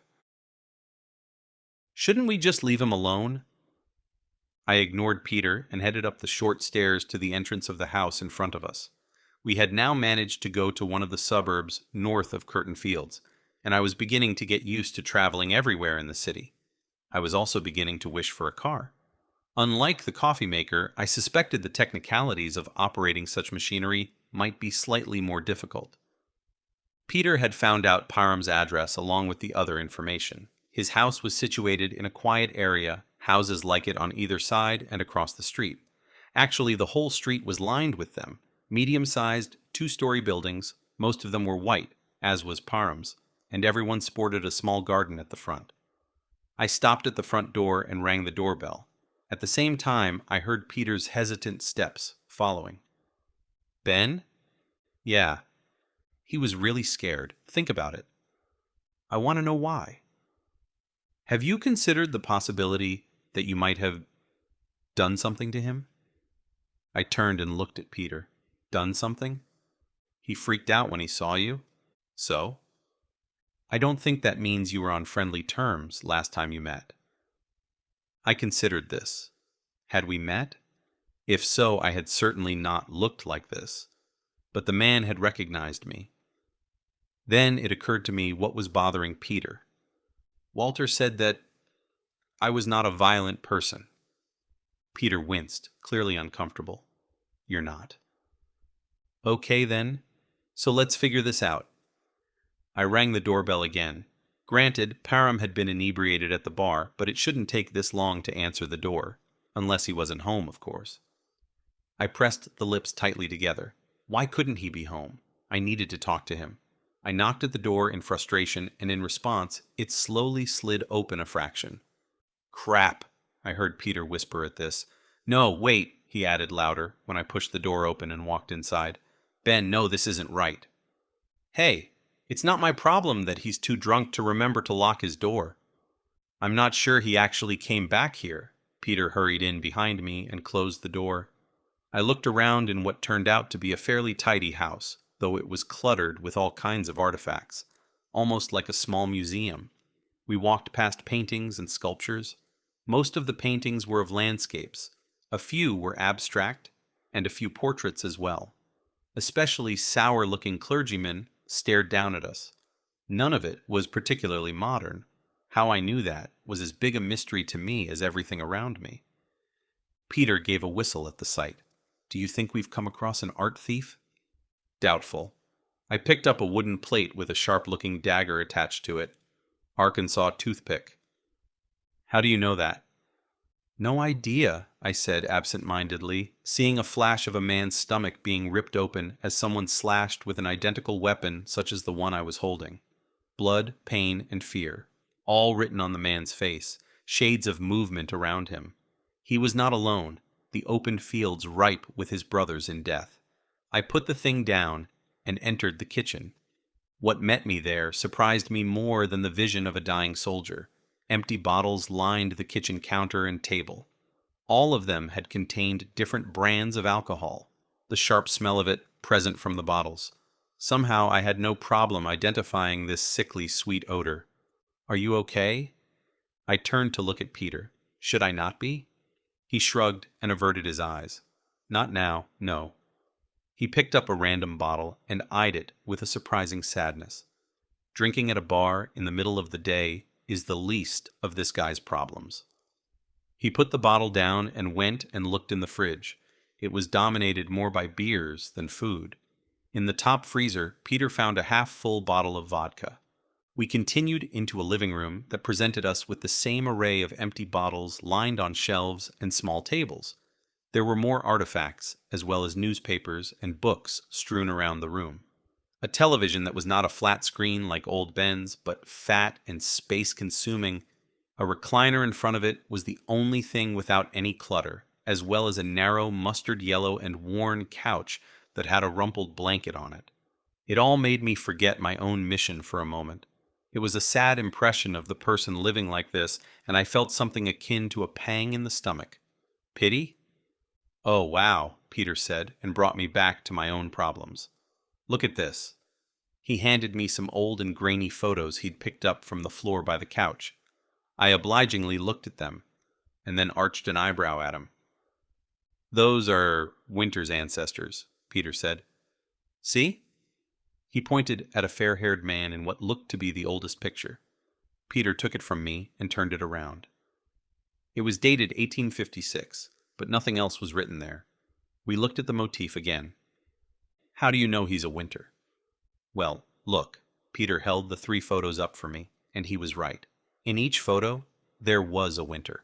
They had the same lean, muscular build and the same narrow faces, elevated cheekbones, straight noses, and a controlled smile for the photo. Hair and clothes were different, of course, though there was an element of wealth in every single one. In the 1856 photo, the Winter ancestor posed next to a middle-aged man, both of them sporting pocket watches in their vests. In a 1911 photo, the Winter stood next to a dark-haired man, Asian and wrinkled, and with a slightly stooped posture. The next one was dated 1944, the only one with color, and this Winter stood next to a young dark-haired man dressed in a military uniform. Who are these people? Well, the Winters are easy. Did you know they go by more or less the same name, like farmers used to? The current one is a Ward, and it's always that, or Edward, every other generation. These other guys, though. He looked closely at the photos. Maybe they're former recipients of the grant money? Not like that Ms. Bishop was particularly forthcoming with us. The whole Moreau Foundation could be older than we know. I nodded and handed the photos back to him so he could, in turn, put them where he found them. The photos were old, though. How often did someone get a stipend from the Moreau Foundation? What were the criteria? Why Param? This has to be enough, Ben, Peter's voice interrupted me. We need to leave before one of the neighbors call the cops. Okay, I agreed, seeing surprise in his eyes at once. Really? Let's go, I added, and headed for the hallway. I could learn nothing more from this house without its owner. Anyone calling the police would hinder that. The mere thought of that suspicious detective getting in my way made me see reason, though only for the moment. Despite Peter's discomfort, I could not give up.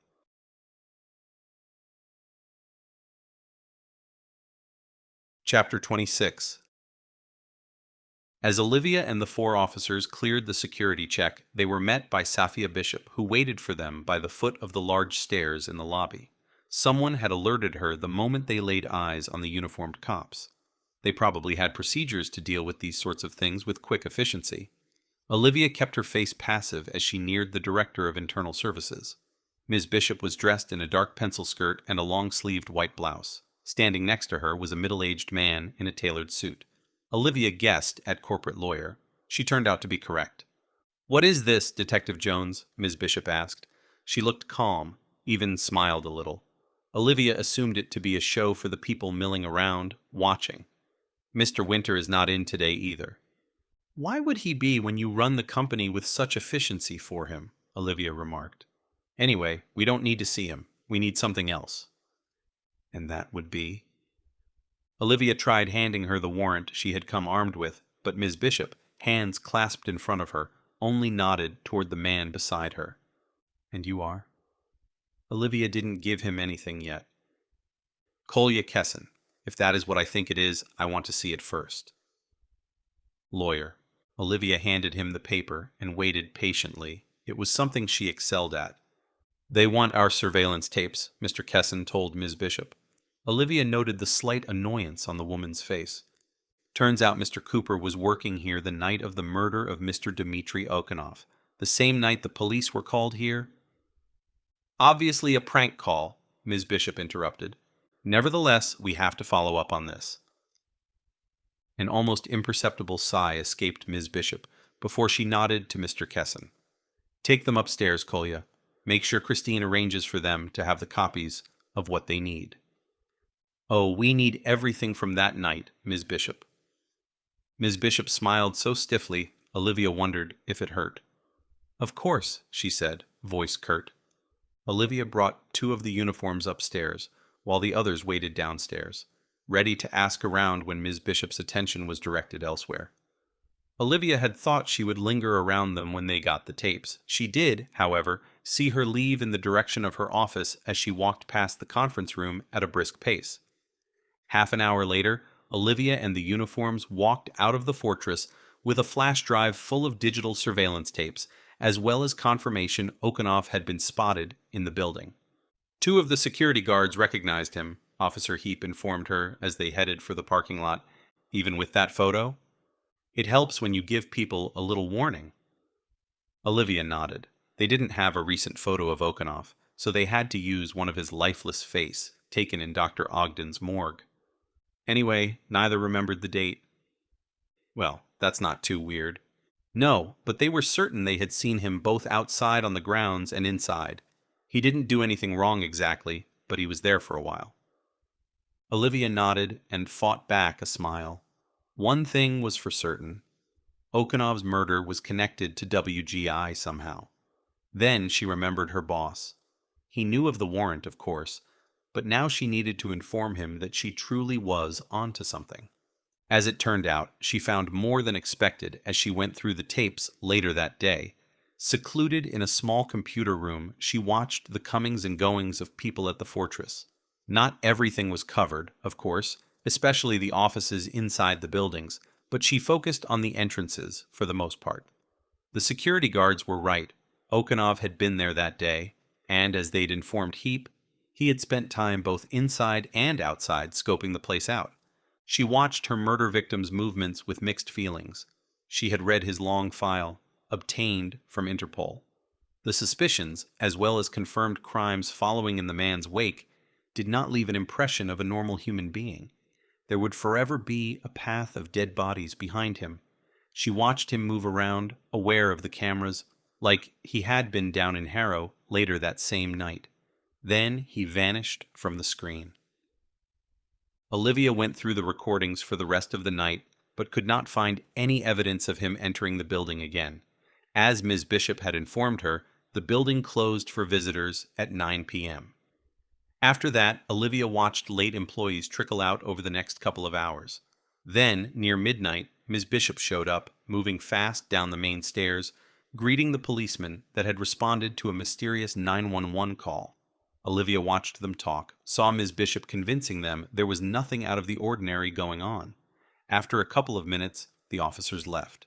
Ms. Bishop hurried upstairs. Olivia realized she was drumming her fingers on the table as she sat slumped to the side in the uncomfortable chair while watching this. It had happened, as both the officers and Ms. Bishop had told her. Something caused that call, she murmured to herself and exited the current video file. She began looking through the footage from the other floors, going through them systematically. There were fewer cameras on the upper floors, but the fancy glass walls made them capture more than one would think. There was nothing of interest until the 7th floor. That didn't really surprise her. Ms. Bishop knew something. The question was she involved, or had she seen something she shouldn't have? The floor was vacated by the last employee a little before 9:30 p.m. After that, nothing much happened for a long while. Almost 2 hours.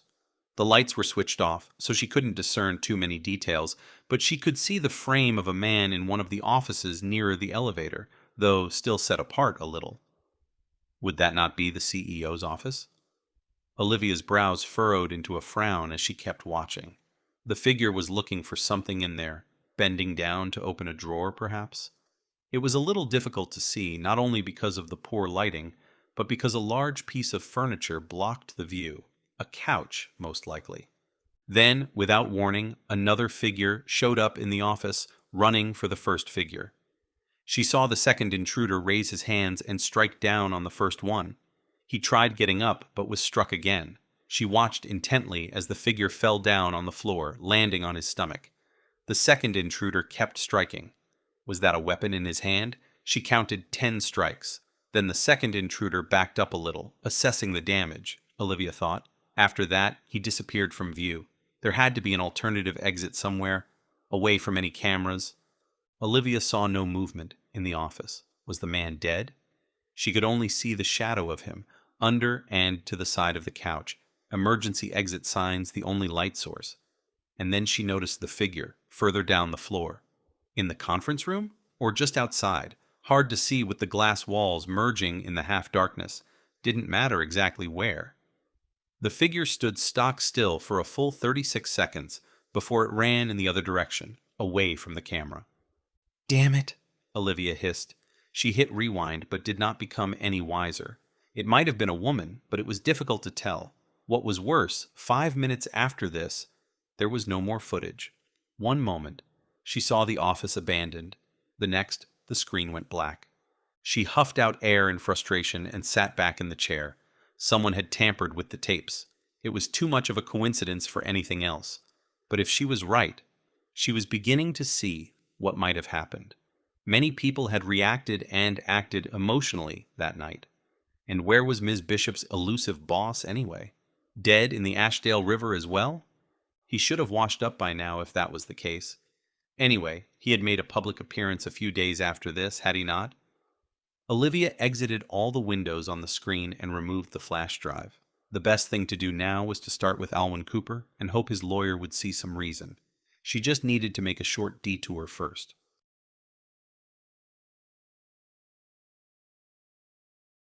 Chapter 27. Olivia watched Reed as he re-emerged from the coffee shop, a paper cup in his hand. He only lived a block from there, but maybe he preferred it to making it himself. He walked with a slow pace, more preoccupied with the hot liquid than anything else going on around him. It was Sunday morning, though, so the streets were not overcrowded.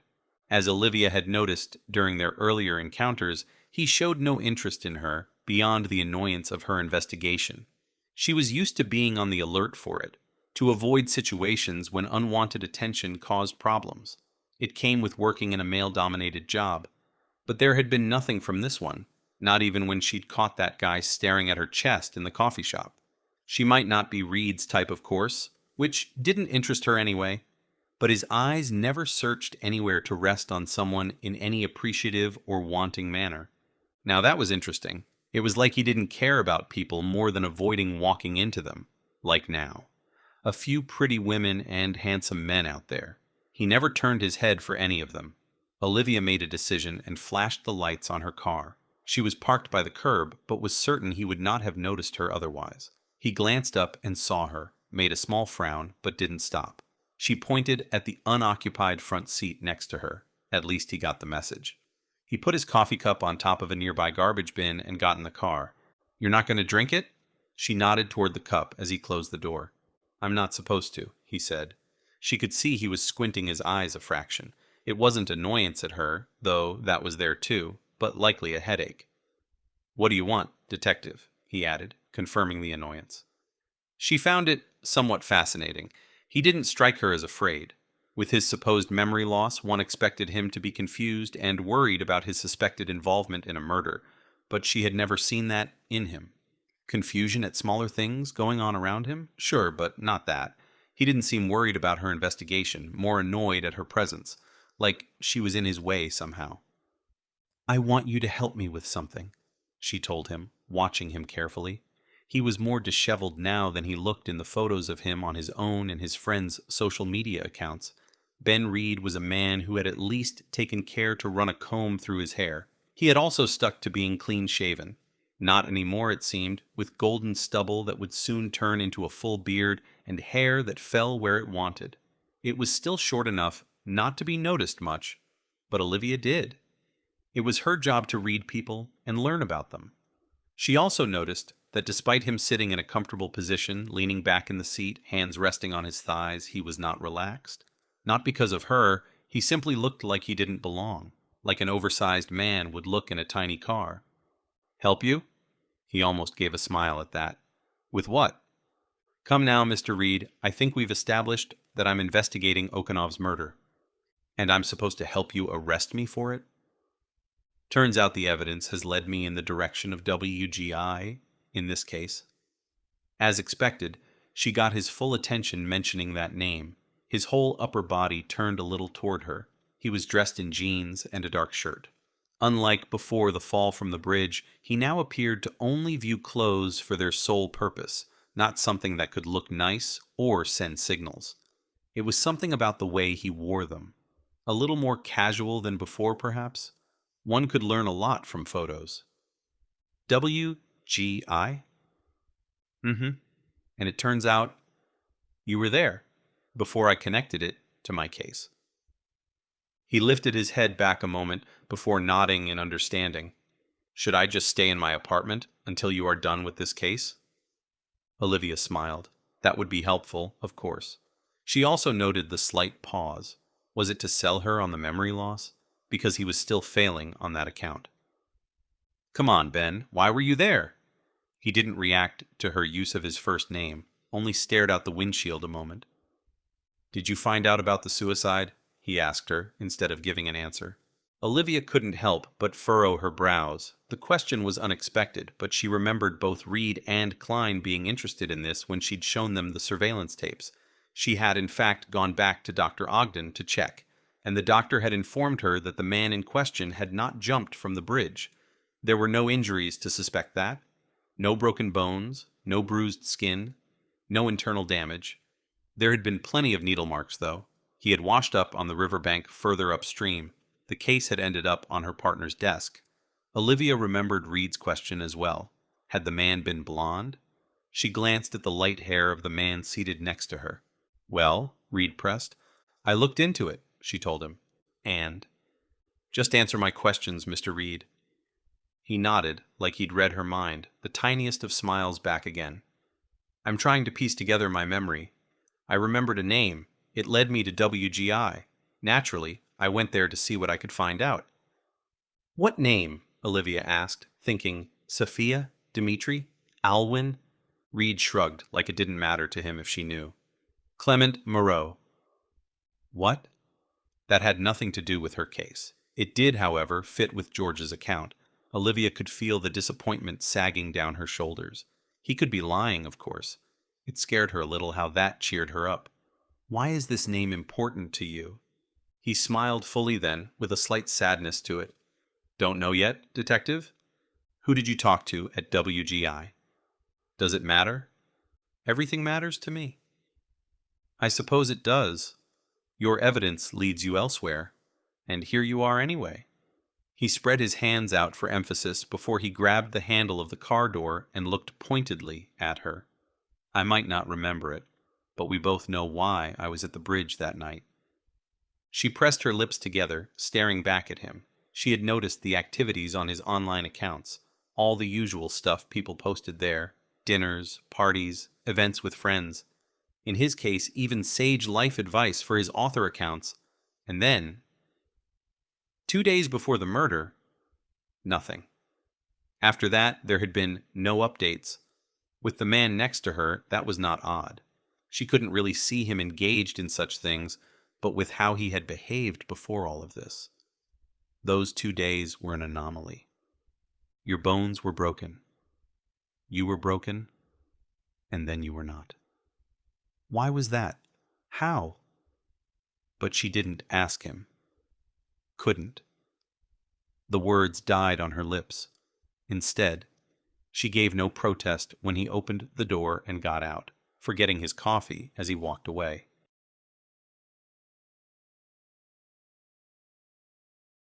Chapter 28. "Have you seen Mr. Winter lately?" Cooper asked.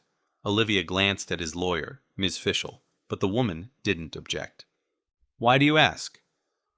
Olivia had been driving home after her talk with Reed when a message from Costa had informed her she was needed at work. Alwyn Cooper was ready to talk now. There was no doubt he would go down for the murder. They had his prints on the murder weapon, in the victim's blood. He had been at the fortress at the same time as Okanoff, and he was caught on camera in Harrow in the same areas at the same time. Now it was about what deal he could make by being helpful. "He's gone, isn't he?" "And?" "Dead." "You're mistaken, Mr. Cooper. He attended a rally with the mayor a few days after Okanoff's death." Cooper gave her a look that informed her that she was, in fact, mistaken. Like they're not rich enough to make it look like he was there? I'm sure they use stand-ins all the time. Olivia glanced at Fischel again. Insanity plea, huh? "Let me get this straight. You are saying that the supposed death..." "Not supposed. Death of Ward Winter is the cause of all this?" "Yes. And his company is hiding this fact with lookalikes." Cooper leaned forward a little. He was cuffed to the table, but Olivia would not have been particularly worried without them. Excepting the murder of a brutal hitman, Cooper was not a fear-inducing and violent man. Both his record and general behavior showed that. "That's what I'm saying. I don't care if you're laughing at me." "I'm not laughing, Mr. Cooper. Why would WGI go to such trouble? Stocks or something? Don't they all plummet when unforeseen things like this happen?" "So they're waiting for a more opportune moment for him to pass away?" "Probably." Cooper nodded enthusiastically. He emanated a need for her to see this his way, to understand. "All right. How does this all fit into the murder of Dmitry Okanoff?" Cooper opened his mouth to answer, but Fischel beat him to it. "Obviously, Mr. Cooper has something to bring to the table." Were others involved? Olivia already suspected as much. Cooper was not really the type of man who did such a thing at the spur of the moment. "Yeah," Cooper began, but a look from Fischel cut him off. "There are people with higher stakes than Mr. Cooper here. If it's word against word, we can't really promise anything. You know that." "But I have proof," Cooper said, his voice elevated a little at the importance of this. "What my client meant to say is, there may be tapes." About an hour later, Olivia closed the door behind her on Cooper and his lawyer.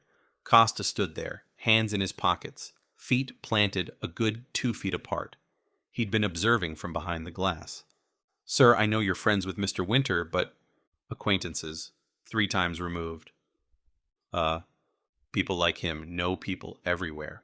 After New York, well, he put in a word for me here, figured it was best to relocate, you know." Olivia knew all too well it was, after all, her fault what had happened to her boss. "Do what you have to do, Olivia, but keep it as low-key as you can. WGI provides jobs for half the city. We don't need to cause a circus unless we have to." She nodded slowly and longer than necessary. "I'll see if Sergeant Mallory can spare a couple of uniforms. Then we'll see how we go about this." "Do that."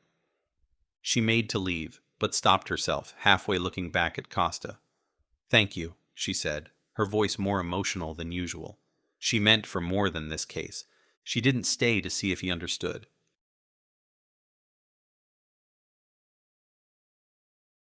Chapter 29. "I'm going to have to put my foot down." The uncertainty in Peter's voice was unmistakable. I kept walking up the stairs to Parham's house once again. I'm putting my foot down. I put a hand on the doorknob and turned toward him, waiting for this alleged foot to actually be put down. Well, Peter pressed his lips together and scratched his beard before adjusting the strap of his ever-present satchel, always carrying his laptop with him. Come on, Ben, you can't harass people like this. I opened the door. Don't think he's been home since yesterday. Don't do that, damn it. Why did you come if you only want to leave? Can't leave you alone. You go looking for trouble. He sighed and looked sideways at me as he turned back toward the street. Must be the brain damage. Probably, I said, and felt the mouth form into a smile. I walked into the empty house once again. Despite his misgivings, Peter followed. I guess he was a good friend, or a highly impressionable one, as long as he didn't get in my way. I thought briefly of Detective Jones and her impromptu little interrogation in her car. For a moment, I thought she had decided to take me with her to the station. Best not to wait too long to find Parham, just in case she made her threats real. We found the house as we did the day before, bottle upon bottle, all of them empty. The artifacts and paintings shrouded in the bleak daylight in there. We would have seen better if we'd opened the curtains, but I didn't want anything to alert Parham to our presence. Instead, we waited. Peter sat down in the recliner and booted up his laptop after 15 minutes. That was how long it took him to get bored. I sat on the couch, stared straight ahead. Yes, I was bored, but with nothing to do, that was how I passed the time, waiting and listening. 2 hours went by before anything happened. Peter had taken a break and gone to the kitchen, reasoning that since he had broken into the house, he might as well steal a bottle of beer. In the midst of the noises coming from him opening the fridge and finding the bottle, I heard the front door open. I immediately stood. Peter stared at me from the kitchen as he drank the beer. Luckily, his mouth was occupied, or he would have said something, alerting Parham to our presence. As it was, I heard his footsteps come closer. He came directly toward the living room, not via the kitchen. As the door swung open and toward the couch, I saw him come in, wearing the same clothes as the day before.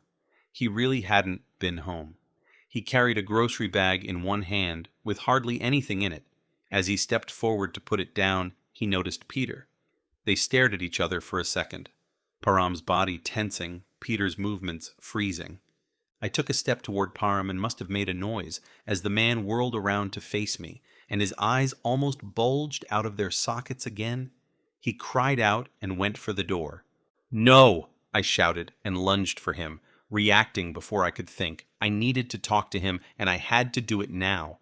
I managed to get a brief hold of his shoulder, but he was moving toward the door, and I lost balance as I lost the grip, falling forward. Behind us, I heard Peter shouting something, but couldn't catch the words. As I felt the body fall, I threw the arms forward and managed to grab one of Parham's legs. He kicked back at me, but couldn't keep his balance as he also fell, crashing to the floor with me. Oh, the pain. It came as a surprise despite it being obvious. Bolts of pain emerging from different places as the body hit the floor sideways, especially from the right elbow as it smacked into the hard floor, as well as the left shoulder as I landed on Parham's foot. "Ben, no!" Peter shouted somewhere behind us. "Ow!" was all I managed. "Get the hell away from me!" Parham yelled, trying to kick his way free of me. I winced from the pain, but held on. What the hell was this? It took nothing to hurt a body, but a crash with floors and kicks. "Ow!" I yelled in frustration. I cringed at the pain shooting through the body. "Get away! Get the hell away!" Parham repeated, panic setting in at the sight of me holding onto his foot. "Ben, for God's sake, let him go!" Peter shouted as he tried walking over me to help the man. I was not letting go. This man had the answers. He had to, because I was not spending any more time in this miserable place than I had to. "Let me go! Get away!" "Why?" I shouted back. "Why?" he managed, in the midst of his panic. "Yes." "You don't know?" He stopped moving, staring back at me, breathing hard and looking worse for wear, but confused enough to not panic completely. He glanced from me to Peter and back again. "I'm so sorry, Mr. Young," Peter said, where he stood in an odd position, trying not to step on either of us. We're not here to hurt you." He gave me a kick in the shin to point out his anger at me. The nerves instantly sent signals to the brain. A sharp pain that then became dull. "Stop it! That hurts!" I yelled at him. "That was the point." He looked at me with anger, eyes narrowed, nostrils flaring. He was not happy with how I dealt with this. "What's going on?" Parham asked at this exchange. "And can you let go of my damn foot?" "I just need to talk to you, Parham," I said, trying not to sound threatening in any way. Honestly, I didn't really know how to be if I tried. Still, I saw the man make a grimace of fear as I said his name. "I'm not here to hurt you," I said, receiving a raised eyebrow in return. I let go of the man's foot and raised my hands, palms out to show I meant it. "But I need to know why you think I will." Two wide-open and brown eyes stared at me in disbelief. That was fine. I didn't mind, because in addition to that, he didn't try to run again.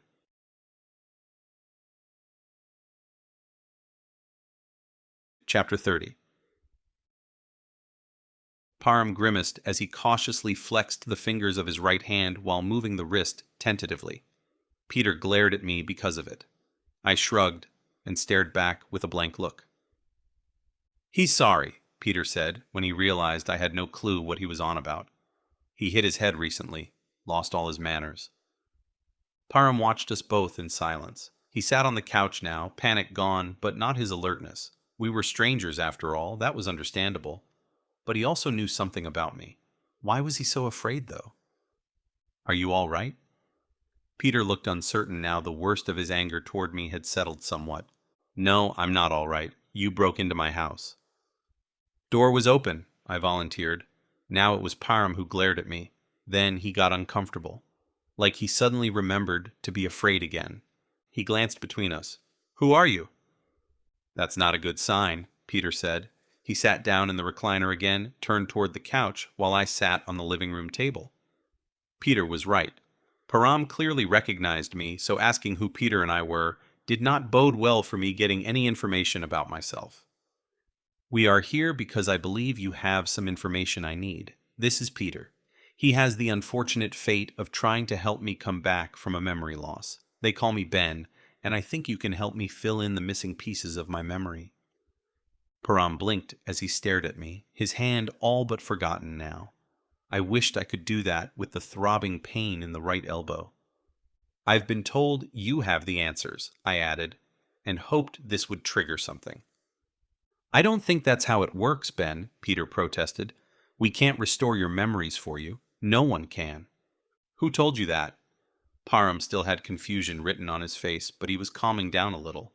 I was, after all, asking for help, not threatening an attack like he'd thought 5 minutes earlier. "I don't have a good answer for that. All I know is I remembered a name, and it led me to you." "What name?" He sounded a little surprised, like there weren't many names associated with him. Judging by the number of bottles and clutter around us, my guess was that he didn't socialize much. "Clement Moreau, a priest. I think you're connected to a foundation in his name." Parham exhaled slowly and eyed me again. This time he looked like he was trying to remember me. I recognized the feeling. "Are you kidding me?" "What? No." "Are you making fun of me? If so, you can get the hell out." I turned to Peter for help, but he shook his head in confusion. "I'm serious. Why else would I come here and ask about this person?" "Because he's long dead." I shook the head in protest. "He can't be. I'm sure of it." "Oh, you're sure of it, huh?" "Yes, He is dead and buried. Even his bones must have rotted away by now." Parham almost shouted the words, while at the same time making himself shiver at them. Words that I didn't want to hear. I understood now the need to keep asking, despite getting answers when one didn't want them. I didn't want this information. I wanted to talk to Moreau. "Hey!" I shouted, and stood up, a movement that made Parham shrink back on the couch, eyes wide and giving me his full attention. "Ben, calm down," Peter said, before focusing on Parham. "Why are you so afraid of him?" Parham's eyes darted between us again. "I don't know for sure. I recognize him. I don't know from where." "Why do you recognize me?" I've seen you. Many times. I'm sure of it. Maybe you've met through Ben's job. He's a reporter now and then. Param shook his head ever so slightly, and I mimicked the gesture. We were both confused, but we knew that was not the case. Param had never met old Ben. Clement Moreau is supposed to have the answers, I said. I need your help to find him. Param looked like he couldn't believe I was still on this track. How hard is it to understand? He sighed, got up from the couch, and headed for the door, leading out into the hall. Wait, I began. Just hold on a sec, will you? He told me, and went out of the room. Shortly after he came back, carrying a large painting with a thick, carved wooden frame. This, he said, and turned it toward us, is Father Moreau. It was one of the clergymen paintings. The man in this one looked to be around 40. Dark hair, almost black, a strong face, long and straight nose above an unsmiling mouth. The eyes were set apart, gray or blue, maybe a blend. He was serious in this depiction, and the black clothes didn't help, but he did not look unkind. Ben, Peter said, his voice soft, I think Param is right. This painting's old. The priest has to be dead. He can't be dead, I heard myself say, the voice barely audible. He's supposed to give me the answers. Param gave me a quizzical look at this incessant insistence of the priest's necessity in helping me. His head above the painting, as he still held it up for us, made me look twice. They looked so different, these two men. Why was it that Param remembered something about me, when the man who was supposed to know was dead? Why had my vision led me in the direction of a man who had died centuries ago? You're connected to him through more than this foundation, aren't you? Are you his great-great and so on grandson or something? Think you see a family resemblance between the celibate French priest and the Indian guy? Param laughed and set the painting down on the floor to lean against a small chair by the wall. French? Mm-hmm. Param nodded while looking down at the painting. He lived in Paris. He turned back toward me. Why are you so insistent that he can help you? I know the answer to that as much as I understand you recognizing me, I said. I knew I wasn't human, and I suspected that he did as well, even if he didn't understand it. Clement would have understood less of this than I do, Param said. You talk like you know him, I said, and heard a snort from Peter. Param pursed his lips and nodded slowly as he thought about this. I need a beer, he said, and walked toward the kitchen. Is that wise? Peter sat up a little in the recliner and looked at the man with worry. Param stopped and eyed him a moment. You've just broken into my house, invaded my privacy. I think we're all aware I'm an alcoholic. He indicated the bottles with his hand should we have managed to miss them. You can at least be straightforward, right? Okay. Maybe you shouldn't have a beer then, considering. Don't worry, I'm one of the functioning ones, for now.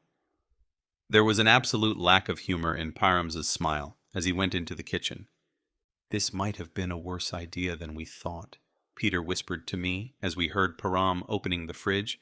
He seems a little... Peter made air circles with his index finger by his temple while looking knowingly at me. I had no idea what that meant. And, he continued with understandable words at least, now we're enabling him. Param came back with 3 beers and handed 2 of them to Peter and me.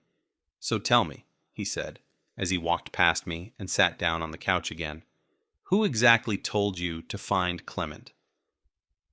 I considered this for a while as I wasn't sure. Someone else? A part of my memory? The cool bottle I held in the hands felt calming in a way I didn't think the physical could, like a focal point. It was what you'd call a vision. Peter snorted again in the middle of drinking from the bottle. Then he realized which one of us had actually said this. Param only raised an eyebrow. There were fewer things strange about this to him. What was this vision? I was told to find the father and that he could tell me the truth. He would have the answers. And you came here expecting me to know where he is. Param took a hearty swig of the beer. I can clarify something for you, but I can't really help you. Okay? I'm him. He drank again, more this time, like he was washing the words away with the yeasted brew. Him? Parham glanced at the painting and then at me again. Je suis Clement Moreau. The pronunciation came out flawless. I heard Peter draw breath, maybe to protest. I was glad he thought better of it. How? I said, paying attention to the man's face. I was getting better at reading expressions every day. He didn't seem to be lying. How? He shrugged. Can't tell you that. I don't understand it. Some fluke in the existence of things, maybe? Now you're not clarifying anything. He smiled a little then and drained his bottle. So you have no memory, huh? He put the empty bottle next to me on the table. I shook the head to confirm. As Clement, I lived a relatively healthy life until 45. 1 year after that was made. He nodded toward the painting again. Problem is, I remember every time I'm born anew. I raised an eyebrow at this. Not religiously, he chuckled. Literally. I have been aware of many lives since then, 6 in total so far.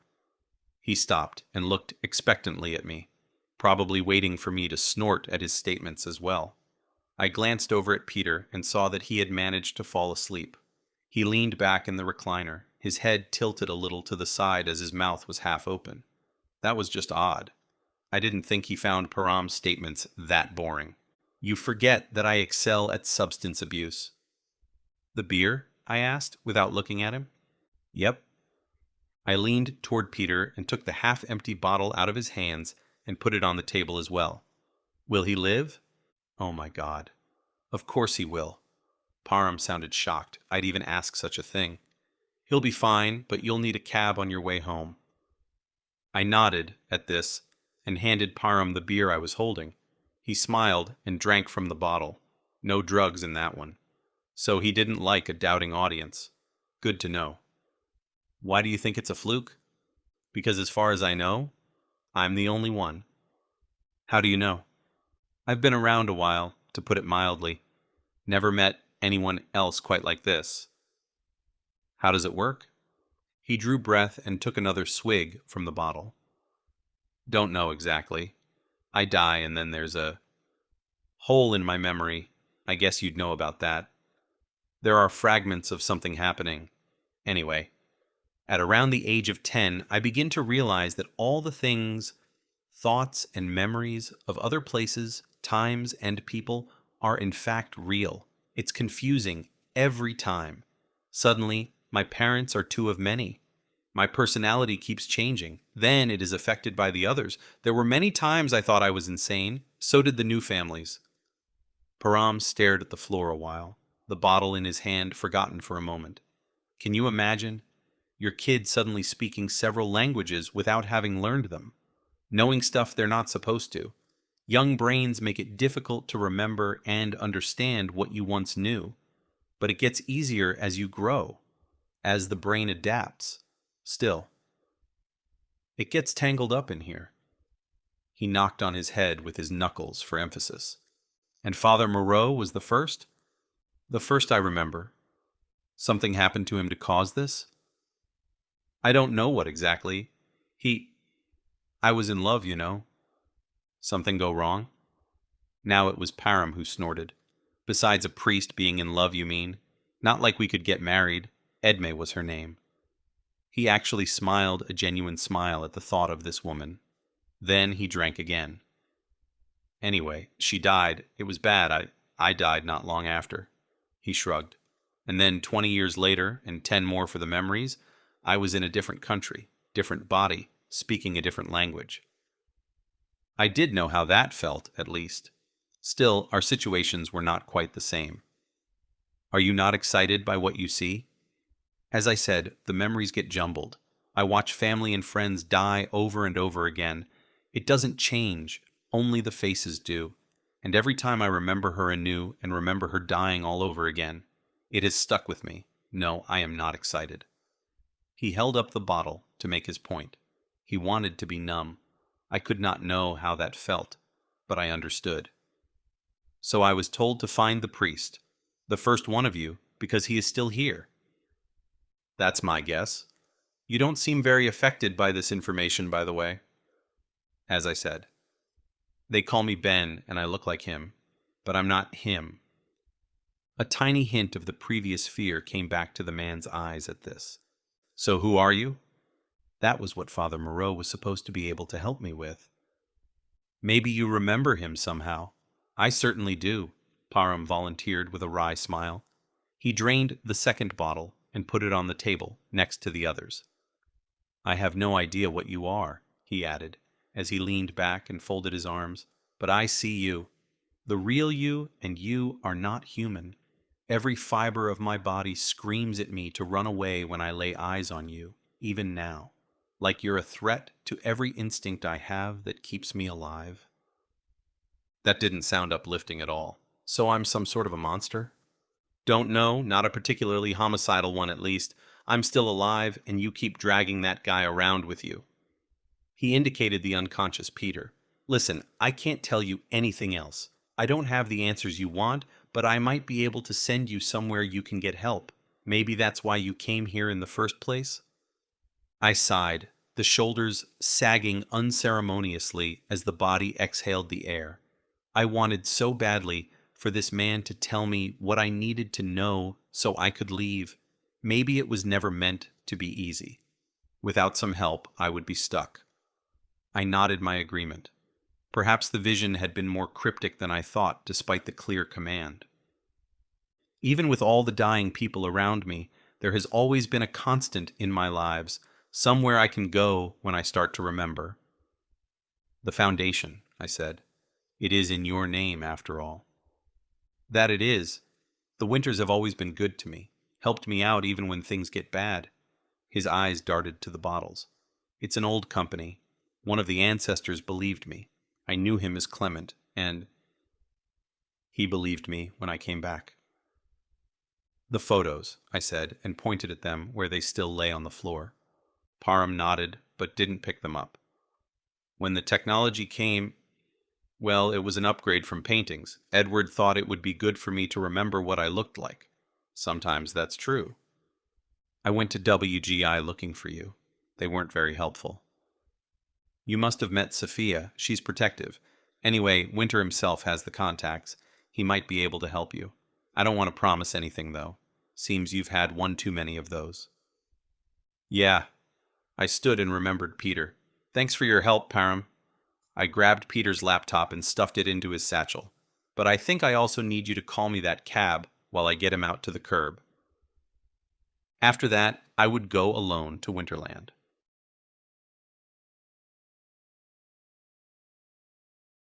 Chapter 31.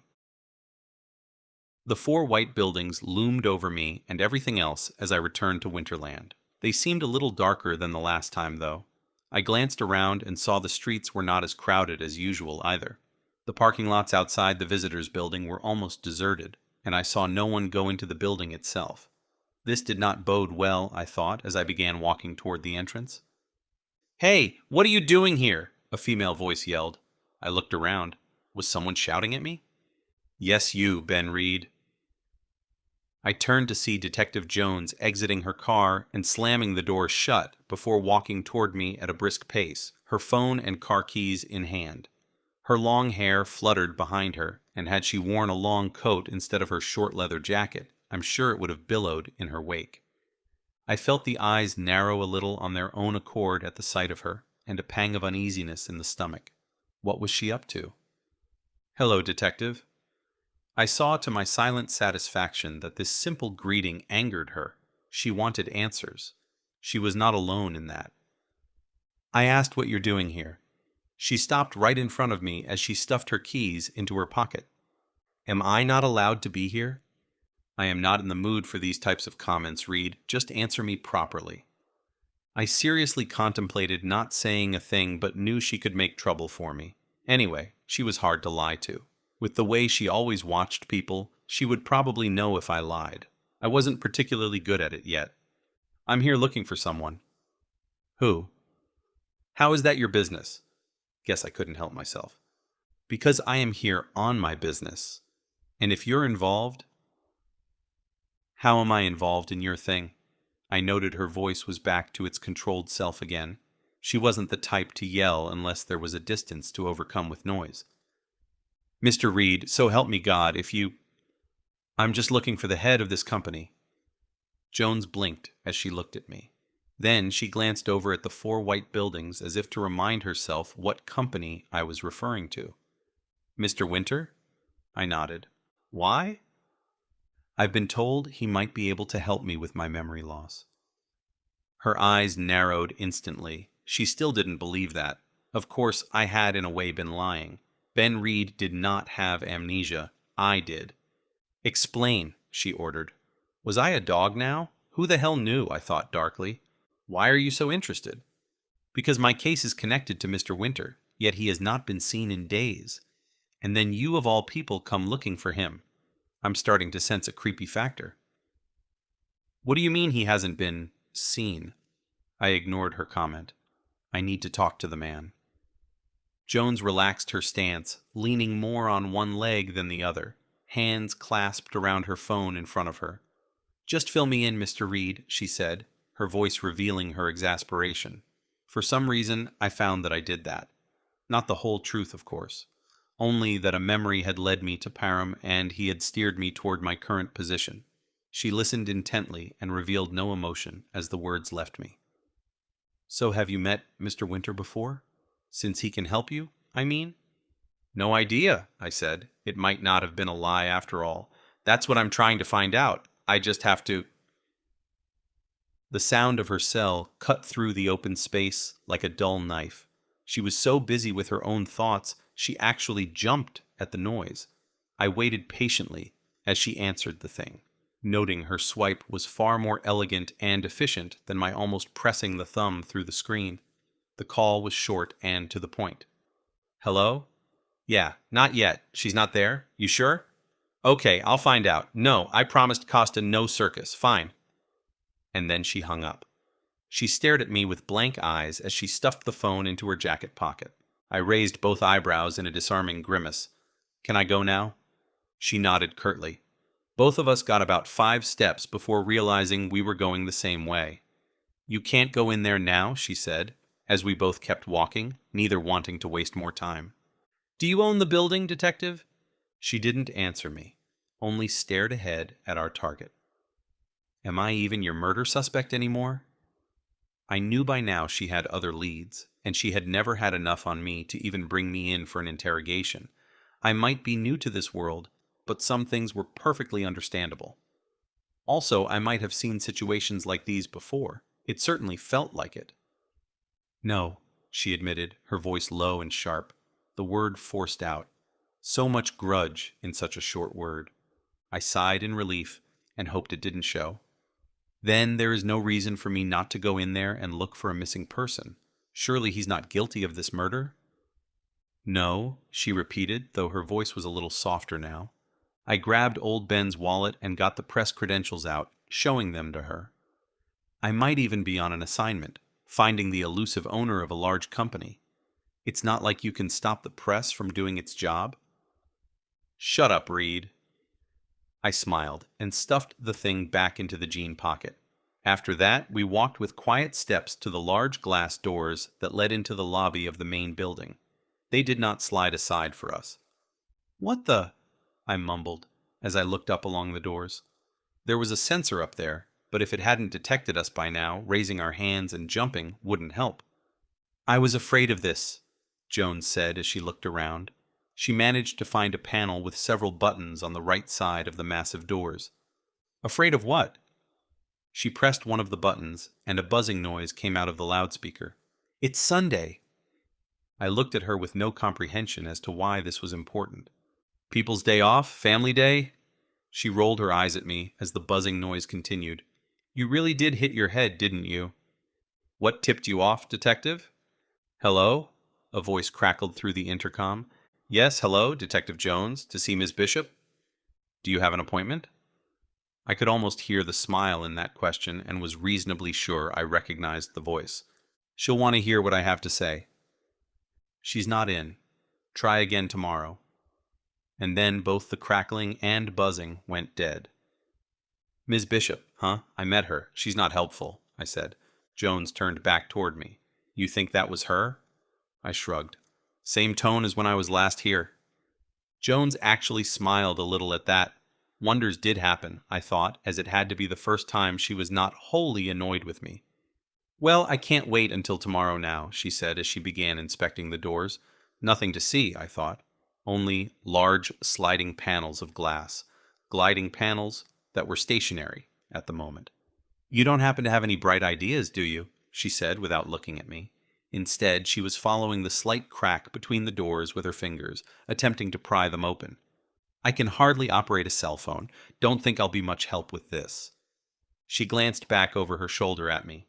"You have an odd type of amnesia, Reed. Shouldn't basic skills be intact?" How would I know? Was phone use a basic skill now? Anyway, stop calling me that. Ben is weird enough. Not used to it, huh? No. Fine then, Ben. Try to help me with this, will you? She had pressed her fingers between the doors now, trying to pull them apart. I did as asked, mostly because I liked her better when she wasn't sneering at me, but we didn't manage to open the doors. "Damn it," she hissed as we stepped back. "Now what?" She didn't answer me immediately, just looked around for a moment. Except for a few people walking along the street past the building, there was no one nearby who seemed connected with the company in any way. No help. Jones exhaled heavily and pursed her lips for a moment. "Maybe there's another way in." "Like an emergency exit?" "Yeah, or a..." An electronic sound interrupted her mid-sentence, and I noticed the doors moving behind her. "What the hell?" she exclaimed as she realized what I was looking at. The doors slid open, slowly, and no more than to provide a 30-inch opening. Jones glanced back at me but found no answers there. I had none to give. I was probably more confused than her. Jones looked up and stared at a round little black orb mounted on the wall. "Okay then," she said and stepped forward. She hesitated a moment before she slipped between the doors. I didn't waste time in thinking anything through. There were too many odd things about this company, and I needed to find its owner. What better place to search? I walked through the doors and stepped into the building after her. A couple of seconds later, the doors slid shut. Both Jones and I stared at them a moment before she cleared her throat and turned around. "That is just creepy," she said. "Thought I was creepy." She shook her head. "I changed my mind, Ben. You're just weird. That," she pointed at the closed doors, "is creepy."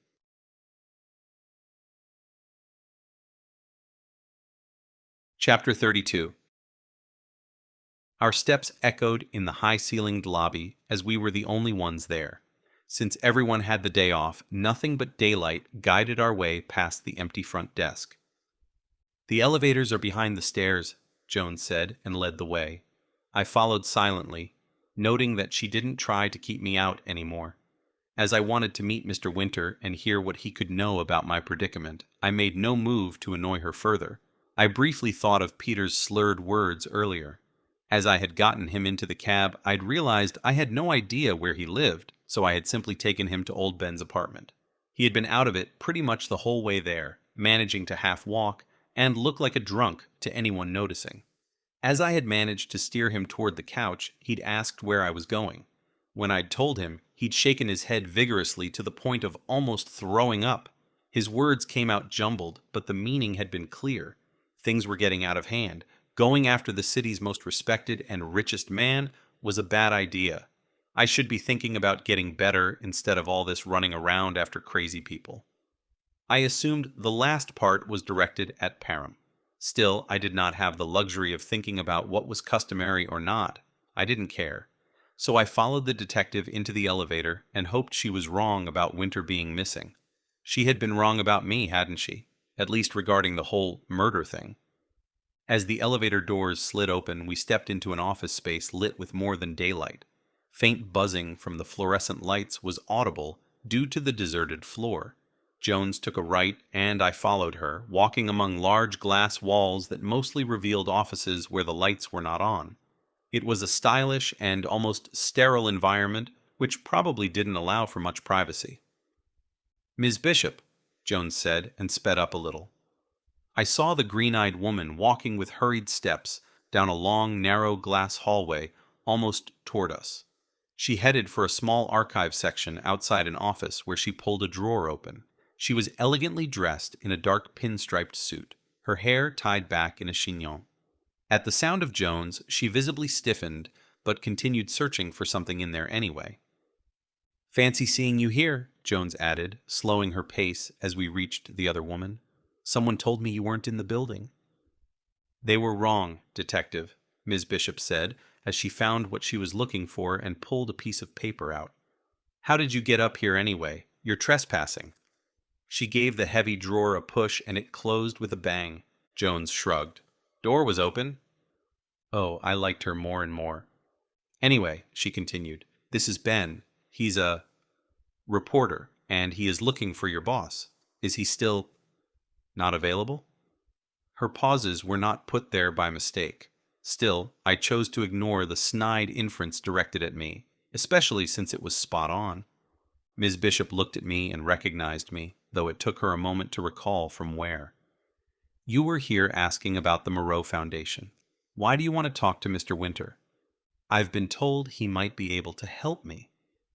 Ms. Bishop pressed her lips together a moment, a slight nod before her face revealed no more. "Perhaps. Depends on what you need help with. But he is not here today." "Nor any day, it seems," Jones chimed in, "and I am here to talk to you, Ms. Bishop." "As you can see, Detective, I am busy today.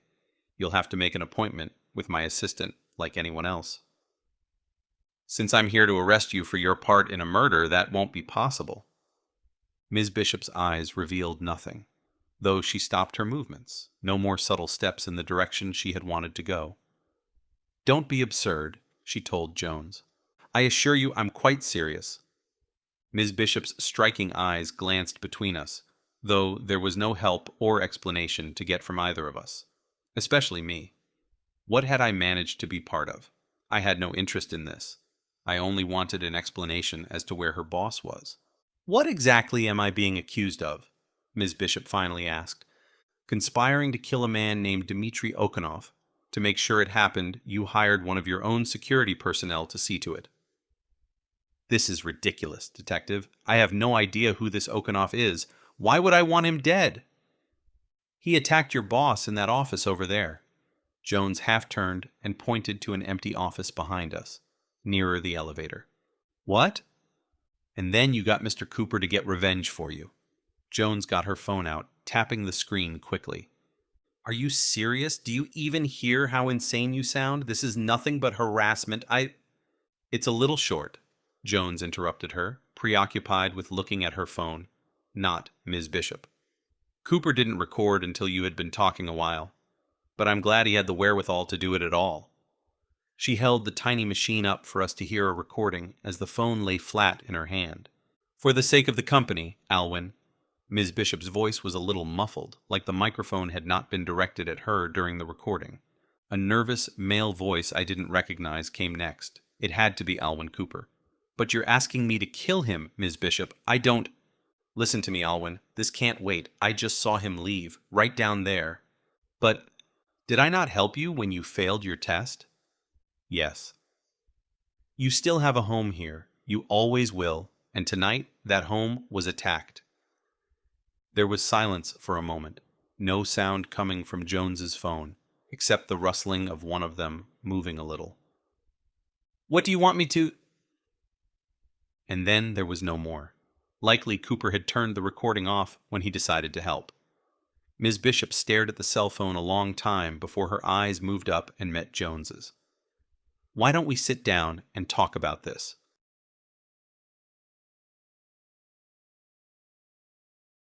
Chapter 33. "I need to take you down to the station," Jones said, and was met by the patient smile on Ms. Bishop's face. "That may be," she answered, "but if you want to hear what I have to say, then I prefer to say it in here." She opened a glass door that led into a large conference room. Jones took a moment to consider. She wanted to bring Ms. Bishop with her back to the station, but she also wanted the woman to talk. In the end, she agreed by entering the room with me in tow as Ms. Bishop smiled and ushered me in. Strange, since she thought I was a reporter. Still, if she could shed some light on her boss's whereabouts, I didn't mind much. Jones and I took a seat on one side as Ms. Bishop chose the other, almost at the head of the table. Her loyalty was unwavering. "So, Sophia, Can I call you that, by the way? Jones barely glanced toward her at this, as she put her phone on the table. I'm going to record this. Of course, Sophia said. She leaned forward, elbows on the table, as she took us in with those radiant green eyes. Why don't you start by telling us what happened? Sophia shrugged slightly, a graceful movement.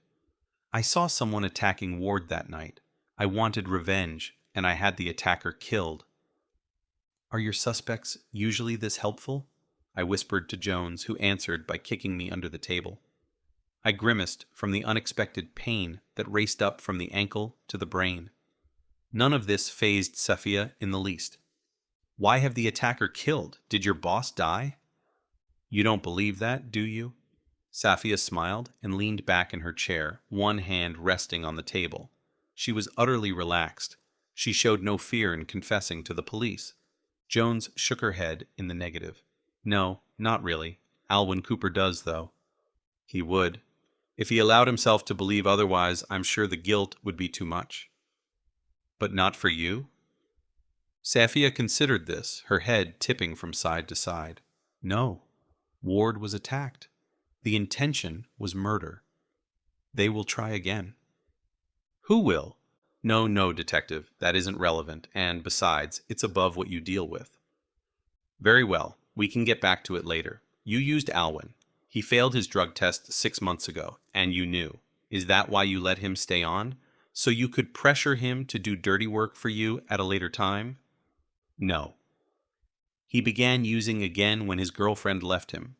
Must have been easy to sway him. Did you bat your eyes at him and give him a new chance? You have a soft spot for users, don't you? Sophia sat up again, her back straight as she stared at Jones, whose face was passive, despite the words she sent flying over the table. What? I blurted, the body being ever treacherous, but this time Jones didn't kick me. Sophia's husband, Kirk, died of an overdose 9 months ago. I guess the pressure of corporate business took its toll. Or was it married life that did it?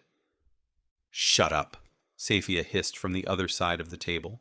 She placed her hands flat on the cool metal surface of the table and leaned forward, her green eyes almost flashing in anger. It was fascinating, I thought. Jones's crude words and insults had changed the other woman's calm demeanor and steely control in very little time. Is that why you let Alwyn stay on? You have a no-tolerance policy as far as I know.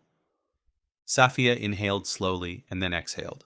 Her smile returned, but there was no warmth in it. I gave him a new chance because people need that sometimes. You should know, detective. Isn't this your second chance?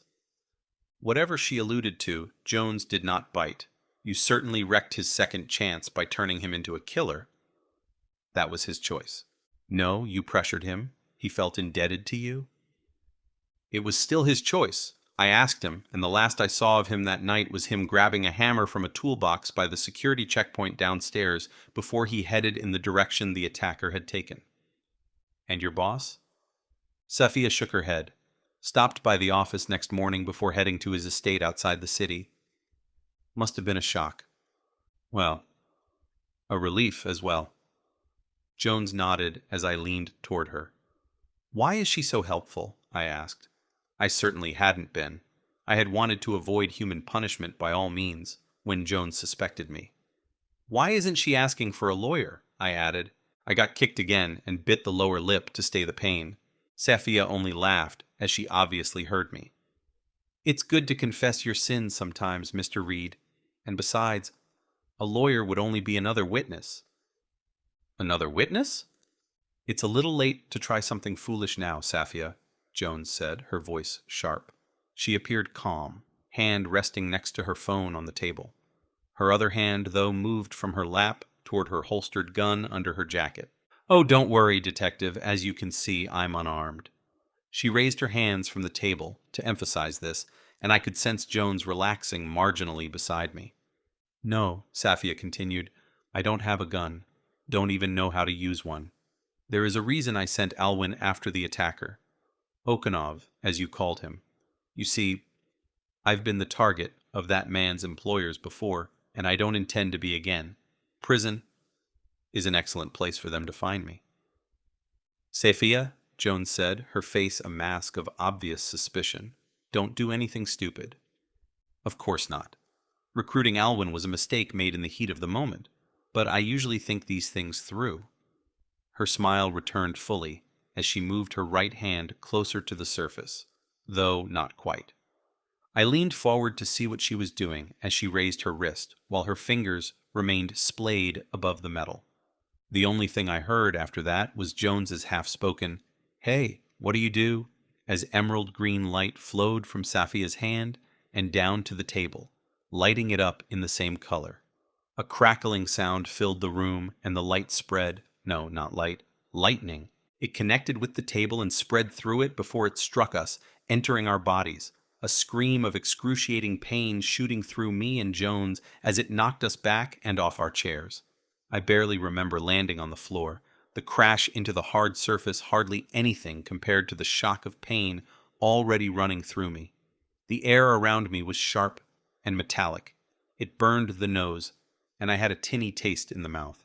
The body jerked and convulsed on the floor, the pain overriding everything as I noted a clacking sound. Shoes walking around the table. Sophia coming to inspect her damage. With the sight of the green lightning running on repeat inside the head, the brain trying desperately to comprehend what had happened, I passed out, thankful for the escape.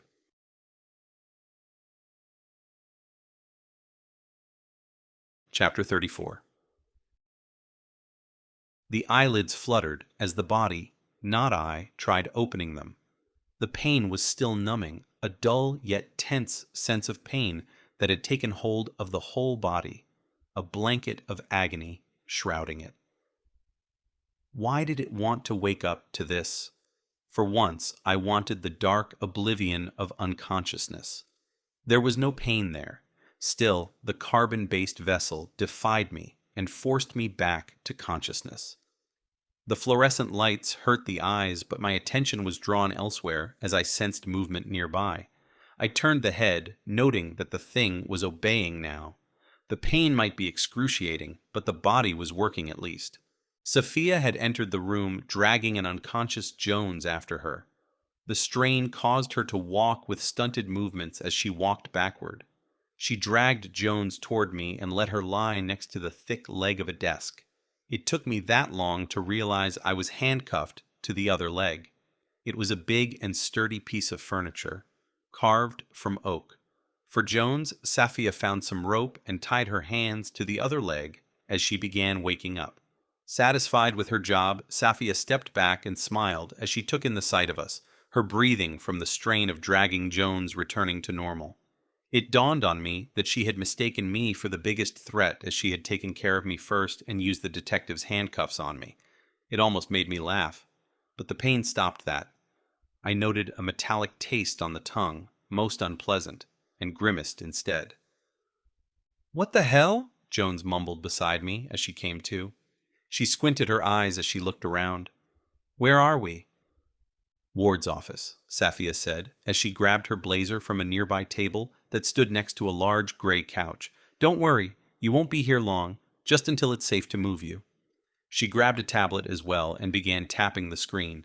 Most of the lights on the floor went off. From outside the building, it wouldn't look like there were people there. "Sophia, listen to me," Jones said as she tried to sit up.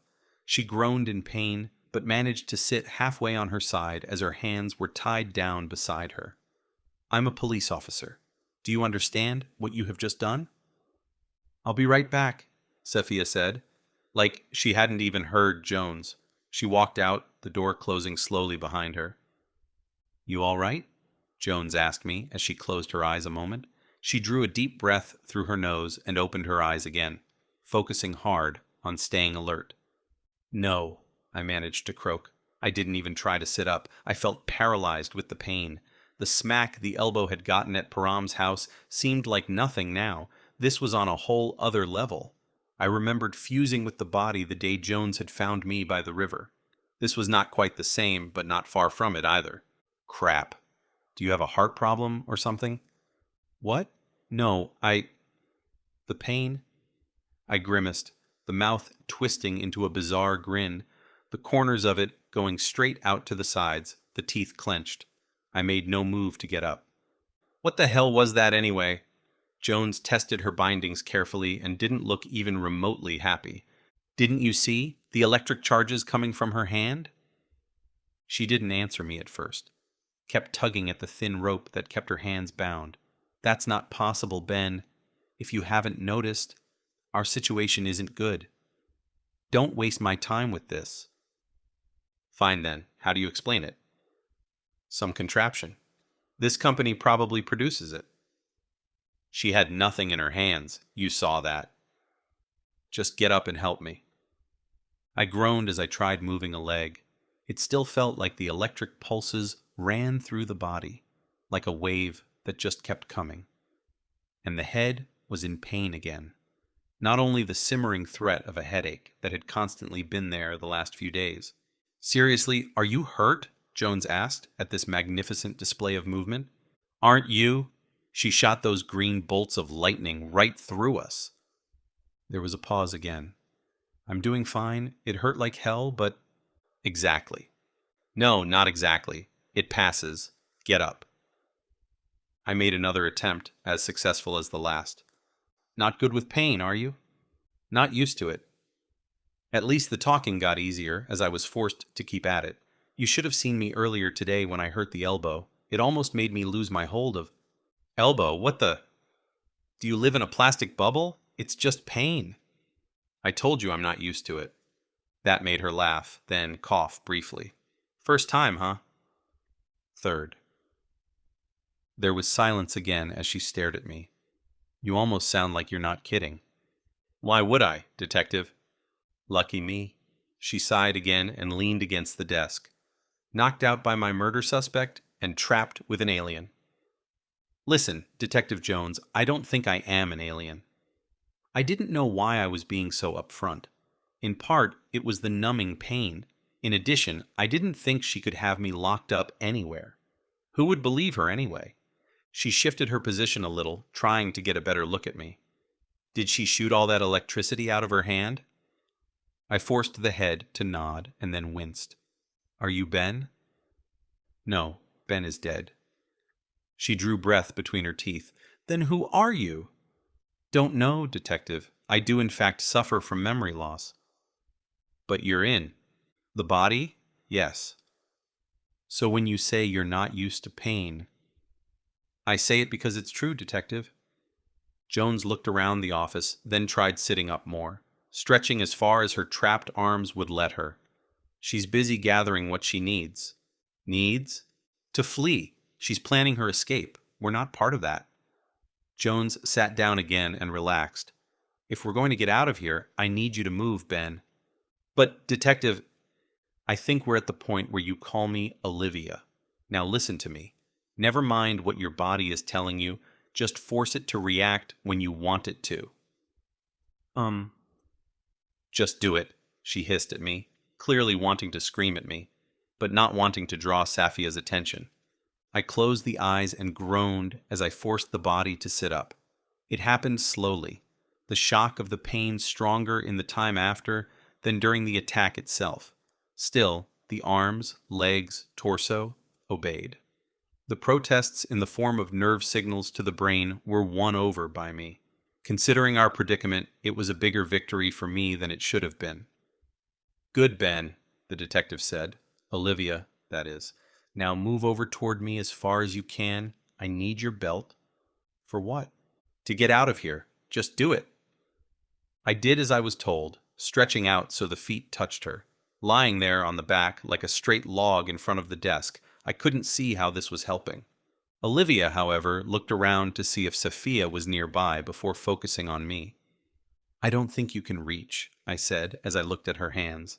Safia had tied them with twine, the leg of the desk between Olivia's arms.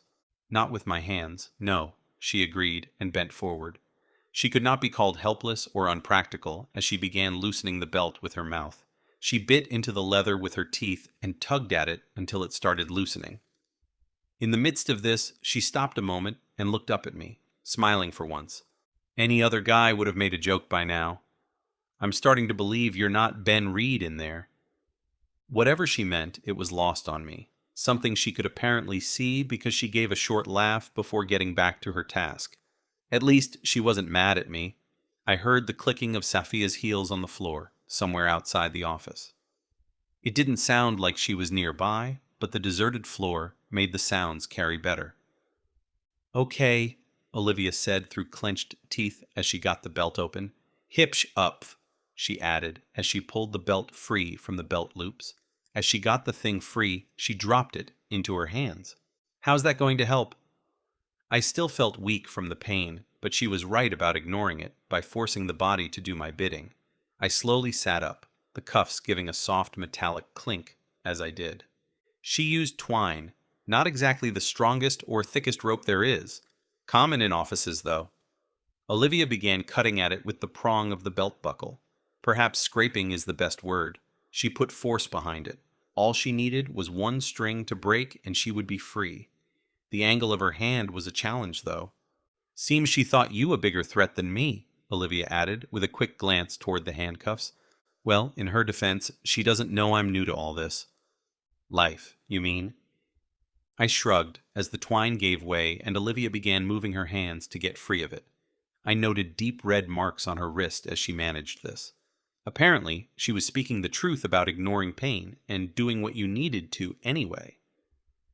"What about these?" I said, and held up the hands to remind her of the cuffs. Olivia glanced around the room, noticing her jacket on the table where Sophia had gotten her things. Looking a little closer, I could also see old Ben's wallet, phone, and keys there. "She'll see you," I said. "Yeah," Olivia agreed and reached up to the top of the desk, moving her hand around, searching for something. "Luckily, though, I'm a thinking ahead kind of gal.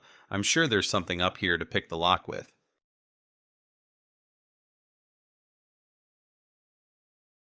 Chapter 35. "Don't get up yet," Olivia told Ben as she freed him from the handcuffs. The man made no move to do so, even before she said it. The pain from Sophia's weird green lightning still made him want to stay immobile, but there was no time for that. Olivia was nauseous, weak, and had a headache, but she couldn't deal with that now, and neither could Ben. She knew what Safia was up to. They had nothing but a few minutes at best. "Listen, there should be a door here somewhere," she said, and looked around. So far, she had been too busy with freeing herself. She hadn't had the chance to check. "How do you know that?" "Saw a surveillance tape of someone stabbing Mr. Winter. They didn't leave by that door." She pointed to the main office door that Safia had used. "So he's dead then?" It struck her as odd that he looked genuinely worried. He seemed a little too selfish for that. Then she remembered he needed Winter's help. "Don't know, and now's not the time to find out. Sophia wants us dead. That's more urgent, don't you think?" "Well, obviously the door is over there," Ben said, and pointed behind Olivia. "Straight at the wall." "Be more specific." "There, next to the bookcase. Don't you see the slight hint of light coming from a crack where the wall meets the bookcase?" She did, and wondered at his sense of details. They seemed to be getting better. Maybe he was evolving? Whatever he was. She shook the thought away and took action. "I need my gun," she said, and they both went over to the table. No blood on the floor, she noticed, as she grabbed her things while Ben did the same. Of course there wasn't. They would have cleaned that up, wouldn't they? "Sophia," Ben said, and grabbed Olivia's arm for emphasis to get her attention. She looked up and saw the woman come running down the glass hallway toward them. "Crap!" Olivia shouted as she drew her newly holstered gun. Before she could even aim it at the approaching woman, Safia raised her hand and sent a shower of green lightning toward them. They could only watch as the crackling, moving angles of pure electricity and pain shot toward them through the air, and was stopped by the glass wall in front of them.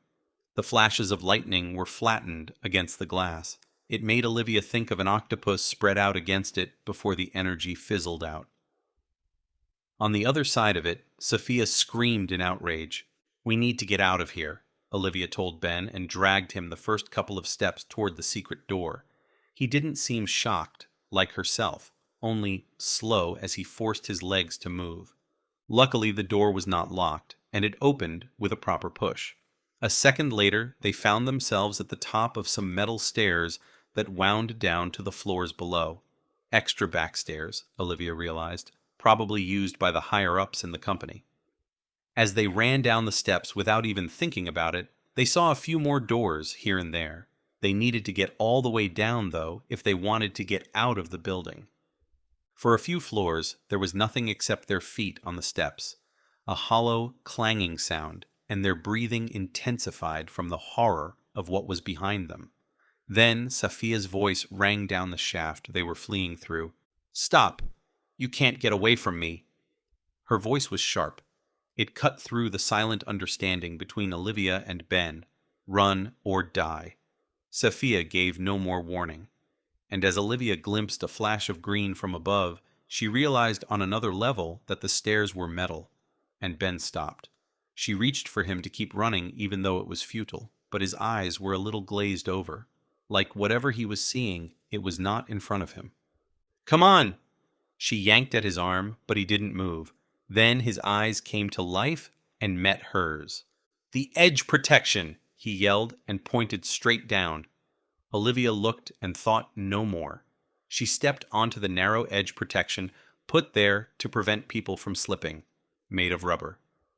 They grabbed each other's shoulders to keep their balance as they stood on their toes. The green lightning crackled down the shaft, dancing around the metal toward them. No glass walls this time. What was this madness? A woman shooting electricity from her hands? That was not supposed to be possible. And the man whose hands she felt on her shoulders, heavy and as real as anything, yet he was not who he was supposed to be either. Olivia closed her eyes as the lightning reached them, turning everything around them green.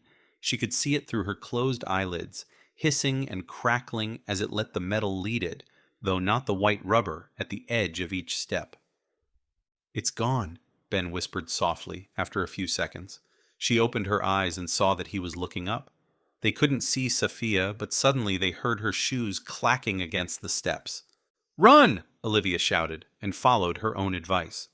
They heard Safia yelling at them to stop when she realized they weren't dead. Before she could send another charge against them, they reached the bottom floor.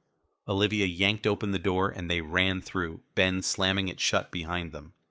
"How did you know about the rubber?" she asked him, and simultaneously dragged him by his arm toward the main entrance as she noticed they had now emerged in a secluded area not far from the front desk. "I just had a memory of someone dying from electrocution." "What?" "And at the same time, someone else was wearing rubber gloves. It kept it at bay and—" "Forget I asked, Mr. Alien Man." "Not an alien. First time in a body, remember?" Olivia let go of him now that he followed at a decent pace and shook her head. This was not the time to be confused by him. One weirdo at a time. She headed straight for the door, and as she reached it, she remembered how they had gotten into the building in the first place. "Damn it!" she shouted, as the sliding doors did not react to them. She banged a fist at one of them in frustration. "What do we do now?" Ben asked as he looked back. Olivia stared in the same direction. Where is she? Safia had been right behind them. Why hadn't she followed them down into the lobby? She knew they were alive. "We need to get the doors open," Ben said, and attempted what they had going in earlier, prying them open. That was not going to help. Olivia was sure of it. Instead, she put her hand on his shoulder and urged him to step back. She drew her gun and stepped back as well, far back. Hopefully, a ricocheting bullet wouldn't hit either of them. She fired 2 shots at one of the doors, the sound reverberating throughout the empty lobby. Except for small white marks in the glass, there was nothing. The bullets ricocheted and hit the concrete ceiling. "What the hell?" she whispered, and stared in disbelief at the tiny white cracks the bullets had made in the door. "Bulletproof glass? Are you kidding me?" Ben turned around again, probably expecting Safia to appear, but she didn't. Olivia was beginning to suspect why. "Detective Jones, Mr. Reed," Safia's voice broke through the emptiness and quiet of the lobby. It all but confirmed it for Olivia. "You won't be able to get out that way," Safia continued on the building's emergency intercom. "I had hoped to make this the least bit painful as I possibly can for you, but now you leave me little choice. There's no way out." "The tablet," Ben said as realization hit him.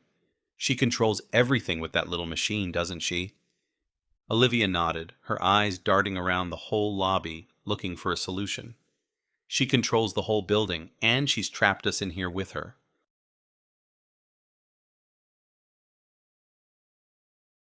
Chapter 36. We can't stay here. We're too exposed, Olivia said. She thought briefly about holstering her gun. It hadn't been useful so far, but she kept it in her hand. It was hardwired into her brain by this point in life, and besides, no one had ever trained her for murder suspects breaking the laws of nature. She glanced sideways at her new sidekick, who likely couldn't kick anything, even if he was paid to do so. No one had ever trained her for people breaking the laws of nature in general. He had to be messing with her, right? "Let's take the stairs," she said, and headed for the large white stairs that dominated the lobby. No way was she going back into that narrow shaft to use the winding metal staircase again. They ran up a few floors and went into a new office space, not unlike the main offices where they had met Sophia. The offices were smaller here, quite a few workshops as well. Developers of some kind? Olivia found she didn't care too much at the moment. "Maybe if we find something useful, we can get out through a window," she told Ben and headed into an office. It had an actual wall one couldn't see through, except for the window. It turned out to be shut, almost like it had been welded to the wall. She must have locked the whole building, not just the doors, Ben said. At least he wasn't the panicking kind. That would have slowed her down, and she needed to make sure he was okay. That was her job, and she silently berated herself for allowing him inside the building in the first place.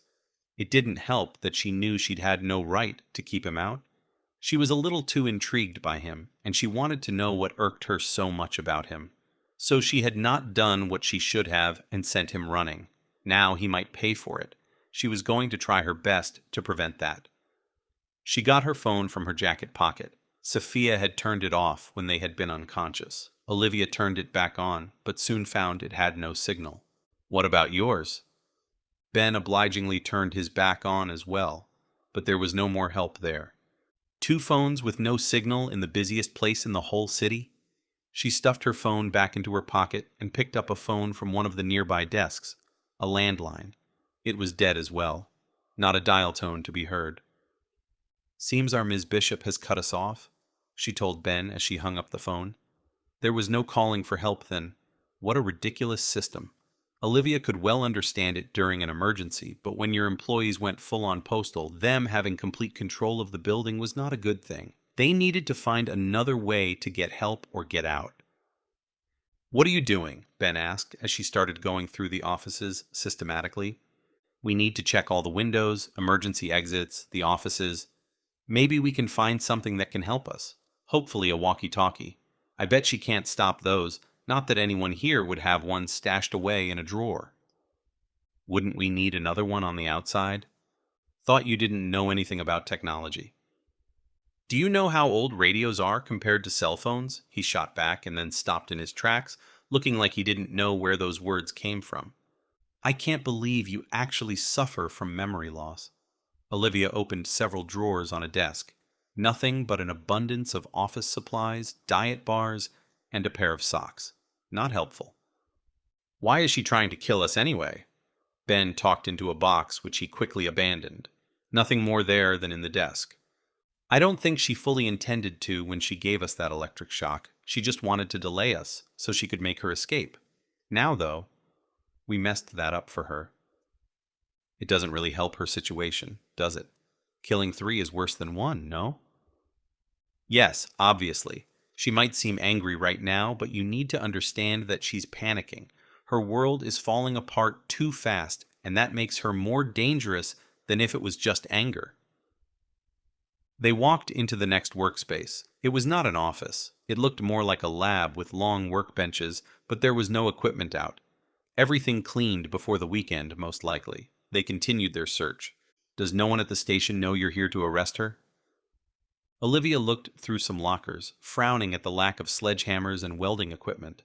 Why couldn't some weird people work there? "Of course they do, but it'll take a little time before they realize something has happened. By then, she can have traveled quite the distance." "And she did all this for a company?" "Her boss, more likely." Olivia hadn't quite figured that one out yet. It seemed like such a stupid motivation to her. She could fathom doing a lot for Costa. She owed him a lot. But murder? Not so much. Even now, she cared nothing for harming Sophia. She only wanted to get herself and Ben out of this mess. After that, she could regroup and find a solution. So they moved through the rooms in quick succession, caring nothing for tidying up after themselves. Live first, explain later. As if she'd read Olivia's mind, Sophia came through the elevator doors, sending a blast of green lightning into the general area in front of her. "Damn it!" Olivia exclaimed as she motioned for Ben to move. They heard Sophia shouting after them, but now the glass walls were a safety measure that didn't shut them in. It shut the lightning out. Getting to the stairs, however, demanded they use the hallway, which was more exposed than the offices. Olivia followed Ben into it, both of them legging it for the main stairs, away from Sophia. Olivia saw Ben turn his head, and next thing, he ran sideways into her, pushing her into an office to their right. Caught off balance, she landed hard on her hip and almost shouted at him as she saw the green electricity flare past them down the hallway before dissipating into thin air. She grabbed Ben's offered hand and let him help drag her to her feet. She heard Sophia cry out in frustration at missing them. They didn't stick around to listen. "She needs a moment to recharge," Olivia told Ben as they again bolted for the stairs. She was right. They reached the door, leading out from the floor and to the massive white stairs.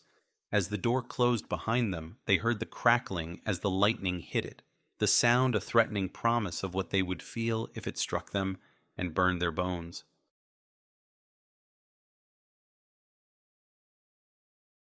Chapter 37. "It's the damn cameras!"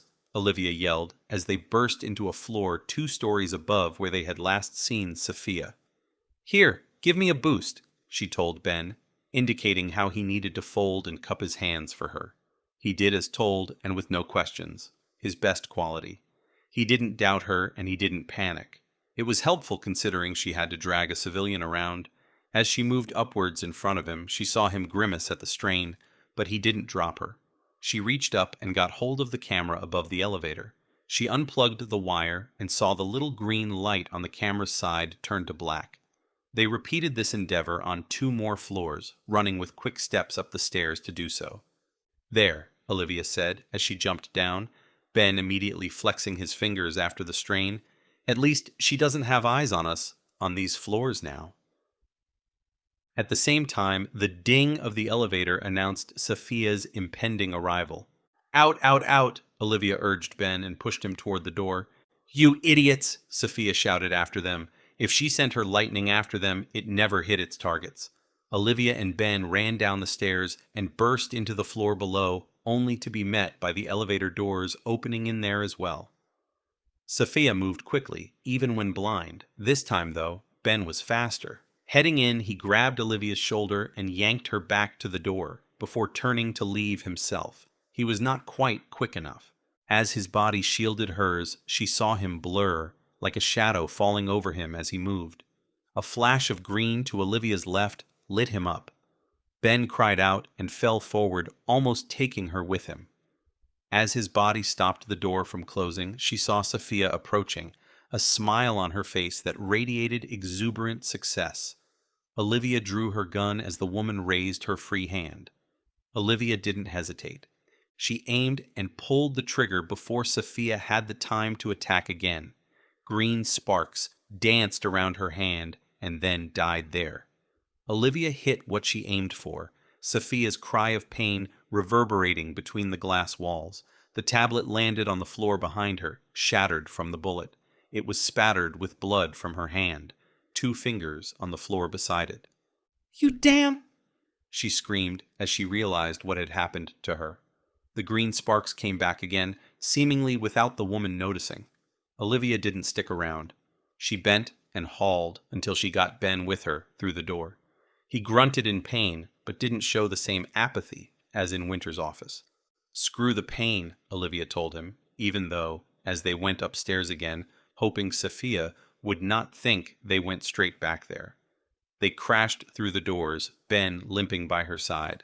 Olivia glanced at the elevator, but the lights didn't indicate it was moving. Sophia was likely tending to her wound. "In here," Olivia managed, panting from the burden of the man leaning against her. She led him into another workspace, like the one downstairs. It was the only room she could see with two doors. That was handy when people were trying to kill you. She maneuvered Ben behind the large workbench and sat down next to him. Here, let me see. She grabbed his right leg and saw the burns, red and already blistering. It was a large wound on the back of his calf. It had burned right through his jeans. "How do you people deal with this?" he said through clenched teeth, hissing as he drew breath. "Why aren't you healing?" Olivia asked as she rummaged through some drawers again. There was still nothing to aid in an escape from the building, but she found a bottle of water and someone's spare t-shirt that would help their most pressing problem. "What do you mean?"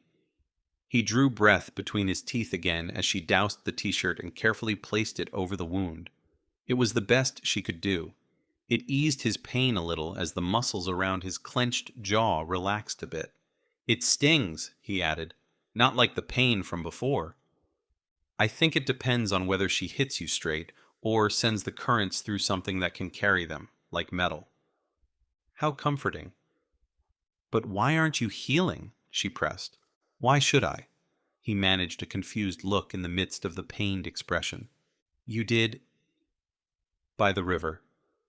She bit her lower lip in embarrassment at even mentioning that event.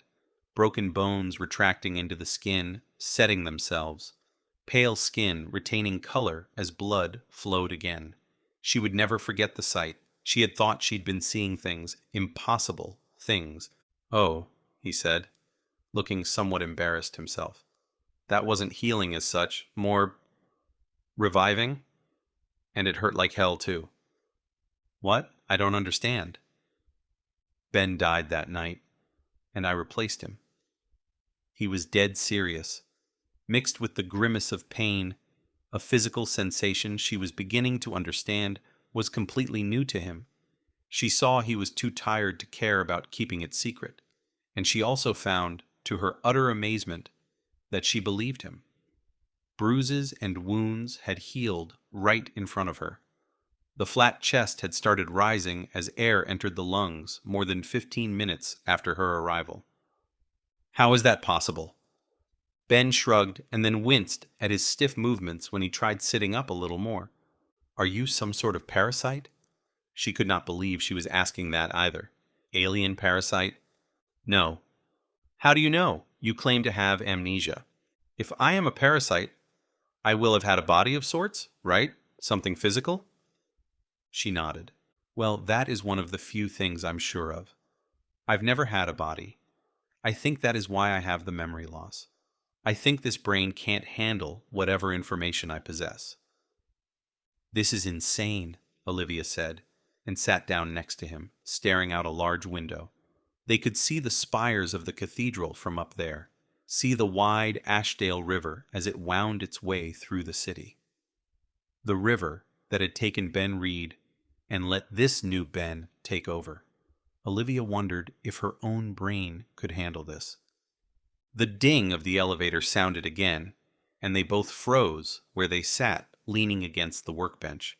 There was some distance to the elevator, but they could still hear Sophia's heels clicking against the floor. She took a few steps and then stopped. Probably scanning the offices in front of her, the glass walls were effective for getting a good view of everything. Olivia moved carefully, peeking around the corner of the workbench, seeing the woman stalking through the glass hallway. It didn't take long before she went back to the elevator. Olivia saw her raise a cell phone. She used her wounded and bound hand to tap on it before the elevator door opened for her and she vanished into it. "Well," Olivia said and leaned back against the workbench. "Seems there was little point in shooting the tablet."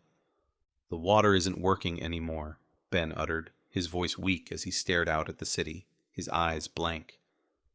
"This might help," Olivia said as she noticed a first aid kit that hung on the wall next to the window. She'd had her back to it when they first came in, and she suspected that Parasite Boy had no idea what it was. Luckily, it contained a cooling gel to apply to burn wounds. "Thanks," he murmured as she applied it. At least he was a polite parasite, or alien, or demon, or fruit bat, or poltergeist, or whatever he was. She shook her head and hoped his leg wouldn't be permanently damaged because of the lack of proper care. The unmistakable chirping of a phone startled them both at the same time. They jumped, and Olivia lost the tube of gel on the floor. The sound came again. "Thought the phones didn't work," Ben commented.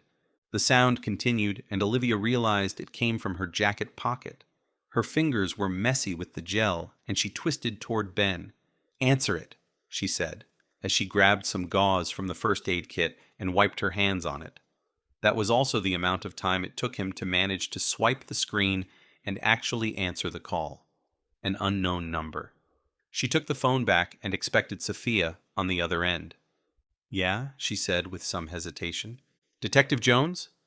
It was a man's voice, a man who had managed to call into a building where all communication was jammed. "Yeah? This is Ward Winter. I understand you have a situation?" Olivia glanced over at Ben, who waited patiently. Mr. Winter? Alive? If it was him, of course. "How did you get this number?" "Is that your most pressing problem, Detective?" "Maybe not. I'm having some trouble seeing you and your partner." "The cameras?" "Yes. Good idea disabling them, but it makes it difficult to stay on top of things." "You mean your insane assistant? I'm not plugging them back in." "Fair enough. His voice disappeared a while as noise in the background blocked everything else. "You want a chopper or something?" "Yes. Why is Safia doing this?" "Don't you know?" "If I did, I would have handled it before it happened." Handled, not stopped. Olivia frowned as her brain processed this. She didn't trust him, but then again, a woman shooting green lightning was trying to kill her, and the man who was not Ben Reed. She needed whatever help she could get. "She ordered the murder of a man named Dmitry Okanov. I think it was because she saw him attack you. Or she thought it was you. That doesn't really matter right now." "Exactly how is she?" "If you're asking whether we're having a certain electrical problem, then yes." Olivia thought she heard him sigh, but due to the background noise, it might have been her imagination. "Damn it," he said audibly enough. "All right, Detective. She's bound to find you soon enough. We're going to have to turn the tables." Olivia looked at Ben's wound, red, painful, and full of blisters. That wasn't even the worst that could happen.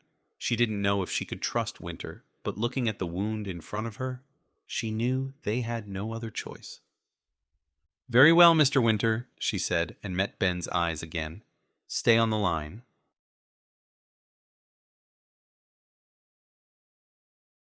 Chapter 38. The fiery aching mixed with prickling stabs like needles pushed into the flesh. Doing as Olivia said and defying the pain worked best when preoccupied with something else, like fleeing the woman who wanted us dead. Of course, now we were doing the opposite. "Coast is clear, I think," Olivia said, and walked through the door to the main offices. I automatically glanced over at the conference room and the large metal table. The unending hot burning in the right leg would not let up, even with the cooling gel. But the pain from the electricity entering the body through the metal? That had been worse. Maybe that was how people dealt with pain, experiencing different versions of it and getting used to it that way. Of course, most people had a whole life to adapt. "Are you sure this is the best chance?" "No," Olivia said, not inspiring much confidence in what was essentially not a proper plan, only a hunch. We walked with light and careful steps, though it was clear Sophia was not there. All the see-through glass told us that. "You still there?" Olivia said into her phone, "the presumed dead and missing owner of this company. I had come here wanting to speak to him, and now I was happy to let the detective do that." She did not sound happy, though, as she answered whatever he said. "No, not going to do that. By that time she will have killed us. That doesn't suit me." She was right. We might be able to hide for a short period of time, but Sophia would locate us sooner rather than later, and we didn't really stand a chance against her weapon of choice. Herself, that was. "To be honest, I don't trust you," Olivia said as she kept talking. "You were rumored to be dead until now, and—" She whirled around, phone still to her ear, and an arm across the body's chest to push me back as the elevator's dreaded ding sounded again. Sophia had seen us on her little screen. The doors slid open and she exited, a little unsteady on her feet. Her left arm hung by her side, a bloody bandage covering most of her hand. I could see blood dripping to the floor as she walked, a trail of flat crimson pearls behind her. I didn't think she had lost enough to suffer a significant blood loss, though. It had to be the pain of having 2 digits amputated in such a brutal way. The burning sensation on the leg didn't seem as bad as that. Bad enough for sure, but at least the leg was attached. No one can say I never learned to see things relatively. "You shot my hand!" Sophia shouted at Olivia as she stomped after us, her heels ever clicking on the hard floor. "You're trying to kill us," I pointed out, but was stopped from saying more by Olivia, who placed a hand on the lower arm. "That's not the way to reason with her," she whispered. "Sophia, this has gone too far. You're trying to kill a cop. Do you know what happens when people do that? You don't want to do this. I understand that Okanoff happened in the heat of the moment." "Oh, do you?" Sophia sneered and put her phone in her blazer pocket, one uninjured hand free. "Listen to me. See this phone?" Green lightning flashed again. She was not there to listen. It happened so fast it took a moment for us to react. If Sophia had not been in such pain, she would probably have hit us straight on. Instead, the full force of the green bolts hit the filing cabinets next to us. They went flying, papers and drawers separating from them. I remember trying to jump out of the way, as Olivia did, but a sharp jolt on the low left side of the back pierced through the body. I heard Olivia groan in pain as I landed. A drawer hit her on her left shoulder and back and sent her flying uncontrollably to the floor, arms flailing to maintain some balance. I heard Sophia shouting in blind anger behind us as I got up. I knew we had a short window to get out of harm's way. This time Olivia had a hard time getting her feet under her. I pulled her with me, further down the hall, away from Sophia. I heard a crackle behind us as we dashed into a nearby office, Olivia falling forward as I shut the door firmly behind us. I kept on holding it shut. The electronic lock was under Sophia's control. "Bloody crazy Olivia groaned from the floor. "Detective, are you there?"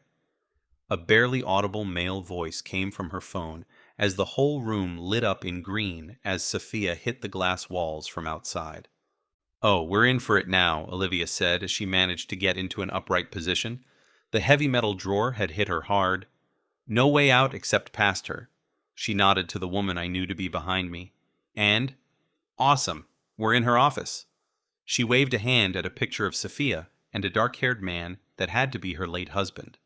It stood on a large desk, glass plate on metal legs. It was otherwise covered with a computer, metal pens, and a couple of boxes. Everything matching the general style of the inside of the building. The photo was the only personal thing in there. Another flash of green, and I could feel the vibrations from it in the glass. I turned and saw Sophia breathing hard, staring daggers at us. It was one thing escaping her lightning, another using her own office to do so. She hated us now. Getting away with murder didn't seem to matter anymore. And then, a softening of the muscles in her face, eyes narrowing slightly, the corners of her mouth moving up a little. "That can't be good," Olivia said as she came to stand beside me. "Oh no," she added as we watched the woman step back a few paces in the hall until she came to stand beside a panel in the wall. "What is it?" Olivia shook her head. "An electric panel, connected to alarms and the whole system of the building, I'm sure. She's going to electrocute us with whatever it's connected to in here." I looked around and let go of the door to the detective's protests. "Don't. She'll just come in if we leave the door." We stared out at the woman as she looked for something on the panel and then back at us. Her smile was horrible. "The couch," I said, glancing at the piece of furniture situated to our left. "Maybe we could avoid contact with the green bolts if we tried, but I doubted it." I saw Olivia nod, and then Sophia placed her hand in front of the panel, spreading her fingers as she sent the green flashes into it. Olivia and I bolted for the couch, expecting the searing pain to hit any moment. The green flashes began out in the hall and stayed out there. I got one foot on the couch as I stopped and noticed something was wrong. The lightning, now looking like green flames, struck back out from the panel, mixed with yellow sparks. The flash burst from the wall and enveloped Sophia, lifting her and slamming her into the opposite wall. A smudge of blood stained the glass as her hand hit it, and she fell to the floor, limp and pale, smoke rising from her. "Holy crap," Olivia blurted as she stood on the couch and stared in disbelief, eyes wide and mouth half open. The panel still spluttered and fizzled sparks that, luckily, did not land on anything flammable. "We need to help her, I think." "We do?" I followed Olivia, but was not all that convinced. Turned out I was right. A jerk of Sophia's injured hand stopped us both in the doorway. We heard her groan in pain as she moved her hands, seemingly with little control before coming to her senses. She slowly lifted her upper body from the floor, and I heard Olivia inhale sharply next to me as she drew her gun again. Sophia, like me, had bad burns where the green flashes had hit her. The side of her face, her already hurt hand, it stretched from wrist to shoulder, her stomach and leg, almost her whole left side. Her long hair was singed away on that side as well. "Sophia, listen to me," Olivia said, raising her voice a little to be heard over the snaps and pops from the electric panel. "You need help. Let us."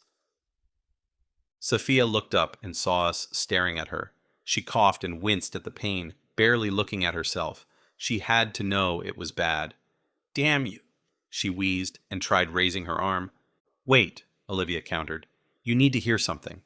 She tapped the screen of her phone before she bent down and sent the thing sliding along the floor toward Sophia. "What the?" Sophia's voice trailed off. "Sophia?" The voice in the phone came through the loudspeaker. "Ward?" She halfway moved toward the phone, but the pain stopped her, and she sank back on the floor. "I'm sorry, Ward." "I know you are, but please don't hurt anyone else." She was fighting back tears, trying to keep it together at the sound of his familiar voice. "I was trying to protect the company. You." "I know, but you can't do it like this. You have to let them go." "I just miss him so badly, and I owe you so much, and I thought you—" "Listen to me, Sophia. I'm almost there. Just hold on and we'll fix this." "Fat chance," Olivia murmured beside me. "I didn't mean for this to happen, Ward. I'm so sorry," Sophia said, her voice breaking as she forced herself to crawl forward to the phone. She disconnected the call before Winter could say anything else. She looked broken in more than one way as she tilted over on her side, curling up a little, leaning on her unburnt elbow. "Sophia," Olivia said, and stepped forward. "Let me help you." I followed her, a familiar feeling descending on the body.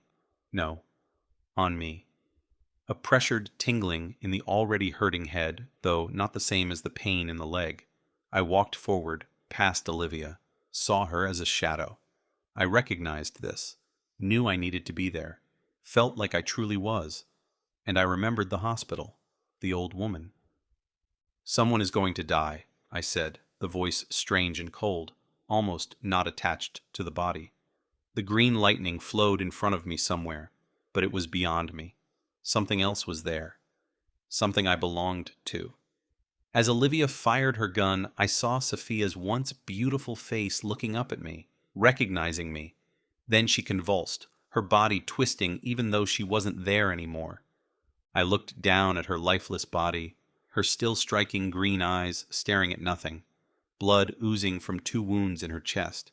It followed her outstretched hand before streaming away from her.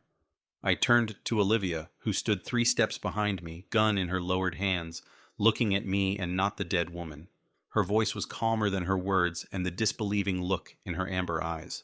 "What are you?"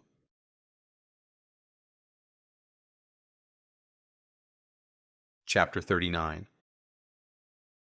"Seriously, what was that?"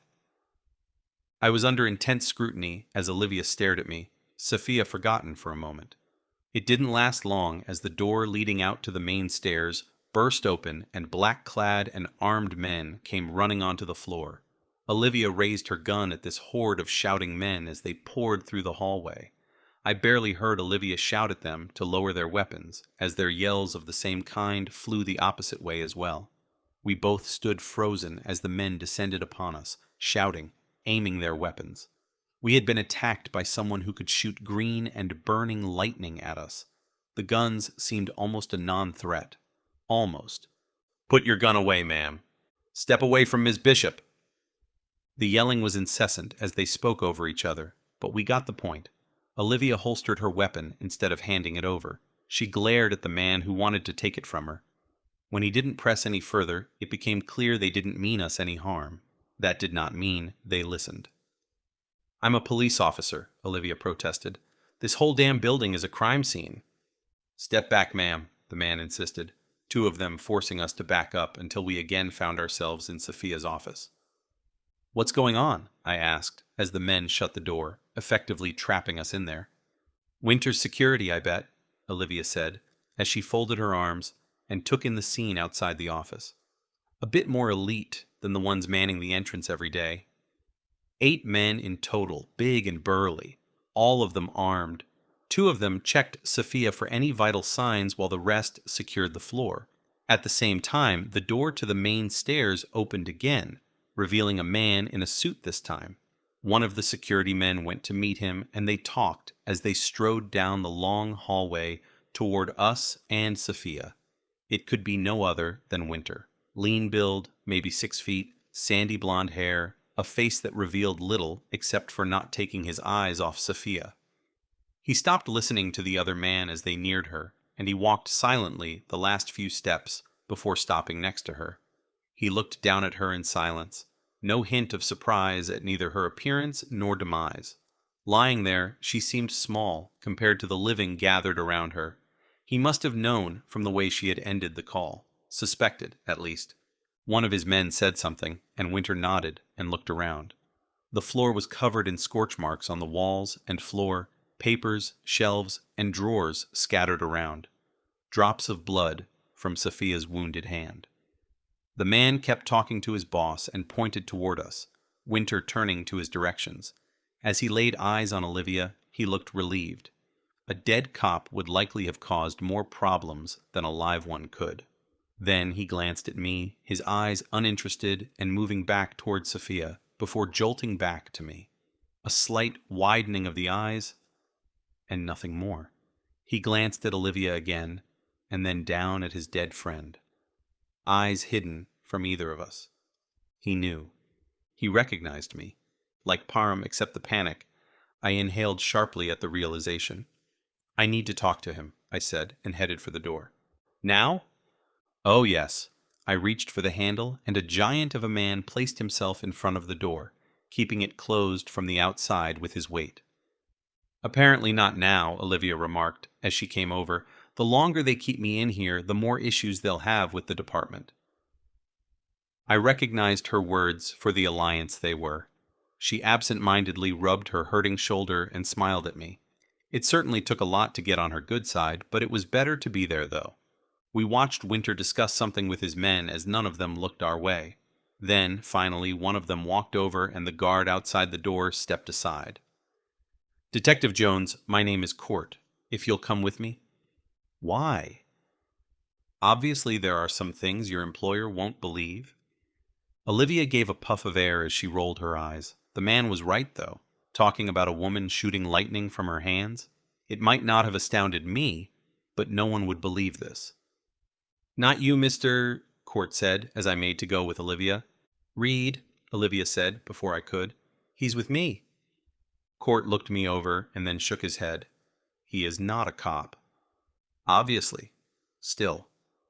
Court shook his head. "He needs a hospital." "No, I don't." I made to leave the office again, but was stopped by both Court and the other guard getting in my way. "Get him to a hospital," Court told the other man over his shoulder. "Hey, We wouldn't want you to lose that leg now, would we, Mr. Reed?" Outside, I could see Winter with his back to us, talking to a couple of the men out there. He knew who I was. Param had been right. He could help, but he didn't want to. Why? Fear? There had been a second when he'd been too surprised to hide it. "Ben," Olivia said, drawing my attention back. "He might be right. That burn looks bad." So much for having Olivia on my side. She realized they were trying to get me out of there, and she had decided to let them. Before I could even respond, the big guard grabbed the arm and pulled me out of the office. I winced at the pain in the leg as I was made aware of it again.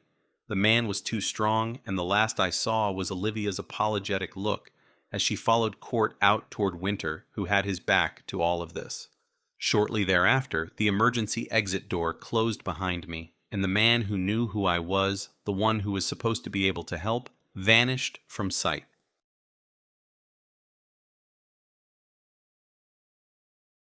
Chapter 40. I'm going to go and find Peter and Walter. Something must have caught their attention. Rose gave the leg a skeptical look and bit her lower lip. It's fine, I said. Nothing to worry about. The leg had been treated and bandaged. It was still painful, but not as bad as when it had happened. I patted the front of the leg, the denim soft under the hand, to make my point. It's still attached. Rose nodded. Give me a couple of minutes, and then we'll go. She headed for the door as there came a knock. Oh, Detective Jones? Yeah, is Ben here? Rose furrowed her brows a moment at this change in tone from the last time they met, but nodded and stepped aside so she could come in. She gave me a glance over Olivia's shoulder as she walked past, but I made the mouth smile. No need to run for Walter this time. Rose shrugged and left the room. Hey, Olivia said as she came closer, her eyes taking note of the injured leg. Not that there was much to assess now that I wasn't wearing jeans that hung in rags from the knee down. How's the shoulder? She moved her left arm less when she walked. The impact of the metal drawer had caused pain that would not dissipate just yet. It's working, she said, and sat down on the bed next to me, feet dangling as they didn't reach the floor. And your leg? Second-degree burns, no grafts or anything, but the doctor says it will scar. Olivia tipped her head. Scars work wonders with the ladies. So what happened yesterday? She snorted. Do not tell me you don't remember? I smiled. No, I mean after they had me dragged out. Ah, that. I don't think Mr. Winter was happy to see you. No, and I don't know why. Neither do I. She pursed her lips a moment. Anyway, I spent most of the time afterward agreeing with what to tell my boss. No green lightning, huh? Nope. A series of fires. Problems with the electrical system. Which is sort of true. And Sophia? She did try to kill us. I nodded my agreement. She did. Anyway, you weren't there. And the cameras? She smiled at my not arguing or questioning this decision. The cameras seem to have malfunctioned as well.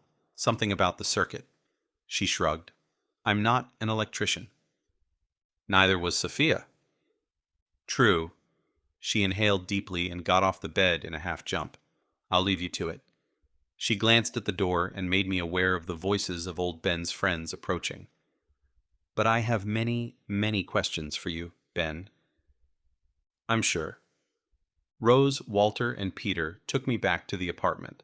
After a night at the hospital, which I suspected was due to Rose and concerns about my mental well-being more than the injury, I felt okay walking in that door. The place might not be my home, but it had become familiar, safe.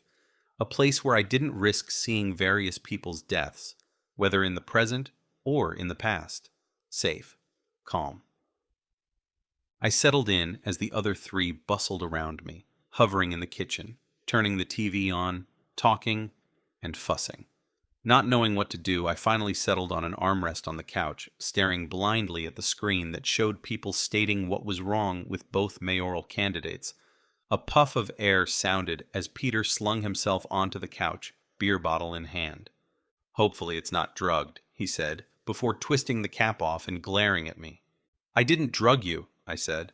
Besides, are you sure you weren't just drunk? Peter took a swig before answering. That guy drugged me. What did he tell you anyway? I remember him claiming to be the dead priest. More of the same, I said. Why lie?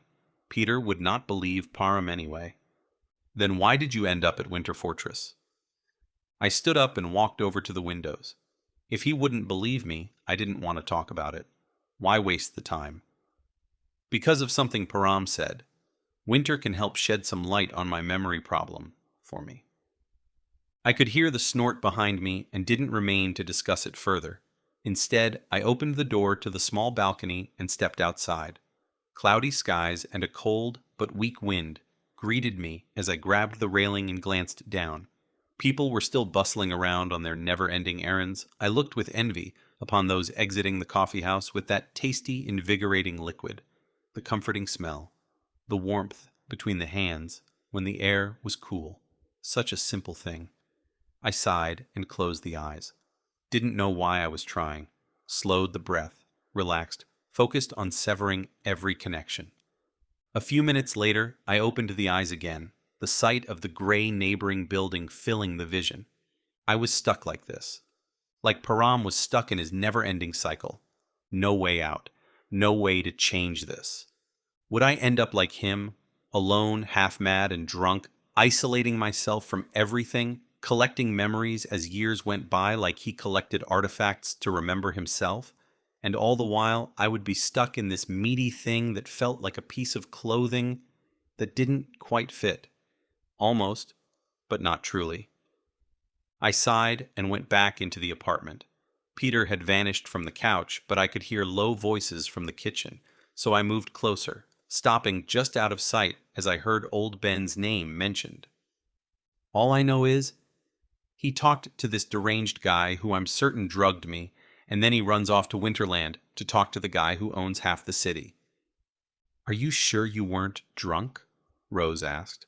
I could hear one of them stirring something in there, the whisk clacking against the bowl. "Come on, Rose, after 2 beers?" "What worries me more," Walter broke in, "is that he turns up in the hospital with a burn wound he apparently got because someone spilled hot liquid on him, and that cop who wanted to arrest him is now friends with him instead. She sure changed her tune."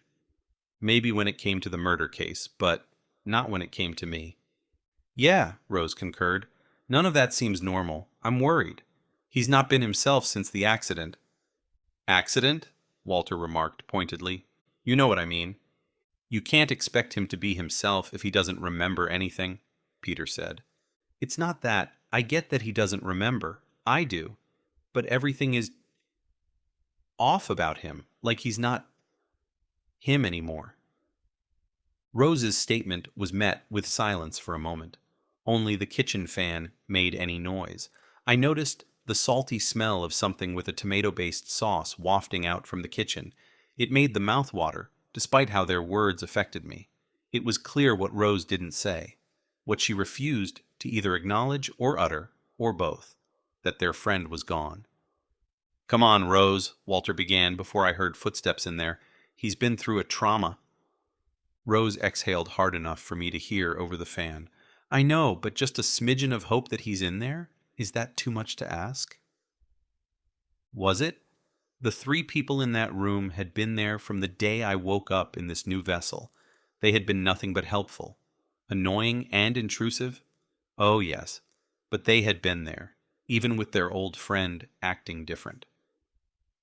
I glanced over at the coffee table in front of the couch where Peter's now empty beer bottle stood. One bottle. A stark contrast to Parham's house. A place mixed with the mess of his sickness and need to forget, as well as the need to keep his memories. Alone and isolated.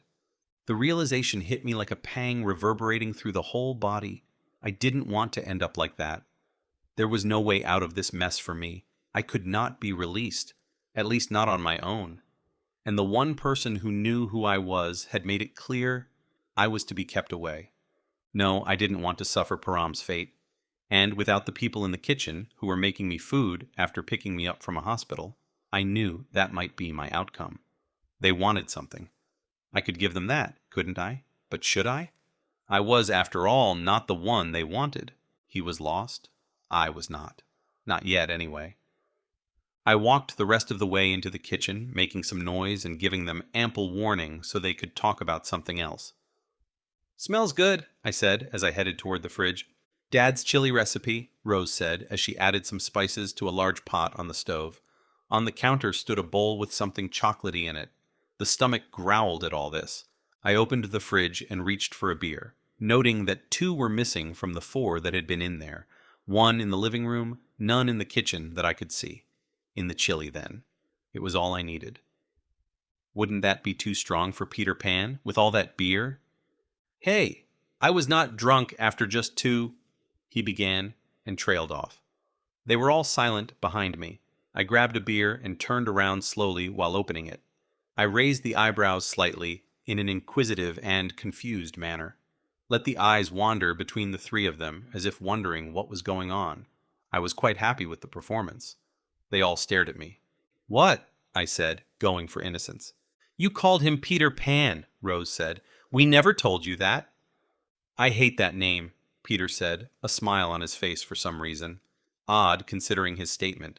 It had to be the memory loss trumping his annoyance. Humans really were inconsistent. I shrugged and downplayed it.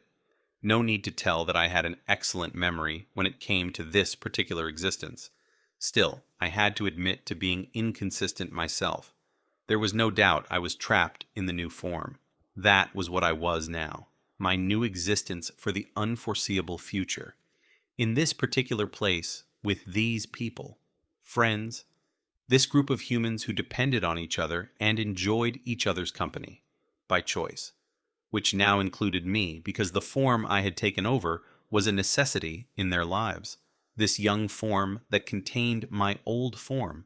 Tethered to one place, one city, no chaos in my change in circumstance, but a certain disorder. Still, the disruption was handled together with other people, not alone. That was who I now was, and despite wanting to leave, I found some comfort in that. Just another way of being. That would be easy, right?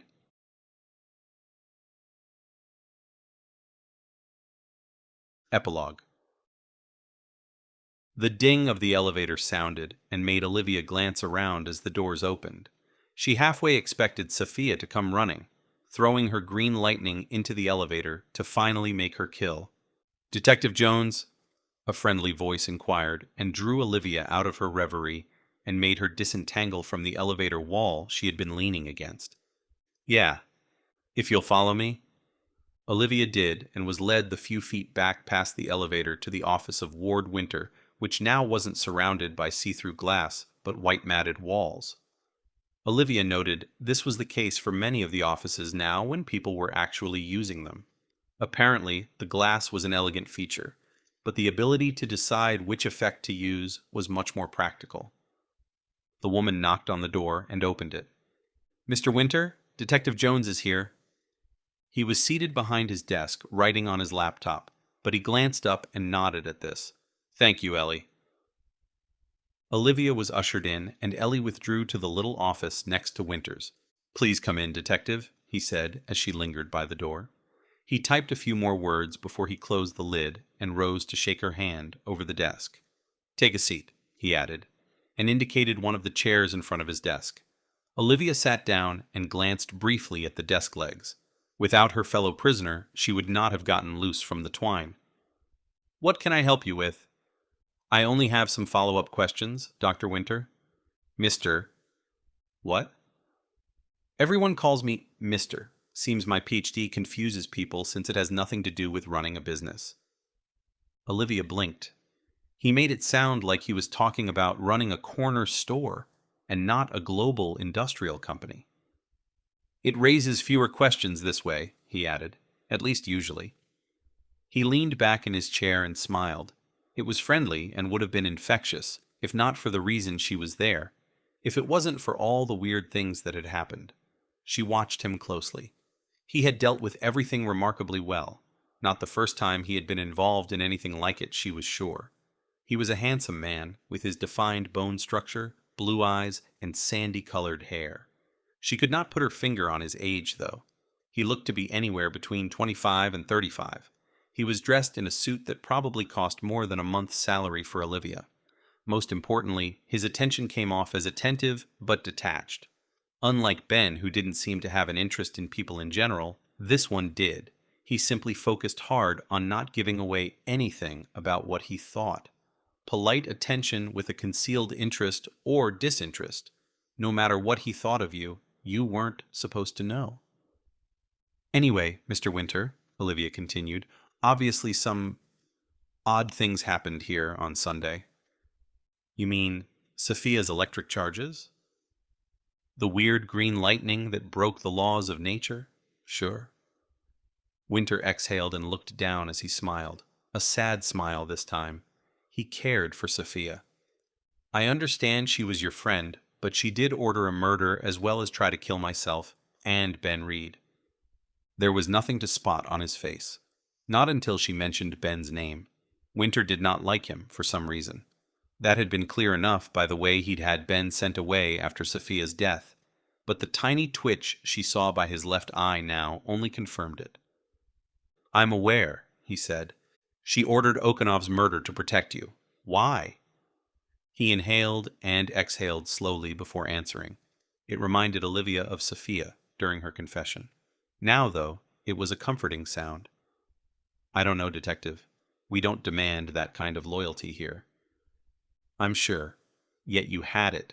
She did this for you, you know. I saw the surveillance tapes of your attack. She thought you were dead. Was she in love with you? His eyes widened slightly at her bluntness, but reclaimed their friendly, open look, so quick she wouldn't have noticed had she not been paying close attention. No, she was not. Maybe 10 years ago when I found her, but not now. Found her? He sighed and made a grimace. He didn't care that Olivia saw. She was in trouble on account of her ability. As you can imagine, there are people out there who would like to control the Sophias of this world. Like you? Olivia couldn't help but ask. Sophia had been strong. Of course, there were people who would like to use someone like her, and she had ended up employed by Winter. Not by me, no. His answer was dead serious. He could be lying, but Olivia didn't really think so. I was in a position to help her when she needed it. She stayed with the company ever since. Met her late husband here as well. Is that what you did for Costa too? The question spilled out of Olivia like boiling water before she could control herself. That was none of her business. And the surprise on his face only confirmed that. Still, his features mellowed as he nodded, and he apparently found no harm in telling her. I was still partly based in New York when the unfortunate shooting happened. The pressure from the media took its toll on him and his family. Olivia nodded and regretted bringing it up immediately. She had been behind the shooting. Costa had stood up for her and been the face in the media. Still, an odd thing to do for a random cop. Or does he shoot lightning too? Winter gave a short laugh. A warm rumble that made Olivia aware that the corners of her mouth twitched upwards. Not that I'm aware, he said. I simply lived in the area, I noticed, and when an opportunity opened up here, I encouraged him to apply. And likely talked to the right people in Ashdale as well, Olivia thought. Still, she couldn't be mad. Her boss was a good man and a good cop. He deserved some calm and stability with his family. It had, in the end, also given her a new chance, far from her old, shattered life. Is it common for you? Helping people like Sophia? She remembered Sophia's reaction to Ben needing Winter's help. She had thought her boss might be the right person to ask, and Ben was no more ordinary than Sophia. Let's just say people with certain gifts exist, and they are not all safe. Who's the threat? I don't... Come on, Mr. Winter. You can see I'm not taking notes. Who's going to believe me anyway? Someone, Dmitry Okonov, came here and attempted to murder you. Someone is or has been after your employee. You seem well aware of a part of society that stays hidden from everyone but a few. Who is behind this? Murder me? Please, I have little patience for cryptic people. Her honest, no-bull tone made him smile again, and he leaned forward, resting his arms on the desk. I saw the tapes, she continued. You were attacked in here, over there. She pointed toward the couch. He must have been there to retrieve something from the coffee table in front of it. Looked like you were stabbed, she said, and turned back to him, a blank mask meeting her. Stabbed? I'm sitting right here. Nevertheless, I've seen that tape again and again. At first, I thought he was hitting you. You were, after all, alive afterward. You still are. But in the video, in the light from the emergency exit signs, there is a glint of metal in Okonov's hand. No wonder Sophia was convinced you were dead. Olivia would be too, if it wasn't for the man sitting in front of her, looking like the pinnacle of health. And afterward, the cameras malfunctioned. There's a lot of that happening here these days. He nodded slowly. I'm alive, as you can see, Detective, so I was not stabbed. Attacked, yes. As for who? You might want to look into a company called Yorov for that. I would strongly recommend not doing anything else. Your competition? He shrugged at that. Now and then, just remember to be careful.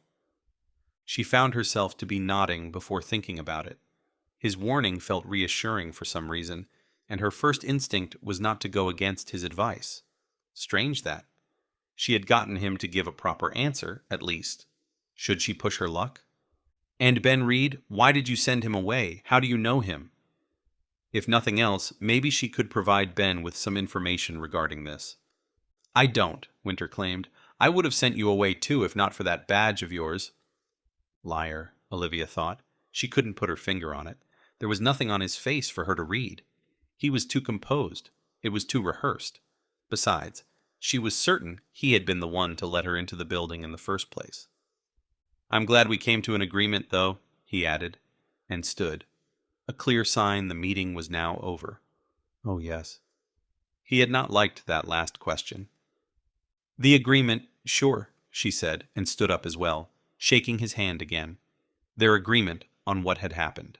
It was basically what had actually occurred that day, except the green lightning and Ben. She narrowed her eyes as she looked into his, another question escaping her, without thought. Do you know, we met about 10 years ago? We did? Mm-hmm. You gave a lecture on the Hanseatic League. I went to ask you something about it after, and you called me Marja. He smiled still. Must have confused you with someone, I guess. Liar, she thought again, though she couldn't understand why he was lying. Then she realized he was still holding her hand. Warm and comforting. Almost familiar. He had forgotten he was holding on to her as his mind processed the old memory while she talked about it. Did you get your answer? Not sure. I think we both forgot about it in the confusion. Can't really remember what the question was now. Well, Detective, he said, and let go of her hand. Memories are funny that way. This has been Deadly Awakening. Book 1 in the Ashdale River series, written by G.K. Lund. Copyright 2018 by G.K. Lund. Audiobook production. Copyright 2025 by G.K. Lund. If you want to be notified of other audiobooks by G.K. Lund, remember to click subscribe. That way you won't miss new additions to this YouTube catalog.